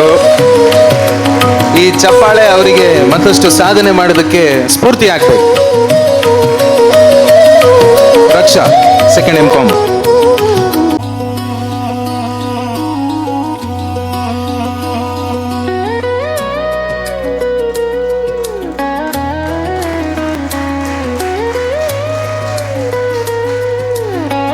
ಮಾತನಾಡಲಿಕ್ಕಿದ್ದಾರೆ ಶ್ರೀಮತಿ ಡಾಕ್ಟರ್ ಅಶ್ವಿನಿ ಶೆಟ್ಟಿ. ಇವರು ನಮ್ಮ ಇವತ್ತಿನ ಕಾರ್ಯಕ್ರಮದಲ್ಲಿ ಏಕೈಕ ಮಹಿಳಾ ಪ್ರತಿನಿಧಿಯವರು. ದಕ್ಷಿಣ ಕನ್ನಡ ಜಿಲ್ಲಾ ಪ್ರಶಸ್ತಿ ಪುರಸ್ಕೃತರು. ಒಂದು ಚಪ್ಪಾಳೆಯೊಂದಿಗೆ ಸ್ವಾಗತಿಸಿ. ತಪ್ಪಿ ರಾಜ್ಯ ಅಂತ ಹೇಳಿದೆ, ಮುಂದೆ ಅವರಿಗೆ ರಾಜ್ಯ ಪ್ರಶಸ್ತಿ ಬರಲಿ ಅಂತ ಹಾರೈಸ್ತೀನಿ. ವೇದಿಕೆಯಲ್ಲಿ ನೆರೆದಿರುವಂತಹ ಎಲ್ಲ ಗಣ್ಯ ವ್ಯಕ್ತಿಗಳೇ ಹಾಗೂ ಭವಿಷ್ಯದ ಆಶಾಕಿರಣರಾಗಿರುವಂತಹ ಎಲ್ಲ ವಿದ್ಯಾರ್ಥಿಗಳೇ ಹಾಗೂ ಪೋಷಕ ವೃಂದದವರೇ, ಇವತ್ತಿನ ಈ ಕಾರ್ಯಕ್ರಮದಲ್ಲಿ ನಾನೇ ಹೇಳಬೇಕಂತ ಇದ್ದೆ. ನನ್ನನ್ನು ಆಹ್ವಾನಿಸಿದಂತಹ ಅಮೀನ್ ಸರ್ ಅವರಿಗೆ ಮೊದಲನೆಗೆ ಧನ್ಯವಾದನ ಹೇಳ್ತಾ ಇದ್ದೀನಿ. ಮೋಸ್ಟ್ ಪ್ರೊಬ್ಯಾಬ್ಲಿ ಒಂದು ಮಹಿಳೆ ವೇದಿಕೆ ಮೇಲೆ ಇರಬೇಕು ಅನ್ನೋ ಒಂದು ಉದ್ದೇಶದಿಂದ ನನ್ನನ್ನು ಕರೆಸಿರ್ತಾರೆ. ಅದೇ ಅಲ್ಲದೆ ಅವರು ನನ್ನ ಹಸ್ಬೆಂಡ್ಗೆ ಭಾಳ ಕ್ಲೋಸ್ ಆಗಿದ್ದಾರೆ, ಅವರ ಕೆಲಸಗಳನ್ನು ನೋಡಿದ್ದಾರೆ. ಆದ್ದರಿಂದ ಈ ಒಂದು ಸಂದರ್ಭದಲ್ಲಿ ಅವರು ನನ್ನನ್ನು ಆಹ್ವಾನಿಸಿದ್ದಕ್ಕಾಗಿ ಮೊದಲನೇದಾಗಿ ನಾನು ಧನ್ಯವಾದಗಳನ್ನ ಹೇಳ್ತಾ ಇದ್ದೀನಿ. ಅದೇ ರೀತಿ ಇವತ್ತಿನ ಸಂಪನ್ಮೂಲ ವ್ಯಕ್ತಿಗಳಾಗಿರುವಂತಹ ಅಶ್ವಥ್ ಆಗಲಿ ಅಥವಾ ಗೌರ್ಮೆಂಟ್ ಕಾಲೇಜಿನ ಪ್ರಾಂಶುಪಾಲರಾಗಿ ಇವರೆಲ್ಲರೂ ಕೂಡ ನಿಮಗೆ ಒಂದು ಬಹಳ ಚೆನ್ನಾಗಿ ಈ ಒಂದು ವಿದ್ಯಾರ್ಥಿಗಳಿಗೆ ಯಾವ ರೀತಿ ಯಶಸ್ಸನ್ನು ಪಡೀಬಹುದು ಅಂತ ಅದರ ಬಗ್ಗೆ ಒಂದು ಮಾರ್ಗದರ್ಶನವನ್ನು ನೀಡಿದ್ದಾರೆ. ಸೊ ಇವೆಲ್ಲದಕ್ಕೂ ಮೊದಲನೇದಾಗಿ ನೀವು ನಿಮ್ಮ ವೈದ್ಯೆಯಾಗಿ ನಾನು ಹೇಳ್ತಾ ಇರೋದಂದರೆ ನಿಮ್ಮ ಆರೋಗ್ಯವೂ ಕೂಡ ಅಷ್ಟೇ ಅಗತ್ಯ. ನೀವು ಎಷ್ಟೇ ಒಂದು ಎತ್ತರಕ್ಕೆ ಬೆಳೆಸಬೇಕಾದ್ರೆ ನಿಮ್ಮ ವೈಯಕ್ತಿಕವಾಗಿ ನೀವು ನಿಮ್ಮ ದೈಹಿಕ ಆರೋಗ್ಯ ಹಾಗೂ ಮಾನಸಿಕ ಆರೋಗ್ಯ ಕೂಡ ಅಷ್ಟೇ ಅತ್ಯಗತ್ಯ. ಈ ಸಂದರ್ಭದಲ್ಲಿ ನಾನು ಬೇರೆ ಯಾರು ಏನು ಮಾತಾಡಕ್ಕೆ ಹೋಗಲ್ಲ, ಯಾಕಂದರೆ already they have given guidance to you all. So ಒಂದು ಪ್ರತಿಯೊಂದು ವಿದ್ಯಾರ್ಥಿಗಳು ಕೂಡ ನಿಮ್ಮ ದೈಹಿಕವಾಗಿ ನೀವು ಯಾವ ಥರ ನೀವು ನಿಮ್ಮ ಆರೋಗ್ಯವನ್ನು ಆರೋಗ್ಯವನ್ನು ಇಂಪ್ರೂವ್ ಮಾಡಬಹುದು, ಅದೇ ರೀತಿ ಮಾನಸಿಕವಾಗಿ ಯಾವ ರೀತಿ ನೀವು ಇಂಪ್ರೂವ್ ಮಾಡಬಹುದು ಅನ್ನೋದ್ರ ಬಗ್ಗೆ ಒಂದೆರಡು ಮಾತನ್ನು ಇಲ್ಲಿ ಹೇಳ್ತೀನಿ. ಸೊ ದೈಹಿಕ ಆರೋಗ್ಯ ಅಂದರೆ ನಿಮ್ಗೆಲ್ರಿಗೂ ಗೊತ್ತಿದ್ದಾಗೆ ನಮ್ಮ ದೇಹ ಬಹಳಷ್ಟು ಸಿಸ್ಟಮನ್ನು ಇರುವಂತಹದ್ದು. ಡೈಜೆಸ್ಟಿವ್ ಸಿಸ್ಟಮ್ ಇರ್ಬೋದು, ಅಥವಾ ನರ್ವಸ್ ಸಿಸ್ಟಮ್ ಇರ್ಬೋದು, ಕಾರ್ಡಿಯಕ್ ಸಿಸ್ಟಮ್ ಇರ್ಬೋದು. ನೀವೆಲ್ಲ ನೋಡಿದಾಗಿದೆ ಹಲವಾರು ವಿದ್ಯಾರ್ಥಿಗಳು, ಯುವ ಜನರಿಗೂ ಕೂಡ ಈಗ ಕಾರ್ಡಿಯಕ್ ಅರೆಸ್ಟ್ ಆಗುವಂತಹ ಸಾಧ್ಯತೆ ಇದೆ. ಸೊ ಯಾಕೆ ಆಗ್ತಾ ಇದೆ ಅಂದರೆ because of the stress, because of the ಯಾವುದೇ ಒಂದು ಒತ್ತಡದಿಂದ ಆಗ್ತಾ ಇದೆ. ಇದು ವಿದ್ಯಾರ್ಥಿಗಳಿಗೆ ಅವರ ಶಿಕ್ಷಣ ಬಗ್ಗೆ ಒತ್ತಡ ಇರ್ಬೋದು. ಎಲ್ರಿಗೂ ಕೂಡ ನಾವು ಒಂದು ಪೋಷಕರ ಮನೆಯಲ್ಲಿ ಪೋಷಕರ ಒತ್ತಡ ಇರುತ್ತೆ. 99% ಬರಬೇಕು, 98% ಬರಬೇಕು, 97% ಬರಬೇಕು ಅಂತ ಒಂದು ಒತ್ತಡಗಳು ಕೂಡ ಇದ್ದಿರುತ್ತೆ. ಸೊ ಆದ್ದರಿಂದ ನೀವು ಯಾವ ರೀತಿ ನಿಮ್ಮ ದೈಹಿಕ ಹಾಗೂ ಮಾನಸಿಕ ಆರೋಗ್ಯವನ್ನು ಸಮತೋಲನದಲ್ಲಿ ಇಟ್ಕೊಳ್ತೀರಾ, that is very important. So how you can keep this, ನೀವು ಪ್ರತಿದಿನ ಕೂಡ ಯೋಗ ಆಗಲಿ ಅಥವಾ ವ್ಯಾಯಾಮ ಹಾಗೂ ಮೆಡಿಟೇಷನ್, ಧ್ಯಾನ, ಈ ಒಂದು ಹವ್ಯಾಸಗಳನ್ನು ದಿನ ನೀವು ಮಾಡ್ತಾ ಇರಿ. ಅದೇ ರೀತಿ ನಿಮ್ಮ ಮನಸ್ಸು ಕೂಡ ಒಂದು ಒಳ್ಳೆಯ ಆರೋಗ್ಯವನ್ನು ಪಡಿಬೇಕಾದ್ರೆ ನಮ್ಮ ಮೊಬೈಲ್ ದಯವಿಟ್ಟು ಅದನ್ನು ದೂರವಿರಿ, ದುಶ್ಚಟಗಳಿಂದ ದೂರವಿರಿ. ಹಾಗೂ ನಿಮ್ಮ ಮಿತ್ರರ ಒಂದು ಸಹವಾಸ ಬಹಳ ಅತ್ಯಗತ್ಯ ಆಗಿರುತ್ತೆ. ಯಾಕಂದರೆ ಯಾವಾಗ ನೀವು ಕೆಟ್ಟ ಹವ್ಯಾಸವನ್ನು ಸ್ಟಾರ್ಟ್ ಮಾಡ್ತಿರೋ ಅದು ಮಿತ್ರರನ್ನು ತೊಡಗಿಸೋದ್ರಿಂದಲೇ ಆಗಿರುತ್ತೆ ಕೆಲವೊಮ್ಮೆ. ಸೊ ಅಂಥ ಇರುವವರ ಇರುವವರಲ್ಲಿ ದೂರ ಇರಿ. ಸೊ ಅದಕ್ಕಾಗಿ ನಾನು ಇಲ್ಲಿ ಹೇಳ್ತಾ ಇರೋದಂದರೆ, ಇವತ್ತು ಭಾರತ್ ಸೋಷಲ್ ಟ್ರಸ್ಟ್ ಮುಖಾಂತರ ನಿಮಗೆ ಈ ಒಂದು ಧನ ಸಹಾಯವನ್ನು ಮಾಡ್ತಾ ಇದ್ದಾರೆ. ಯಾಕೆ ಮಾಡ್ತಾ ಇದ್ದಾರೆ ಅಂದರೆ, ನಿಮ್ಮ ಒಂದು ಯಶಸ್ಸನ್ನು, ನಿಮ್ಮ ಅಂಕವನ್ನು, ಅಥವಾ ನೀವು ನಿಮ್ಮ ಯಾವುದೋ ಒಂದು ಶ್ರೇಣಿಯಲ್ಲಿ, ಉತ್ತಮ ಶ್ರೇಣಿಯಲ್ಲಿ ನೀವು ತೇರ್ಗಡೆ ಆಗಿರುವುದನ್ನು ಗುರುತಿಸಿಕೊಂಡು ಈ ಒಂದು ವಿದ್ಯಾರ್ಥಿ ಪ್ರೋತ್ಸಾಹ ಧನವನ್ನು ನೀಡ್ತಾ ಇದ್ದಾರೆ. ಇದು ಯಾವಾಗಲೂ ನೀವು ಮರೆಯದೆ ಈ ಒಂದು ಭಾರತ್ ಸೋಷಲ್ ವೆಲ್ಫೇರ್ ಟ್ರಸ್ಟಿಗೆ ನಿಮ್ಮ ಪರವಾಗಿ ನೀವು ಮುಂದೆ ಯಾವುದೋ ಒಂದು ಫೀಲ್ಡಲ್ಲಿ ಯಶಸ್ವಿಯಾಗಿ ಆಗ್ಬೋದು. ಮುಂದೆ ನೀವು ವೈದ್ಯಕೀಯ ವೃತ್ತಿಯಲ್ಲಿರ್ಬೋದು, ಅಥವಾ ನೀವು ಲಾಯರ್ ಆಗ್ಬೋದು, ಅಥವಾ ಇಂಜಿನಿಯರ್ ಆಗ್ಬೋದು. ಆ ಸಂದರ್ಭದಲ್ಲಿ ನೀವು ಏನು ಈ ಒಂದು ಸೋಷಲ್ ಟ್ರಸ್ಟಿಗೆ ಮಾಡಬಹುದು ಅಂತ ಯೋಚನೆ ಮಾಡಿ. ಅದೇ ರೀತಿ ಇವತ್ತು ಈ ಒಂದು ಪ್ರೋತ್ಸಾಹ ಧನವನ್ನು ನೀಡಿದಂತಹ ಯಾರನ್ನು ಕೂಡ ಮರಿಬೇಡಿ. ಯಾಕೆಂದರೆ ನಾನು ಯಾಕೆ ಈ ವಿಷಯವನ್ನು ಹೇಳ್ತಾ ಇದ್ದೀನಿ ಅಂದರೆ, ಇವತ್ತು ನಾನು ಆ್ಯಕ್ಚುಲಿ ಒಂದು 30 ವರ್ಷ ಹಿಂದೆ ನಾನು ಕೂಡ ನಿಮ್ಮ ಥರ ಒಂದು ವಿದ್ಯಾರ್ಥಿನಿ ಆಗಿದ್ದಾಗ ನನಗೂ ಕೂಡ ಒಂದು ಸಮಾಜ ಸೇವಾ ಟ್ರಸ್ಟ್ ಅವರು ಇಂಥ ಒಂದು ಪ್ರೋತ್ಸಾಹ ಧನವನ್ನು ನಮ್ಮ ಶಾಲೆಗೆ ಬಂದು ಕೊಡ್ತಾಯಿದ್ರು. ನಾನು ಪ್ರತಿಯೊಂದು ತರಗತಿಯಲ್ಲೂ ಕೂಡ ಮೊದಲನೇ ರ್ಯಾಂಕ್ ಬಂದಾಗ ಅದನ್ನು ಗುರುತಿಸಿಕೊಂಡು ನಮ್ಮ ಶಾಲೆಗೆ ಬಂದು ನಮಗೂ ಕೂಡ ಇದನ್ನು ಪ್ರೋತ್ಸಾಹ ಧನವನ್ನು ಕೊಡ್ತಾಯಿದ್ರು. ಅದು ಕೇವಲ ಪ್ರೋತ್ಸಾಹ ಧನ ಮಾತ್ರ ಆಗಬಾರ್ದು. ಇದನ್ನು ನಾವು ಮುಂದೆ ನಮ್ಮ ಸಮಾಜಕ್ಕೆ ಯಾವ ರೀತಿ ನಾವು ಕೊಡುಗೆಯನ್ನು ಕೊಡ್ಬೋದು, ಇದೊಂದು ನಮಗೆ ಯಾವ ರೀತಿ ನಮಗೆ ಪ್ರೋತ್ಸಾಹವನ್ನು ಮುಂದಿನ ಯಶಸ್ವಿಗೆ, ನಮ್ಮ ಜೀವನದ ಯಶಸ್ವಿಗೆ ಯಾವ ರೀತಿ ಇದನ್ನು ಪ್ರೋತ್ಸಾಹವನ್ನು ನೀಡ್ಬೋದು, ಆ ಥರ ನಾವು ಯೋಚನೆ ಮಾಡಬೇಕು. ಯಾಕಂದರೆ ನಾನಿವತ್ತು ವೈದ್ಯೆಯಾಗಿ ಇಲ್ಲಿ ನಿಂತಿದ್ದೀನಿ. That is because of the effort what I have studied. ನಾನೇನು ಶ್ರಮವನ್ನು ಪಟ್ಟಿದ್ದೀನಿ, ಅಥವಾ ನಾನು ನನ್ನ ಪೋಷಕರ ಒಂದು ಪ್ರೋತ್ಸಾಹವನ್ನು ಪಡ್ಕೊಂಡು ಈ ಒಂದು ಎತ್ತರಕ್ಕೆ ಬೆಳೆದಿದ್ದೀನಿ ಅಂತ ನಿಮ್ಮ ಮುಂದೆ ಹೇಳಲಿಕ್ಕೆ ಇಷ್ಟಪಡ್ತಾ ಇದ್ದೀನಿ. ಯಾಕಂದರೆ ನೀವು ಕೂಡ ನಾಳೆ ಒಂದು ಯಶಸ್ಸನ್ನು ಪಡಿಬೋದು. ವೈದ್ಯಕೀಯ ವೃತ್ತಿಯಲ್ಲಿರ್ಬೋದು ಅಥವಾ ಇಂಜಿನಿಯರಿಂಗ್ ಆಗ್ಬೋದು, ಲಾಯರ್ ಆಗ್ಬೋದು, ಯಾವುದೇ ಒಂದು ವೃತ್ತಿಯಲ್ಲಿ ನೀವು ಕೂಡ ಒಂದು ಯಶಸ್ಸನ್ನು ಪಡಿಬೋದು. ಅದಕ್ಕಾಗಿ ನೀವು ಇನ್ನೂ ಎತ್ತರಕ್ಕೆ ಬೆಳೀರಿ ಅಂತ ನಾನು ಈ ಸಂದರ್ಭದಲ್ಲಿ ಎಲ್ರಿಗೂ ಕೂಡ ಆಶೀರ್ವಾದವನ್ನು ಮಾಡ್ತಾ ಇದ್ದೀನಿ. ಅದೇ ರೀತಿ ಈ ಭಾರತ್ ಸೋಷಲ್ ಟ್ರಸ್ಟ್ ಅವರು ಮಾಡಿದಂತಹ ಕೆಲಸ ಕಾರ್ಯಗಳನ್ನು ನಾನು ಅವರೊಂದು ಪ್ರದರ್ಶನ ಮಾಡಿದಂತಹ ಈ ಸಾಕ್ಷ್ಯಚಿತ್ರದಲ್ಲಿ ನೋಡಿದಾಗ ಬಹಳಷ್ಟು ಹೆಮ್ಮೆ ಅನಿಸ್ತದೆ. ಯಾಕಂದರೆ ಇವರು ಜಾತಿ ಭೇದ ಮತ ಯಾವುದೂ ನೋಡದೆ ಪ್ರತಿಯೊಂದು ವಿದ್ಯಾರ್ಥಿಗಳಿಗೂ ಕೂಡ ಇಲ್ಲಿ ಹಲವಾರು 200 ವಿದ್ಯಾರ್ಥಿಗಳಿಗೂ ಇಲ್ಲಿ ಪ್ರೋತ್ಸಾಹಧನವನ್ನು ನೀಡಿದ್ದಾರೆ. ಅಷ್ಟು ಸುಲಭದ ಕೆಲಸ ಅಲ್ಲ. ನಮ್ಮ ಅಮೀರ್ ಸರ್ ಅವರ ನಾಯಕತ್ವದಿಂದ ಇಷ್ಟು ಸದಸ್ಯರ ಒಂದು ಸಹಕಾರದಿಂದ ಈ ಒಂದು ಕೆಲಸವನ್ನು ಮಾಡ್ತಾ ಇದ್ದಾರೆ. ಬಹಳ ಹೆಮ್ಮೆಯ ವಿಷಯ ಅನ್ನಿಸ್ತಾ ಇದೆ. ಇಷ್ಟು ಒಂದು ಕೆಲಸಗಳನ್ನು ಇಲ್ಲಿ ಯಾರಿಗೂ ಮಾಡಲಿಕ್ಕೆ ಸಾಧ್ಯ ಇಲ್ಲ. ಯಾಕಂದರೆ ನಾವು ನೋಡಿದಾಗೆ ಹಲವಾರು ಜನರ ಹತ್ರ ಹಣ ಇರ್ಬೋದು, ಯಾರು ಹಣನ ಕೊಡೋದಿಲ್ಲ.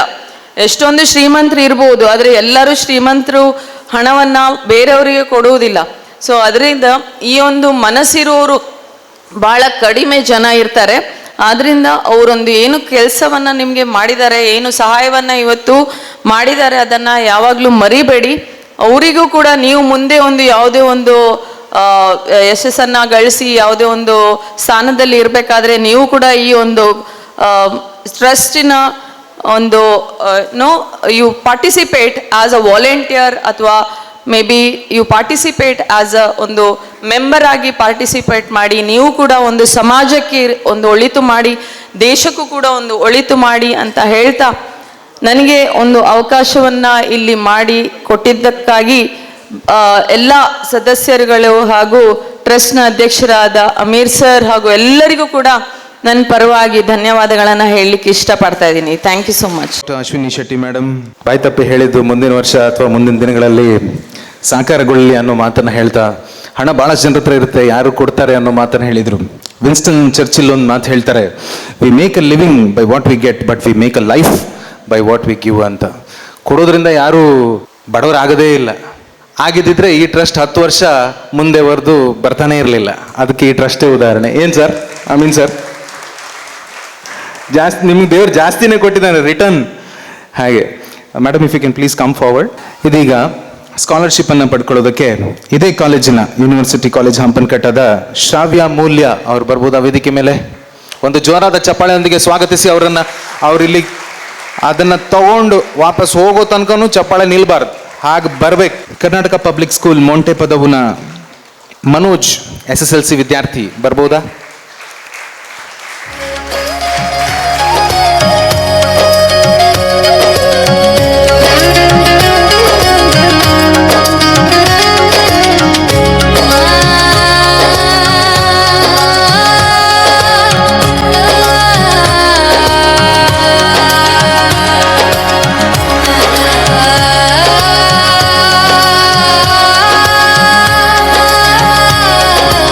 Thank you madam, please be seated. ಹೀರೋಗಳ ಬಗ್ಗೆ ಅಶ್ವಥ್ ಸರ್ ಮಾತನಾಡ್ತಾ ಇದ್ರು. ನಾನು ಒಬ್ಬ ಹೀರೋವನ್ನು ಸೇರಿಸಿದೆ. ಈಗ ಮತ್ತೊಬ್ಬ ಹೀರೋ ಅವರು ವೇದಿಕೆ ಮೇಲಿದ್ದಾರೆ. ಅವರು ನಮ್ಮ ದಕ್ಷಿಣ ಕನ್ನಡ ಜಿಲ್ಲೆಯ ಸ್ವಚ್ಛತಾ ರಾಯಭಾರಿ. ಎಲ್ಲಿ ಸ್ವಚ್ಛತೆ ಇದೆಯೋ ಅಲ್ಲೇ ದೈವತ್ವ ಇದೆ ಅನ್ನೋ ಮಾತನ್ನು ನಾವು ಕೇಳಿದ್ದೇವೆ. ಅಂತಹ ಸ್ವಚ್ಛತೆಯನ್ನು ಕಾಪಾಡುವಲ್ಲಿ ಪ್ರಾಮಾಣಿಕ ಪ್ರಯತ್ನವನ್ನು ಮಾಡ್ತಾ ಇರುವಂಥ ಹಿರಿಯರಾದ ಶ್ರೀ ಶೀನಾ ಶೆಟ್ಟಿ ಅವರು ದಯವಿಟ್ಟು ಮುಂದೆ ಬಂದು ನಮ್ಮನ್ನು ಉದ್ದೇಶಿಸಿ ಒಂದು 3 ನಿಮಿಷ ಮಾತಾಡಬೇಕು. ವೇದಿಕೆಯಲ್ಲಿರುವ ಗಣ್ಯರೇ, ಮುಂಭಾಗದಲ್ಲಿರುವ ಮಾನ್ಯರೇ, ನಿರ್ಗಮಿಸುವ ಸಮಯ. ನನಗೂ ಮಾತಾಡಲಿಕ್ಕೆ ಮನಸ್ಸಿಲ್ಲ, ನಿಮಗೂ ಮಾತು ಕೇಳಲಿಕ್ಕೆ ಮನಸ್ಸಿಲ್ಲ. ಆದರೆ ಭಾರತ್ ಸೋಷಿಯಲ್ ವೆಲ್ಫೇರ್ ಟ್ರಸ್ಟ್ ಬಗ್ಗೆ ನಾನು ಅನಿಸಿಕೆ ಹೇಳಬೇಕು. ಅಮಿಲ್ ಪಕ್ಕಲಡ್ಕ್ ಅವರು ಅವರ ದೇವದೂತರ ತಂಡ, ಮಹಾದೇವದೂತರಿಗೆ ಒಂದು ವಿಶೇಷವಾದ ಗೌರವ ಕೊಟ್ಟಿದ್ದೀರಿ. ದೇವದೂತರ ತಂಡ ಮಹಾದೇವದೂತರನ್ನು ಗುರುತಿಸಿ ಗೌರವಿಸಿದ್ದೀರಿ. ಕಲಿಯುವ, ಕಲಿಸುವ, ಖುಷಿ ಪಡುವ, ಖುಷಿ ಕೊಡುವ, ಮನಸ್ಸು ಕಟ್ಟುವ, ಪ್ರೀತಿ ಹಂಚುವ ಕಾರ್ಯಕ್ರಮ ಇದು. ಅಂತರಂಗ ಬಹಿರಂಗ ಶುದ್ಧತೆ ನಮ್ಮನ್ನು ದೈವತ್ವಕ್ಕೆ ಕೊಂಡೊಯ್ಯುತ್ತದೆ. ಅಮೀನ್ ಅವರ ತಂಡ ಅಂತರಂಗದ ಬಹಿರಂಗ ಶುದ್ಧತೆ ಕಾಪಾಡಿಕೊಂಡದ್ದರಿಂದ ಭಾರತ ಕಟ್ಟುವ ಕೆಲಸ ಡೆಲ್ಲಿಯಿಂದಲ್ಲ, ಹಳ್ಳಿಯಿಂದ, ಅದು ಬಾಳೆಪುಣಿಯಿಂದ ನರಿಂಗಾಣದ ಕಟ್ಟುವ ಕೆಲಸ ಇದು.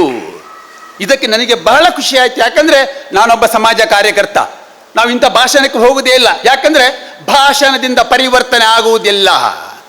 ಕ್ರಿಯೆ ಮಾತಿಗಿಂತ ಕ್ರಿಯೆ ಲೇಸು ಅಂತ ಗಾಂಧೀಜಿ ಹೇಳಿದ್ದಾರೆ. ಮೊದಲು ಕೆಲಸ, ಆಮೇಲೆ ಮಾತು, ಸ್ವಲ್ಪ ಮಾತು ಹೆಚ್ಚು ಕೆಲಸ, ಆಡಿದನ್ನು ಮಾಡಿ ತೋರಿಸಬೇಕು. ಈ ದೇವದೂತರ ತಂಡ ಇದು ಮಾಡಿದ್ದಾರೆ. ಈ ಕಾರ್ಯ ಮಾಡಲಿಕ್ಕೆ ಹೇಗೆ ಸಾಧ್ಯ? Clarity in mind, purity in heart, sincerity in action. Clarity, purity, sincerity. ನಾನು ಇವತ್ತು ಸ್ಕಾಲರ್ಶಿಪ್ ತೆಗೆದುಕೊಳ್ಳುವ ಮಕ್ಕಳು ಫಲಾನುಭವಿಗಳೆಲ್ಲ ಪಾರ್ಟ್ನರ್ಸ್. ನೀವು ಭಾರತ್ ಸೋಷಿಯಲ್ ವೆಲ್ಫೇರ್ ಟ್ರಸ್ಟ್ ಮತ್ತು ಭಾರತ ಕಟ್ಟುವುದಕ್ಕೆ ನೀವು ಪಾರ್ಟ್ನರ್ಸ್ ಆಗಬೇಕು. ಈ ಕಾರ್ಯಕ್ರಮ ಮಹಾತ್ಮ ಗಾಂಧೀಜಿಯವರು, ಅಂಬೇಡ್ಕರ್ ಅವರು, ಅಬ್ದುಲ್ ಕಲಾಂ ಸರ್, ವಿವೇಕಾನಂದ ತತ್ವಾದರ್ಶಗಳನ್ನು ಇಟ್ಟುಕೊಂಡಂತ ಈ ಸಂಸ್ಥೆಯ ಕಾರ್ಯಕ್ರಮ ಹತ್ತಲ್ಲ 100 ಸಾವಿರಾರು ವರ್ಷ ಮುಂದೆ ಹೋಗುತ್ತೆ. ಯಾಕಂದ್ರೆ ಭಾರತಕ್ಕೆ ಇಂಥ ಸಂಸ್ಥೆಗಳು, ಇಂಥ ಕೆಲಸಗಳು ಬೇಕಾಗುವುದು. ಯಾಕಂದ್ರೆ ಭೂಲೋಕವನ್ನು ನರಕ ಮಾಡುವ ಕೆಲಸಗಳು ಹೆಚ್ಚಾಗ್ತಾ ಇರುವಾಗ ಭೂಲೋಕದಲ್ಲಿ ಸ್ವರ್ಗ ಸೃಷ್ಟಿಸುವ ಕಾರ್ಯಕ್ರಮ ಇದಾಗಿದೆ ಅಂತ ಹೇಳುತ್ತಾ, ಸ್ವಚ್ಛತೆ ಸಮೃದ್ಧಿ, ಸ್ವಾಭಿಮಾನಕ್ಕಾಗಿ ಸ್ವಚ್ಛತೆ ಎಲ್ಲಿದೆಯೋ ಅಲ್ಲಿದ ಆರೋಗ್ಯ, ಸಂಪೂರ್ಣ ಸ್ವಚ್ಛತೆ ಇರುವಲ್ಲಿ ದೇವರು ನೆಲೆಸುತ್ತಾರೆ. ವಿದ್ಯಾರ್ಥಿಗಳಿಗೆ ಮತ್ತೆ ಮುಂದಿರುವಂತ ಮಾನ್ಯರಿಗೆ ಹೇಳುವುದೇನೆಂದರೆ, ನಿಮ್ಮ ಮನೆ ಕಸ ಮುಕ್ತ ಮನೆ ಆಗಬೇಕು, ನಶಮುಕ್ತ ಮನೆ ಆಗಬೇಕು, ಹಿಂಸಾ ಮುಕ್ತ ಮನೆ ಆಗಬೇಕು. ಮನೆಯಲ್ಲಿ ಒಂದು ಟಿವಿಗೆ ಸ್ಥಳ ಕೊಟ್ಟಿದ್ದೀರಿ, ದೇವರಿಗೆ ಕೋಣೆ ಕೊಟ್ಟಿದ್ದೀರಿ, ನಿಮ್ಮ ಮಕ್ಕಳಿಗೆ ಓದುವುದಕ್ಕೆ ಸ್ಥಳ ಕೊಡಿ, ಚಿಕ್ಕ ವ್ಯವಸ್ಥೆ ಮಾಡಿ, ಹಿಂಬಾಗಿ ಲೈಟ್ ಬಿಡಿ. ಮಕ್ಕಳು ಓದುವಾಗ ಬರೆಯುವಾಗ ಮೊಬೈಲ್ ಸ್ವಿಚ್ ಆಫ್ ಆಗಿರಲಿ. ನಾವು ಭಜನೆ ಮಾಡುವಾಗ, ನಮಾಜ್ ಮಾಡುವಾಗ, ಪ್ರಾರ್ಥನೆ ಮಾಡುವಾಗ ಹೇಗೆ ಮಾಡುತ್ತೇವೆ? ಒಂದು ವೇಳೆ ಮಕ್ಕಳು ಓದುವಾಗ ನಿಮ್ಮ ಮೊಬೈಲ್ ಸ್ವಿಚ್ ಆಫ್ ಆಗಿದ್ರೆ, ಟಿವಿ ಆಫ್ ಆಗಿದ್ರೆ ಮಗುವಿಗೆ ಗೊತ್ತಾಗ್ತದೆ ನನ್ನ ಕಲಿಕೆ ಎಷ್ಟು ಮುಖ್ಯ ಅಂತ. ಮಗು ಓದುವಾಗ ಬರೆಯುವಾಗ ನಿಮ್ಮಷ್ಟಕ್ಕೆ ಆ ಕಡೆ ಈ ಕಡೆ ಆದ್ರೆ, ಮನೆ ಒಳಗಡೆ ಸಂತೆಯ ವಾತಾವರಣ ನಿರ್ಮಾಣ ಆದ್ರೆ ಮಕ್ಕಳು ಕಲಿಯುವುದಿಲ್ಲ, ಕೊಳೆಯುತ್ತಾರೆ. ಇಷ್ಟು ಹೆಚ್ಚು ಭಾಷಣ ಬೇಡ. ಯಾಕೆಂದ್ರೆ ನಾನು ಹೇಳಿದ್ದೇನೆ ಭಾಷಣದಲ್ಲಿ ಪರಿವರ್ತನೆ ಆಗುವುದಿಲ್ಲ ಅಂತ. ನಿಮ್ಮ ಮೊಬೈಲ್ ಪ್ರೀತಿ ಸಾಕು, ಪುಸ್ತಕ ಪ್ರೀತಿ ಬೇಕು. ನಾನು ನಿಮಗೆ ಹೇಳುವುದಲ್ಲ, ನನಗೆ ಸೇರಿಕೊಂಡೆ. ಮೊಬೈಲ್ ಪ್ರೀತಿ ಸಾಕು, ಪುಸ್ತಕ ಪ್ರೀತಿ ಬೇಕು. ಮನೆಯಲ್ಲಿ ಸಾಧ್ಯ ಆದರೆ ಒಂದು ಚಿಕ್ಕ ಮಿನಿ ಗ್ರಂಥಾಲಯ ಇರಲಿ. ನಿಮ್ಮ ಮನೆ ಒಳಗೆ ಹೊರಗೆ ಎಲ್ಲಿಯೂ ಹೊಗೆ ಮುಕ್ತ ಆಗಲಿ. ಯಾಕೆಂದ್ರೆ ನಿಮ್ಮ ಕಸ ಅಂದರೆ ಸಾಮಾನ್ಯ ಅಲ್ಲ. ಇವತ್ತು ಕಸ ಮತ್ತು ಕ್ಯಾನ್ಸರ್ಗೆ ಬಹಳ ಸಂಬಂಧ ಆಗಿದೆ. ದಯವಿಟ್ಟು ನಿಮ್ಮ ಮನೆ ಕಸ ಮುಕ್ತ ಆಗಲಿ, ಆಗ ಕಾಯಿಲೆ ಮುಕ್ತ, ಕ್ಯಾನ್ಸರ್ ಮುಕ್ತ ಆಗ್ತಾ ಹೇಳುತ್ತಾ, ಮದ್ಯದ ವ್ಯಸನ ಮನೆ ವ್ಯಸನ, ಕುಡಿದ ಕೆಡುಕು ಕುಟುಂಬದ ಒಡಕು, ಕುಡಿದ ಬಾಳು ನರಕದ ಗೋಳು, ಶರಾಬಿಗೆ ವಿದಾಯ ಬಡವರಿಗೆ ಆದಾಯ, ಕಲಿಗಂಗಸರ ಬುಡುಪಾಗ ತೆಲಿಗಂಜಿ ಪರ್ಪಾಗ. ಸತ್ಯವೇ ನಮ್ಮ ಶಕ್ತಿ, ಸೇವೆಯೇ ನಮ್ಮ ಶಕ್ತಿ. ಅದು ನಿಮ್ಮದು ನಮ್ಮದಾಗಲಿ. ನಮಸ್ಕಾರ. ಇಂಥವರು ಸೋಷಿಯಲ್ ಮೀಡಿಯಾದಲ್ಲಿ ವೈರಲ್ ಆಗದೇ ಇಲ್ಲ. ಬರೀ ಅಶ್ವಥ್ ಸರ್ ಹೇಳ್ದಂಗೆ ಯಾರ್ಯಾರು ಎಲ್ಲ ವೈರಲ್ ಆಗ್ತಾರೆ. ದಯವಿಟ್ಟು ನಾವು BSWT ಫ್ರೆಂಡ್ಸಲ್ಲಿ ರಿಕ್ವೆಸ್ಟ್ ಮಾಡ್ತೇನೆ, ಇವರ ಈ ಭಾಷಣವನ್ನು ಕಟ್ ಮಾಡಿ ನೀವು BSWT ಇದೊಂದು ಲೋಗೋ ಹಾಕಿ ಎಲ್ಲ ಕಡೆಯಲ್ಲಿ ವೈರಲ್ ಮಾಡಿ ಅಂತ ನಾವು ರಿಕ್ವೆಸ್ಟ್ ಮಾಡ್ತೇವೆ ಸರ್. ಇಂಥದ್ದಾಗದೆ ಇನ್ಯಾವುದಾಗೋದು? ಇದು ಹೇಗಂತ ಹೇಳಿದ್ರೆ, ಒಂದು ಒಳ್ಳೆ ಊಟದ ಲಾಸ್ಟಲ್ಲಿ ಒಂದು ಪಾಯಸ ಬರುತ್ತೆ ನೋಡಿ ಸರ್, ಆಗ ಸಂತೃಪ್ತಿ ಆಗುತ್ತೆ. ಇದು ಹಾಗಾಯ್ತು ಇವರ ಮಾತು. This is called stealing the show. ಶೆಟ್ರ ದಯದಿ ದುಂಬಲೆ ಒಂದೆರಡು ಸ್ಕಾಲರ್ಶಿಪ್ ಕೊರ್ರೆಗೊಂಡು. ಈಗ ಯೂನಿವರ್ಸಿಟಿ ಕಾಲೇಜ್ ಗಂಗೋತ್ರಿಯ 2nd HSC Niha JU. Niha ಬರ್ಬೋದಾ? ಕಾರ್ಯಕ್ರಮದ ಕೊನೆಯ ಹಂತಕ್ಕೆ ನಾವೀಗ ಬರ್ತಾ ಇದ್ದೇವೆ. ನಿಹಾಗೆ ಒಂದು ಚಪ್ಪಾಳೆ ಕೊಡಿ ಜೋರಾಗಿ. ಯೂನಿವರ್ಸಿಟಿ ಕಾಲೇಜಿನ ಫಸ್ಟ್ MCOM ವಿದ್ಯಾರ್ಥಿನಿ ಸುಮಾಲಕ್ಷ್ಮಿ ಬರ್ಬೋದಾ ವೇದಿಕೆಗೆ? ಸುಮಾಲಕ್ಷ್ಮಿ ನೋಡಿ, ಸಖತ್ತಾಗಿ ನೋಡಿ, ಇಂಥ ಒಂದು ಎನ್ವೈರ್ಮೆಂಟ್, ಒಂದೊಳ್ಳೆ ಮ್ಯೂಸಿಕ್, ನೀವು ಹೇಗೆ ಬರ್ಬೇಕು? ಸುಮಾಲಕ್ಷ್ಮಿ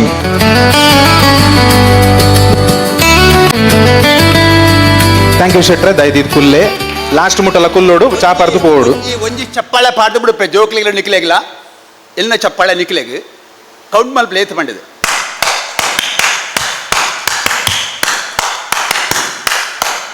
ಎಷ್ಟು? Very good, full mark. ಆ ಭಾಷಣಕ್ಕೆ ಇದನ್ನು ಕಟ್ ಮಾಡಿ ಸೇರಿಸಿ ವೈರಲ್ ಮಾಡಿ ಆಯ್ತಾ.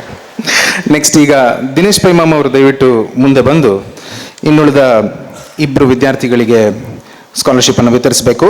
3rd BCom ವಿದ್ಯಾರ್ಥಿ ಗೊತ್ತಾಗ್ತಿಲ್ಲ, ಪ್ರಜಾಯ್ ಅಂತ ಬರೆದಿದ್ದಾರೆ. Prajay Kulal of 3rd BCom from Besant evening college MG road Mangaluru. Prajay, okay, sorry. ತಪ್ಪಾಗಿದ್ದಿದ್ರೆ ಕ್ಷಮಿಸಿ. ಪ್ರಜೋಯ್ ಬನ್ನಿ, ಜೋರಾದ ಚಪ್ಪಾಳೆಯೊಂದಿಗೆ ಸ್ವಾಗತ. ನೆಕ್ಸ್ಟ್, ಸೇಂಟ್ ಜೋಸೆಫ್ ಇಂಜಿನಿಯರಿಂಗ್ ಕಾಲೇಜಿನ ವಿದ್ಯಾರ್ಥಿ, BE ವಿದ್ಯಾರ್ಥಿ Tilak P Nayak.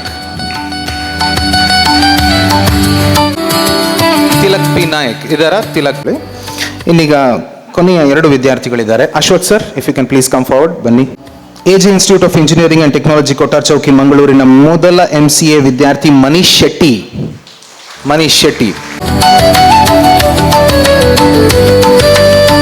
Saint Aloysius college ಮಂಗಳೂರಿನ 2ನೇ ವರ್ಷದ BCA ವಿದ್ಯಾರ್ಥಿನಿ ಪ್ರಜ್ಞಾ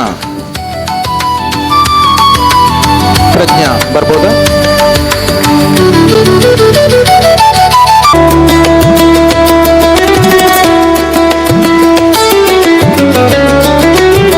ಸರ್ ಈರ್ಲ ಬತ್ತದ 2 ಜನ ಒಟ್ಟಿಗುಂತ್ಲೆ ಸರ್, ಖುಷಿ ಆಪುಂಡು ಅಂಚ. ಎಸ್ ಉಂತ್ಲೆ. ಈಗ ನರಿಂಗಾನ ಮತ್ತೆ ಬಾಳೆಪುನಿ ಗ್ರಾಮ ಪಂಚಾಯತ್ ವ್ಯಾಪ್ತಿಯಲ್ಲಿ ಟೈಲರಿಂಗ್ ತರಬೇತಿ ಶಿಬಿರವನ್ನು ನಡೆಸಿದ್ರು BSWT ಅವರು. ಅದರಲ್ಲಿ ಭಾಗವಹಿಸಿದ ಶಿಬಿರಾರ್ಥಿಗಳಲ್ಲಿ ಆಯ್ದ 1-2 ಸಾಂಕೇತಿಕವಾಗಿ ಇಲ್ಲಿ ಟೈಲರಿಂಗ್ಗೆ ಸಂಬಂಧಪಟ್ಟಂತ ಒಂದು ಪರಿಕರವನ್ನು ಕೊಡುವಂತ ಒಂದು ಕಾರ್ಯಕ್ರಮ ಇದೆ. ಇಲ್ಲಿ ಅವರಿಗೆ ಒಂದು ರಶೀದಿಯನ್ನು ಕೊಡಲಾಗುತ್ತೆ. ಅವರು ಸಂಬಂಧಪಟ್ಟ ಅಂಗಡಿಗೆ ಹೋಗಿ ಅದನ್ನ ಖರೀದಿ ಮಾಡಬಹುದು. ಸಾಂಕೇತಿಕವಾಗಿ ಮಾತ್ರ ಇದನ್ನ ಇಲ್ಲಿ ಕೊಡೋದು. ಬಾಳೆಪುನಿ ಟೈಲರಿಂಗ್ ಯೂನಿಟ್ನ ರಮ್ಯಾ ಅವರು ದಯವಿಟ್ಟು ವೇದಿಕೆಗೆ ಆಗಮಿಸಬೇಕು. ಒಂದು ಜೋರಾದ ಚಪ್ಪಾಳೆಯೊಂದಿಗೆ.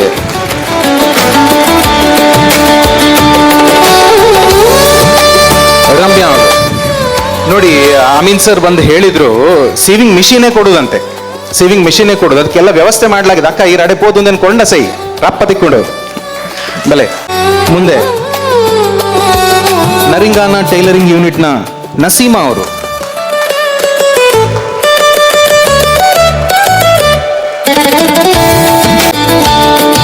ಈ ಸೀವಿಂಗ್ ಮೆಷಿನ್ ನಿಂದ ನಿಮ್ಮೆಲ್ಲರ ಬಾಳು ಬೆಳಗಲಿ ಅನ್ನೋ ಶುಭ ಹಾರೈಕೆಗಳು ನಮ್ಮದಾಗಿದೆ.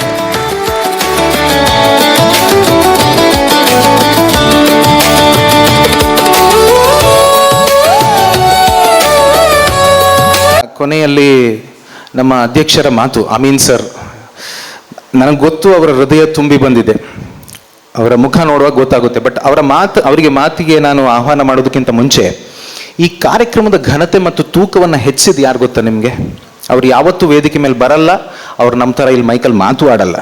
ಅದು ಯಾರು ಅಂತ ಕೇಳಿದರೆ ಸಮಯಕ್ಕೆ ಕಾಲಕ್ಕೆ ತಕ್ಕ ಹಾಗೆ ಬೇಕು ಅಂತ ಅನಿಸುವ ಚಂದದ ಬ್ಯಾಕ್ಗ್ರೌಂಡ್ ಮ್ಯೂಸಿಕನ್ನು ಹಾಕಿದ ನಮ್ಮ ಟೆಕ್ನಿಷಿಯನ್ಗಳು. ದೇವರಾಣೆಗೂ ಹೌದು. ನೋಡಿ, ನೀವು ಜಸ್ಟ್ ಇಮ್ಯಾಜಿನ್ ಮಾಡಿ, ಯಾರು ನಮ್ಮ ಗೆಸ್ಟ್ಗಳು ಬರುವಾಗ, ನೀವು ಬರುವಾಗ ಆ ಮ್ಯೂಸಿಕ್ ಕೇಳಿದಾಗ ಎಷ್ಟೊಂದು ತಂಪಲ್ವಾ, ಎಷ್ಟೊಂದು ಇಂಪಲ್ವಾ. ಅದನ್ನು ಪ್ಲೇ ಮಾಡೋದು ಯಾರು? ಅವರಲ್ವಾ? ಅವ್ರು ಅದನ್ನು ಹುಡುಕಿ ನಮಗೆ ಬೇಕಾದಾಗೆ ತಂದು ಒಪ್ಪಿಸಿದಾರಲ್ಲ, ಅವರಿಗೊಂದು ಚಪ್ಪಾಳೆ ಕೊಡ್ಬೋದಾ? ಎಸ್. ಈಗ ಅಮೀನ್ ಸರ್ ಬನ್ನಿ. ಸಕಲ ಸ್ತುತಿ ಸ್ತೋತ್ರಗಳು ನಿಮ್ಮೆಲ್ಲರನ್ನು ಸೃಷ್ಟಿಸಿದ ಆ ಜಗದೀಶ್ವರನಿಗೆ ಮೀಸಲು. ವೇದಿಕೆಯಲ್ಲಿ ಉಪಸ್ಥಿತಿರುವಂತಹ ಎಲ್ಲ ಗಣ್ಯರೇ, ವೇದಿಕೆಯ ಮುಂಭಾಗದಲ್ಲಿರುವಂತಹ ಬಂಧು ಭಗಿನಿಯರೇ, ನೆಚ್ಚಿನ ವಿದ್ಯಾರ್ಥಿಗಳೇ, ನಿಮ್ಮೆಲ್ಲರ ಮೇಲೆ ಆ ಸೃಷ್ಟಿಕರ್ತನ ಅನಂತ ಅನುಗ್ರಹಗಳು ಸದಾ ವರ್ಷಿಸಲಿ. ಮಂಕುತಿಮ್ಮನ ಕಗ್ಗದ ಹೇಳಿದರು ಆರಂಭದಲ್ಲಿ, ಅದರಲ್ಲಿ ಕೊನೆಯಲ್ಲಿ ಎಲ್ಲರಲ್ಲಿ ಒಂದಾಗು ಮಂಕುತಿಮ್ಮ ಅಂತ. ಈ ಎಲ್ಲರಲ್ಲಿ ಒಂದಾಗುವಂತಹ ಒಂದು ಕಾರ್ಯಕ್ರಮವನ್ನು ನಾವಿಲ್ಲಿ ಮಾಡ್ತಾ ಇದ್ದೇವೆ.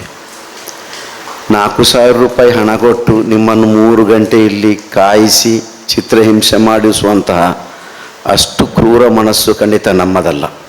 ವೇದಿಕೆಯಲ್ಲಿರುವಂತಹ ಎಲ್ಲ ಜನರನ್ನು ನೋಡಿ ಅವರಿಂದ ನೀವು ಪ್ರಭಾವಿತರಾಗಿ ನಾವು ಹೀಗೆ ಆಗಬೇಕು, ಯಾರಿಗೆ ಸ್ಟೂಡೆಂಟಿಗೆ ಅನಿಸ್ಬೇಕು, ಅದೇ ರೀತಿ ಹೆತ್ತವರಿಗೆ ಅನಿಸ್ಬೇಕು, ನಮ್ಮ ಮಕ್ಕಳು ಇವರಂತಾಗಬೇಕು. ಇದು ಈ ಕಾರ್ಯಕ್ರಮ ಮಾಡುವ ಉದ್ದೇಶವೇ ಅದು. ನಾವು ನಿಮ್ಮ ಅಕೌಂಟಿಗೇನೆ ಹಣ ನೇರವಾಗಿ ಹಾಕಬಹುದಿತ್ತು. ನಾವು ಈ ರೀತಿ ಕೌಂಟರ್ ಮಾಡಿ ಚೆಕ್ ಮಾಡಿ ಇಲ್ಲಿ ಕೊಡುವ ಅವಶ್ಯಕತೆ ಇರಲಿಲ್ಲ. ಇಲ್ಲಿ ಪ್ರಶ್ನೆ ಬಂದದೆ ಅಂತ ಹೇಳಿದರೆ, ಆರಂಭದಲ್ಲೇ VC ಸರ್ ಹೇಳಿದರು, ಪ್ರಯೋಜನಕಾರಿಯಾದಂತಹ ವಿದ್ಯೆ. ಸನಾತನ ಧರ್ಮದಲ್ಲಿ ಒಂದು ಪ್ರಾರ್ಥನೆ ಇದೆ, ಬೆಳಿಗ್ಗೆ ಮನೆಯಿಂದ ಹೊರಡುವಾಗಲೇ ಪ್ರಾರ್ಥಿಸಿ ಹೋಗಬೇಕಂತ ಇದೆ. ಅದು ಪ್ರಯೋಜನಕಾರಿಯಾದಂತಹ ವಿದ್ಯೆ ದಯಪಾಲಿಸು, ಓ ದೇವರೇ ಪ್ರಯೋಜನಕಾರಿಯಾದಂತಹ ವಿದ್ಯೆ ದಯಪಾಲಿಸು. ಎರಡನೆಯದು, ನೀನು ಮೆಚ್ಚುವ ಕೆಲಸ ನನ್ನಿಂದ ಮಾಡಿಸು. ಮೂರನೆಯದು, ನನಗೆ ಶುದ್ಧವಾದ ಆಹಾರವನ್ನು ನೀಡು. ಇದನ್ನು ಪ್ರಾರ್ಥಿಸಿ ಮನುಷ್ಯ ಹೊರಗಡೆ ಕಾಲಿಡಬೇಕಂತೆ. ಎಲ್ಲ ವೇದ ಗ್ರಂಥದಲ್ಲೂ, ಕುರಾನ್ನಲ್ಲೂ ಅಥವಾ ಬೈಬಲ್ನಲ್ಲೂ ಯಾವ ಮೋಕ್ಷ ಸಿದ್ಧಾಂತ ತೆಗೆದು ನೋಡಿದರೂ ಅದೇ ಮುಖ್ಯವಾಗಿರ್ತದೆ. ಈಗೇನಾಗಿದೆ ಅಂತ ಹೇಳಿದರೆ ಪ್ರಯೋಜನಕಾರಿಯಾದ ವಿದ್ಯೆ ಇಲ್ಲ. ಅಕ್ಷರಾಭ್ಯಾಸದಲ್ಲಿ ತಾಳ್ಮೆ ವಿವೇಚನೆಗೆ ಸ್ಥಳವೇ ಇಲ್ಲ. ಯಾವ ಅಕ್ಷರಾಭ್ಯಾಸ ತಾಳ್ಮೆ ಮತ್ತು ವಿವೇಚನೆಯನ್ನು ಕಲಿಸಬೇಕಿತ್ತೋ ಅದೀಗ ಗಳಿಕೆ ಆಧಾರಿತವಾಗಿ ಪರಿವರ್ತಿತವಾಗಿದೆ. ಮೌಲ್ಯಾಧಾರಿತ ಶಿಕ್ಷಣದ ಬಗ್ಗೆ ಒತ್ತು ಕೊಡುವಂತಹ ಸಮಾಜ ಅಥವಾ ಸಮುದಾಯ ಅಥವಾ ಕುಟುಂಬ ಈಗ ತೀರಾ ವಿರಳ. 3 ಗಂಟೆಗಳ ಕಾಲ ಮೊಬೈಲ್ ಉಪಯೋಗಿಸಲಿಲ್ಲ ಅಂತ ಹೇಳಿದರೆ ಅದೇ ಒಂದು ದೊಡ್ಡ ಒಂದು ಇತಿಹಾಸ ಅಂತಲೇ ಹೇಳುವ ರೀತಿಯಲ್ಲೆಲ್ಲ ವೇದಿಕೆಯಲ್ಲಿ ಮಾತು ಬಂತು. ಸಾಧ್ಯವೇ ಇಲ್ಲದಂಥ ರೀತಿ. 8 ಸೆಕೆಂಡು ಮನುಷ್ಯನ ಮನಸ್ಥಿತಿ ಅಂತ. ವಕೀಲರಿದ್ದಾರೆ, ಅವರು ಸಹ ಅದು ಪ್ರಯೋಜನಕಾರಿಯಾಗಿ ವಿದ್ಯೆ ಆಗಿಲ್ಲ ಅವರದು. ವೈದ್ಯರಿದ್ದಾರೆ, ಅವರದ್ದು ಪ್ರಯೋಜನಕಾರಿ ವಿದ್ಯೆ ಆಗಿಲ್ಲ. ಆರಕ್ಷಕರಿದ್ದಾರೆ, ಅವರದ್ದು ಪ್ರಯೋಜನಕಾರಿ ವಿದ್ಯೆ ಇಲ್ಲ. ಸರ್ಕಾರಿ ಅಧಿಕಾರಿಗಳಿದ್ದಾರೆ. ಎಲ್ಲ ಕ್ಷೇತ್ರದಲ್ಲೂ, ಒಂದೆರಡು ಕ್ಷೇತ್ರದಲ್ಲ, ಎಲ್ಲಿ ನೋಡಿದರೂ ಯಾವ ವಿದ್ಯೆಯನ್ನು ಕಲಿತಿದ್ದೇವೋ ಆ ವಿದ್ಯೆ ನಮ್ಮ ಪ್ರಯೋಜನಕ್ಕೆ ಬರುವುದಿಲ್ಲ.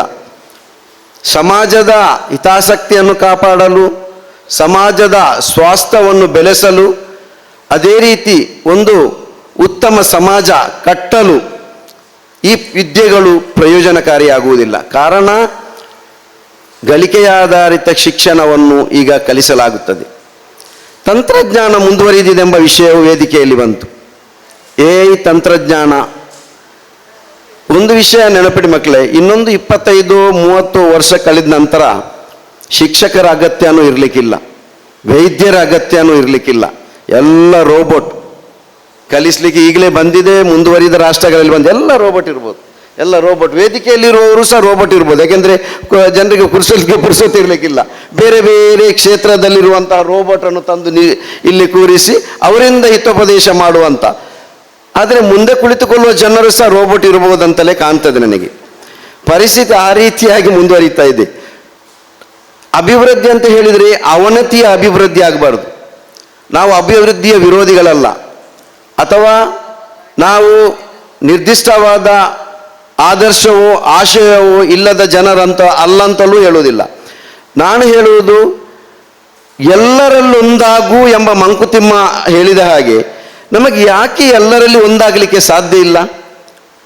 ಕಾರಣ ಇಷ್ಟೇ, ಮನುಷ್ಯ ಇದನ್ನು ಇಲ್ಲಿ ಶಾಶ್ವತ ಅಂತ ನೆನೆಸಿದ್ದಾನೆ. ಈ ಪ್ರಪಂಚ ಬಿಟ್ಟು ಮನುಷ್ಯ ಹೊರಗೆ ಈ ಪ್ರಪಂಚದಿಂದ ಹೋಗುವಾಗ ಎಲ್ಲರಿಗೂ ಗೊತ್ತಿದೆ, ಎಲ್ಲ ಧರ್ಮ ಗ್ರಂಥಗಳು ಹೇಳ್ತದೆ, ಸನಾತನ ಧರ್ಮ ಅದನ್ನೇ ಕಲಿಸ್ತದೆ. ಅವನಿಗೆ ಉಪಯೋಗವಾಗುವುದಂತೆ ಹೇಳಿದರೆ ಆತ ಮಾಡಿದಂತಹ ಶಾಶ್ವತವಾದಂಥ ದಾನ ಧರ್ಮ, ಬಾವಿಯೋ ಶಾಲೆಯೋ ಬಸ್ ಸ್ಟ್ಯಾಂಡು ಅಥವಾ ಇನ್ನಿತರ ಏನಾದರೂ ದಾನ ಮಾಡಿ ಹೋಗಿದ್ದಾನೆ, ಅದು ಮಾತ್ರ ಉಳಿತದೆ. ಆತನ ಹೆಂಡತಿ ಮಕ್ಕಳಿಗೆ ಇಟ್ಟಂತಹ ಮನೆ ಅದು ಮಾರಿ, ತೋಟ ಅದನ್ನು ಸಹ ಮಾರ್ತಾರೆ.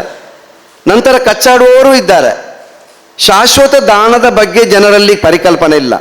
ನಿಮಗೆ ಉಪಯೋಗಕ್ಕೆ ಬೀಳುವುದಂತೆ ಹೇಳಿದರೆ ನೀವು ಮಾಡಿದಂಥ ಶಾಶ್ವತವಾದ ದಾನ. ಎರಡನೆಯದು ವಿದ್ಯೆ. ಸರ್ ಹೇಳಿದರು, ನಾವು 4,000 ವಿದ್ಯಾರ್ಥಿಗಳ ವಿದ್ಯೆ, 8,000 ವಿದ್ಯಾರ್ಥಿಗಳ ಈ ವಿಶ್ವವಿದ್ಯಾಲಯದಲ್ಲಿ ಸಹ ಇದ್ದಾರೆ. ನಮ್ಮ ಉಪಕುಲಪತಿ ಸರ್ ಸಹ ಅದನ್ನೇ ಹೇಳಿದರು. ಈ ವಿದ್ಯೆ, ಆ ವಿದ್ಯೆಯಿಂದ ಕಲಿತ ಮಕ್ಕಳು ಅದನ್ನು ಪ್ರಯೋಜನವಾಗುವುದು. ನಂತರ ನಿಮ್ಮನ್ನು ಪ್ರೀತಿಸುವ ಮಕ್ಕಳು. ಯಾಕೆ ಇಂಥ ಮಕ್ಕಳನ್ನು ಬಿಟ್ಟು ಹೋದೆ ಅಂತ ಹೇಳಿ ನೀವು ಸತ್ತು ಹೋದ ನಂತರ ಹೇಳಿದರೆ ಅದರ ಯಾವ ರೀತಿಯ ಬಾಧೆ ಅಂತ ಹೇಳ್ತೇವೆ ಅದು ನಿಮಗೆ ತಗಲ್ತದೆ ಅಂತ. ಇಂಥ ಮಕ್ಕಳನ್ನು ಬಿಟ್ಟು ಹೋದನಲ್ಲ ಅಂತ, ಇಂಥ ಮಕ್ಕಳನ್ನು ಹುಟ್ಟಿಸಿದನಲ್ಲ ಅಂತ.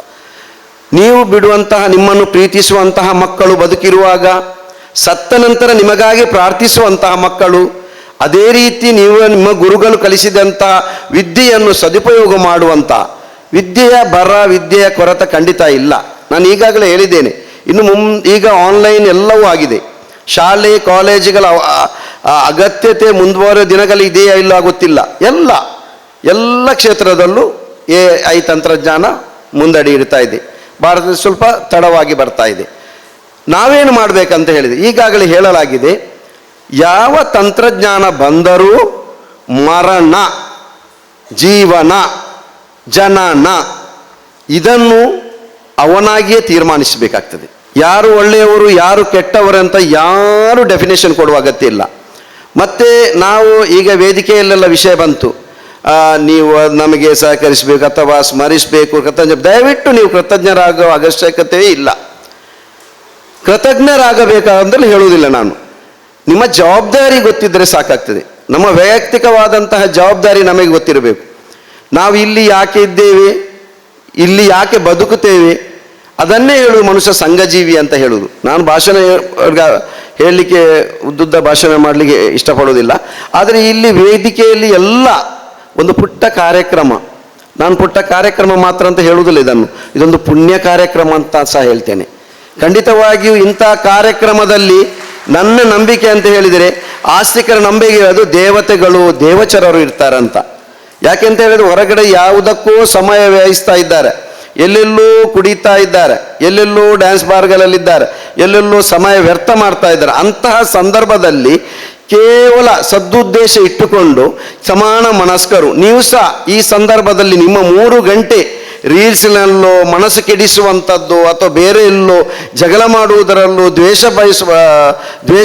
ದ್ವೇಷಿಸುವುದರಲ್ಲೂ ಕಾಲ ಕಳೆಯುವ ಬದಲು 3 ಗಂಟೆಗಳ ಕಾಲ ನೀವು ಅಸೂಯಾರಹಿತರಾಗಿ ಇಲ್ಲಿ ಬಂದು ಕೂತಿದ್ದೀರಲ್ಲ, ಅದೇ ನಾವು ನೆನೆಸುವುದ ನಮಗೆ ನಿಮ್ಮ ಕಡೆಯಿಂದ ಸಿಕ್ಕಿದಂಥ ಪ್ರತಿಫಲ ಅಂತ ನಾನು ಭಾವಿಸ್ತಾ ಇರ್ತೇನೆ. ಯಾಕೆಂತ ಹೇಳಿದರೆ ಈ ಕಾಲದಲ್ಲಿ ಅದರ ಅವಶ್ಯಕತೆ ಇದೆಯೋ ಇಲ್ಲವೋ ಎಂಬ ಚರ್ಚೆ ನಡೆಯುತ್ತಾ ಇದೆ. ನಮಗೆ ಗೊತ್ತಿಲ್ಲ, ಬರುವ ದಿನಗಳಲ್ಲಿ ಈಗಾಗಲೇ ಆರಂಭದಲ್ಲಿ ಹೇಳಿದರು ಅವರು. ಯಾವ ರೀತಿ ಅಂತ ಹೇಳಿದರೆ, ನಾವು ಆರಂಭದಲ್ಲಿ ಮಾಡುವಾಗ ಒಂದು ಕೂತ್ಕೊಂಡವು ಹೀಗೆ, ಈ ಸಮಾಜದಲ್ಲಿ ಎಲ್ಲರಲ್ಲೊಂದಾಗುವಂತಹ ಹುಲ್ಲಾಗು ಬೆಟ್ಟದಡಿ, ಮನೆಗೆ ಮಲ್ಲಿಗೆಯಾಗು, ಕಲ್ಲಾಗು ಕಷ್ಟಗಳ ಮಲೆಯ ಸುರಿಯೇ, ಬೆಲ್ಲ ಸಕ್ಕರೆಯಾಗು ದೀನ ದುರ್ಬಲರಿಂಗೆ, ಎಲ್ಲರಲ್ಲಿ ಒಂದಾಗು ಮಂಕುತಿಮ್ಮ. ನೋಡಿ, ಈ ಎಲ್ಲರಲ್ಲಿ ಒಂದಾಗಬೇಕೆಂಬ ಕಲ್ಪನೆಯೇ ನಮ್ಮಲ್ಲಿ ಬಂದದ್ದು. ಸಮುದಾಯ ಮುಖ ಕೆಲಸ ಮಾಡುವ ಜನರಿದ್ದಾರೆ, ಅಥವಾ ಯಾವ ಉದ್ದೇಶ ಇಟ್ಟುಕೊಂಡು ಕೆಲಸ. ಈಗಾಗಲೇ ಸರ್ ಅದನ್ನು ಉದ್ಘಾಟನಾ ಭಾಷಣ ಮಾಡ್ತಾ ಅದನ್ನೇ ಹೇಳಿದರು, ಸಬ್ಜೆಕ್ಟ್ ಆಗಿದೆ ಅಂತ.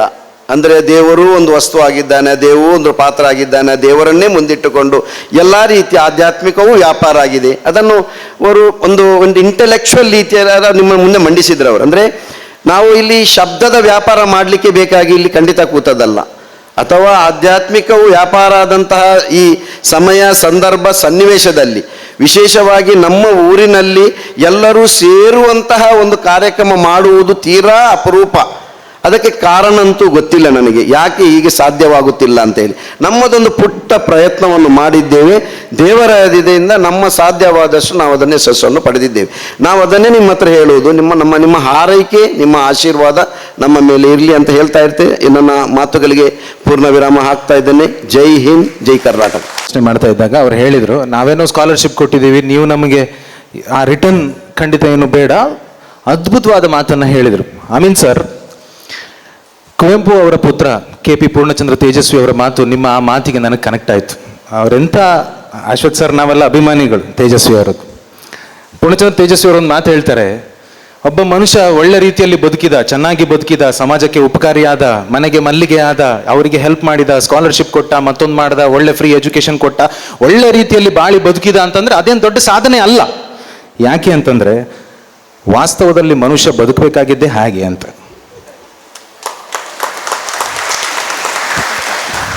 ಪೂರ್ಣಚಂದ್ರ ತೇಜಸ್ವಿ ಅವರ ಮಾತಿದು, ಇದು ಇಲ್ಲಿ ವೇದಿಕೆಯಲ್ಲಿರುವ ಎಲ್ಲ ಮಹನೀಯರಿಗೂ ಅನ್ವಯಿಸ್ತದೆ ಅನ್ನೋ ಮಾತನ್ನು ಹೇಳ್ತಾ ಕಾರ್ಯಕ್ರಮದ ಕೊನೆಯ ಹಂತಕ್ಕೆ ನಾವೀಗ ಬರ್ತಾ ಇದ್ದೇವೆ. ಇನ್ನು 5 ರಿಂದ 10 ನಿಮಿಷದ ಒಳಗಾಗಿ ನಮ್ಮ ಕಾರ್ಯಕ್ರಮ ಮುಗಿಯುತ್ತೆ. ಆಮೇಲೆ ನೀವೆಲ್ಲರೂ ಕೂಡ ಇಲ್ಲಿಂದ ಎಕ್ಸಿಟ್ ಆಗಿ ಅಲ್ಲಿ ನಮ್ಮ ಕಾರ್ಯಕ್ರಮದಲ್ಲಿ ಆರಂಭದಲ್ಲಿ ತೇನವಿನ ಕುವೆಂಪು ಅವರ ಹಾಡನ್ನು ಹಾಡಿದ ಈ ಕಾಲೇಜಿನ ವಿದ್ಯಾರ್ಥಿನಿಯರು ದಯವಿಟ್ಟು 5 ಮಂದಿ ವೇದಿಕೆಗೆ ಬರ್ಬೋದಾ ಅಂತ ನಾನು ರಿಕ್ವೆಸ್ಟ್ ಮಾಡ್ತೇನೆ. ಚಪ್ಪಾಳೆ ತಟ್ಟಿ ಅವರಿಗೆ ಸ್ವಾಗತಿಸಿ. ಪ್ರಾರ್ಥನಾ ಗೀತೆಯನ್ನು ಅವರು ನಮಗೋಸ್ಕರ ಹಾಡಿದ್ರು.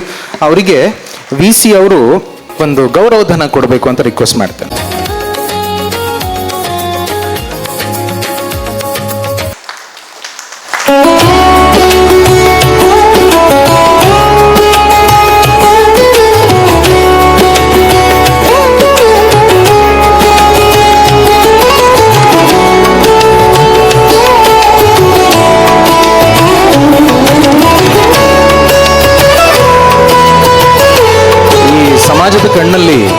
ವ್ಯಕ್ತಿಗಳು ಅಂತ ಅನ್ಸ್ಕೊಂಡವರು ಅವರು ನಮ್ಮ ಕಣ್ಣು ಮುಂದೆ ಬಂದಾಗ ಎಷ್ಟು ಸರಳರಾಗಿರ್ತಾರಲ್ಲ, ಆಗ ಅವರ ವ್ಯಕ್ತಿತ್ವ ಇನ್ನಷ್ಟು ಎತ್ತರಕ್ಕೆ ಇರ್ತದೆ. ಅದು ಇವತ್ತು ವೇದಿಕೆಯಲ್ಲಿ ಧರ್ಮ ಅವ್ರ ಮೂಲಕ ಸಾಬೀತಾಗ್ತಿದೆ. Thank you.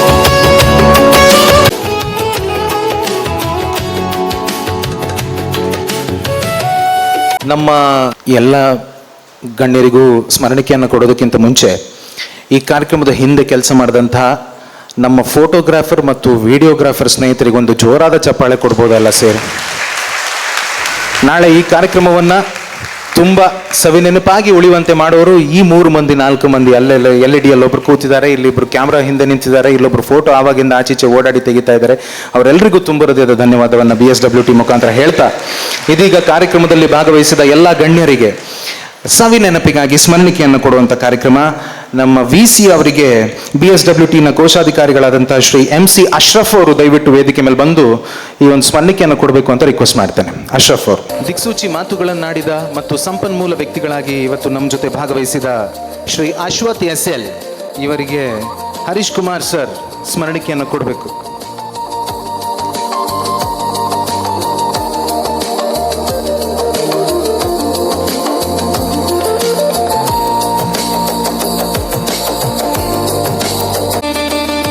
ಮೂಡುಬಿದ್ರೆ ಇದರ ಸಹ ಸಂಸ್ಥಾಪಕರು, ಲೇಖಕರು,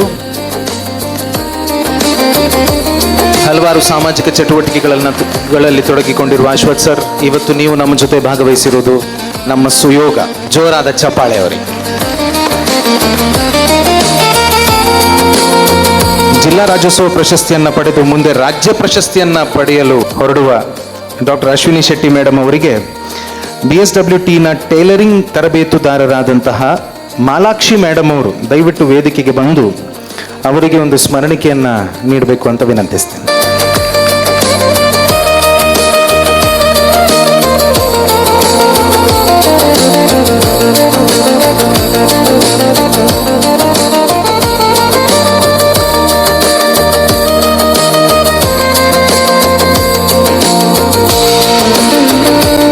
ಶ್ರೀ ಜಯಕರ್ ಭಂಡಾರಿ ಸರ್ ದಯವಿಟ್ಟು ಮುಂದೆ ಬರಬೇಕು. ಇವರಿಗೆ BSWTನ ಜೊತೆ ಕಾರ್ಯದರ್ಶಿಗಳಾದಂತಹ ಶ್ರೀ ಸುಲೈಮಾನ್ MK ಅವರು ದಯವಿಟ್ಟು ವೇದಿಕೆಗೆ ಬಂದು ಸ್ಮರಣಿಕೆಯನ್ನು ಕೊಡಿ. ಸುಲೈಮಾನ್ ಅವರು.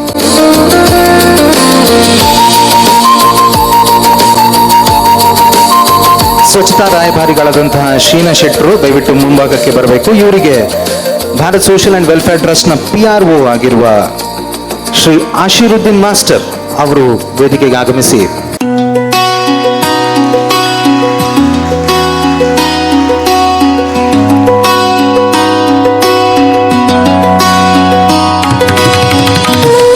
ಮಂಗಳೂರು ವಿಶ್ವವಿದ್ಯಾಲಯ ಇದರ ನಿವೃತ್ತ ಅಧೀಕ್ಷಕರಾದಂತಹ ಶ್ರೀ ಹರೀಶ್ ಕುಮಾರ್ ಇವರಿಗೆ ನಮ್ಮ ಇಂದಿನ ಕಾರ್ಯಕ್ರಮದ ನಿರೂಪಕರಾದಂತಹ ಶ್ರೀ ಅವಿನಾಶ್ ಕಾಮತ್ರವರು ಗೌರವ ಕಾಣಿಕೆಯನ್ನು ನೀಡಿ ಗೌರವಿಸಬೇಕೆಂದು ಕೇಳಿ.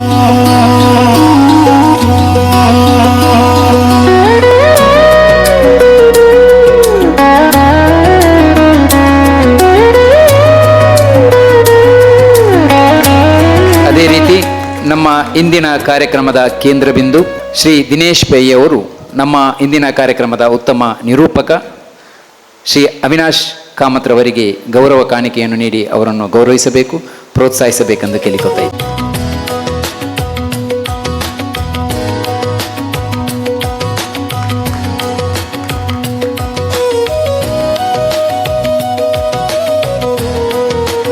ಗುರುವಿನಿಂದ ಅತಿ ಶಿಕ್ಷಕನಿಗೆ ಮಾಲಾಕ್ಷಿ ಮೇಡಮ್ ಅವರು ಹಿಂದ್ಗಡೆ ನಿಂತು ಕೆಲಸ ಮಾಡಿದ್ದಾರೆ. ದಾಯದಿದಿರ್ ದುಂಬರೋಡು ಇವರಿಗೆ ಅಧ್ಯಕ್ಷರಾದಂಥ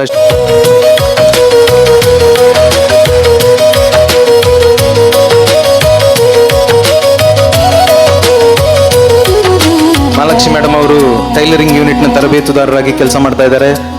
ಅವರಿಂದ ಇನ್ನಷ್ಟು ಟೈಲರ್ಸ್ಗಳು ಹೊರಹೊಮ್ಮಲಿ, ಮತ್ತಷ್ಟು ಬಾಳು ಬೆಳಗಲಿ ಎನ್ನುವ ಶುಭ ಹಾರೈಕೆಗಳೊಂದಿಗೆ ನಮ್ಮನ್ನು ಅಮೀನ್ ಸರ್ ದಯವಿಟ್ಟು ನೀವು ನಿಲ್ಬೇಕಲ್ಲ, ನಿಲ್ಲಿ ಅಮೀನ್ ಸರ್ ನಿಲ್ಲಿ ಸರ್.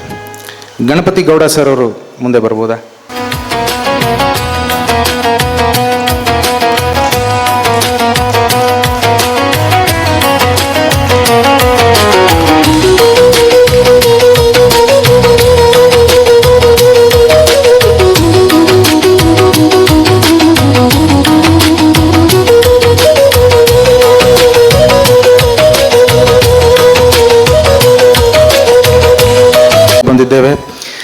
ಇಷ್ಟೆಲ್ಲ ಚಟುವಟಿಕೆಗಳನ್ನು, ಇಷ್ಟೆಲ್ಲ ಡ್ರಾಮಾವನ್ನು ಮೌನವಾಗಿದ್ದುಕೊಂಡು ಒಂದೇ ಒಂದು ಮಾತನಾಡದೆ ಕೂತು ದೇವರ ಹಾಗೆ ವೀಕ್ಷಿಸಿದ ಹಿರಿಯ ಸಮಾಜ ಸೇವಕರೊಬ್ಬರು ಹಿಂದುಗಡೆ ಕೂತಿದ್ದಾರೆ. 2 ಗಂಟೆಗೆ ಬಂದಿದ್ದಾರೆ ಅವರು. ಆದರೆ ಅವ್ರು ಯಾರ ಸುದ್ದಿಗೂ ಹೋಗದೆ ಕರೀಂ ಸಾಹೇಬರು ಅವ್ರ ಪಾಡಿಗೆ ಅವರು ಕೂತಿದ್ದಾರೆ. ಅವರನ್ನು ಪ್ರೀತಿಪೂರ್ವಕವಾಗಿ ನಾವು ವೇದಿಕೆಯ ಮುಂಭಾಗಕ್ಕೆ ಕರಿತೇವೆ. ಅವರಿಗೆ VC ಸರ್ ದಯದಿದ್ದು ನೀವು ಮುಂದೆ ಬಂದು ಅವರಿಗೆ ಒಂದು ಈ ಕಾರ್ಯಕ್ರಮದಲ್ಲಿ ಭಾಗವಹಿಸಿದ ಸವಿನೆನಪಿಗಾಗಿ ಸ್ಮರಣಿಕೆಯನ್ನು ಕೊಡಬೇಕು ಮತ್ತು ಅವರ ಆಶೀರ್ವಾದ ಈ ಟ್ರಸ್ಟ್ನ ಮೇಲೆ ಸದಾ ಇರಲಿ ಅನ್ನೋ ಶುಭ ಹಾರೈಕೆಗಳು. 40ನೇ ವಯಸ್ಸಿಗೆ ನಮಗೆಲ್ಲ ಶುರುವಾಗುತ್ತೆ, ಅಲ್ಲಿ ನೋವು, ಇಲ್ಲಿ ನೋವು, ಕೆಳಗೆ ನೋವು, ಮುಂದೆ ನೋವು, ಹಿಂದೆ ನೋವು ಎಲ್ಲ. 93 ವರ್ಷ ಅವರಿಗೆ. ನಾವು ಕೈಕಾಲು ಬೀಸ್ಕೊಂಡು 3ವರೆಗೆ ಬಂದಿದ್ದೇವೆ. ಕರೀಂ ಸಾಹೇಬ್ರಂಥವ್ರು ನಮಗೆ ಹೀರೋಗಳಾಗಬೇಕು. ಎಗೇನ್ ಅಶ್ವಥ್ ಸರ್ನ ಮಾತು ಇಲ್ಲಿ ಮತ್ತೆ ನನಗೆ ನೆನಪಾಗುತ್ತೆ. ಆ್ಯಕ್ಚುಲಿ ಹೇಳಬೇಕು ಅಂತಂದರೆ ಅಮೀನ್ ಸರ್, ಈ ಕಾರ್ಯಕ್ರಮ ನಿಲ್ಲಿಸ್ಲಿಕ್ಕೆ ನನಗಂತೂ ವೈಯಕ್ತಿಕವಾಗಿ ಮನಸ್ಸೇ ಇಲ್ಲ, ಅಷ್ಟು ಚೆನ್ನಾಗಿತ್ತು. ಬಹಳ ದೂರದಿಂದ ನೀವೆಲ್ಲರೂ ಕೂಡ ಇಲ್ಲಿ ಬಂದಿದ್ದೀರಿ.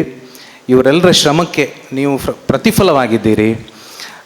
ಈ ಸಿಕ್ಕಂಥ ಒಂದು ಸಣ್ಣ ಮೊತ್ತ ಏನಿದೆ ಅದು ನಿಮ್ಮ ಬಾಳು ಬೆಳಗಲಿ ಅನ್ನೋ ಶುಭ ಹಾರೈಕೆಗಳು ಅಮೀನ್ ಸರ್ ಮತ್ತು ಅವರ ಎಲ್ಲ ಫ್ರೆಂಡ್ಸ್ಗಳ ಪರವಾಗಿ ನಾನು ಮಾಡ್ತಾ ಇದ್ದೇನೆ ಅನ್ನೋ ಮಾತನ್ನು ಹೇಳ್ತಾ, Bharat social and welfare trust ಹೆಸರಲ್ಲೇ ಭಾರತ್ ಇದೆ, ಹೆಸರಲ್ಲೇ ನಮ್ಮ ದೇಶ ಇದೆ.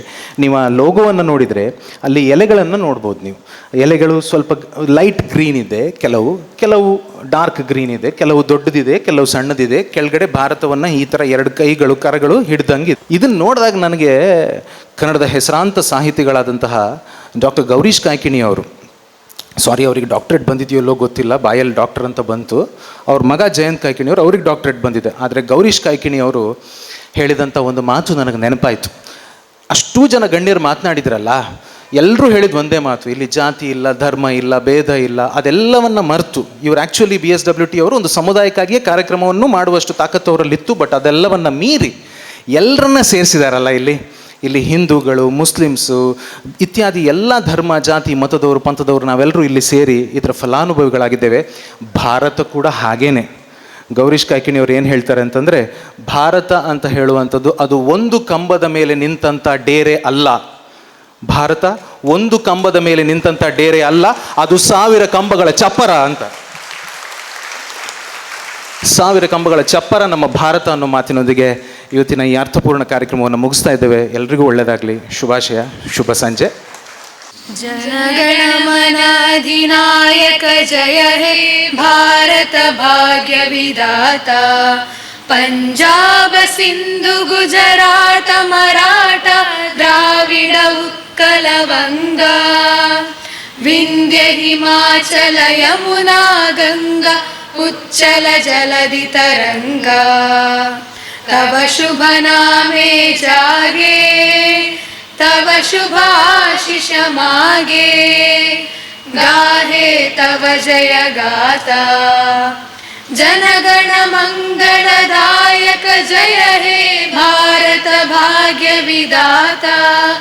जय हे जय हे जय हे जय जय जय जय हे. ಭಾರತ್ ಸೋಷಲ್ ವೆಲ್ಫೇರ್ ಟ್ರಸ್ಟಿನ ಸ್ಕಾಲರ್ಶಿಪ್ ಸಿಕ್ಕಿದೆ, ಬಹಳ ಖುಷಿಯಾಯಿತು. ಇದು ಖುಷಿಯಾಯಿತು, ನಮಗೆ ಒಂದು ಸಹಕಾರ ಆಯಿತು.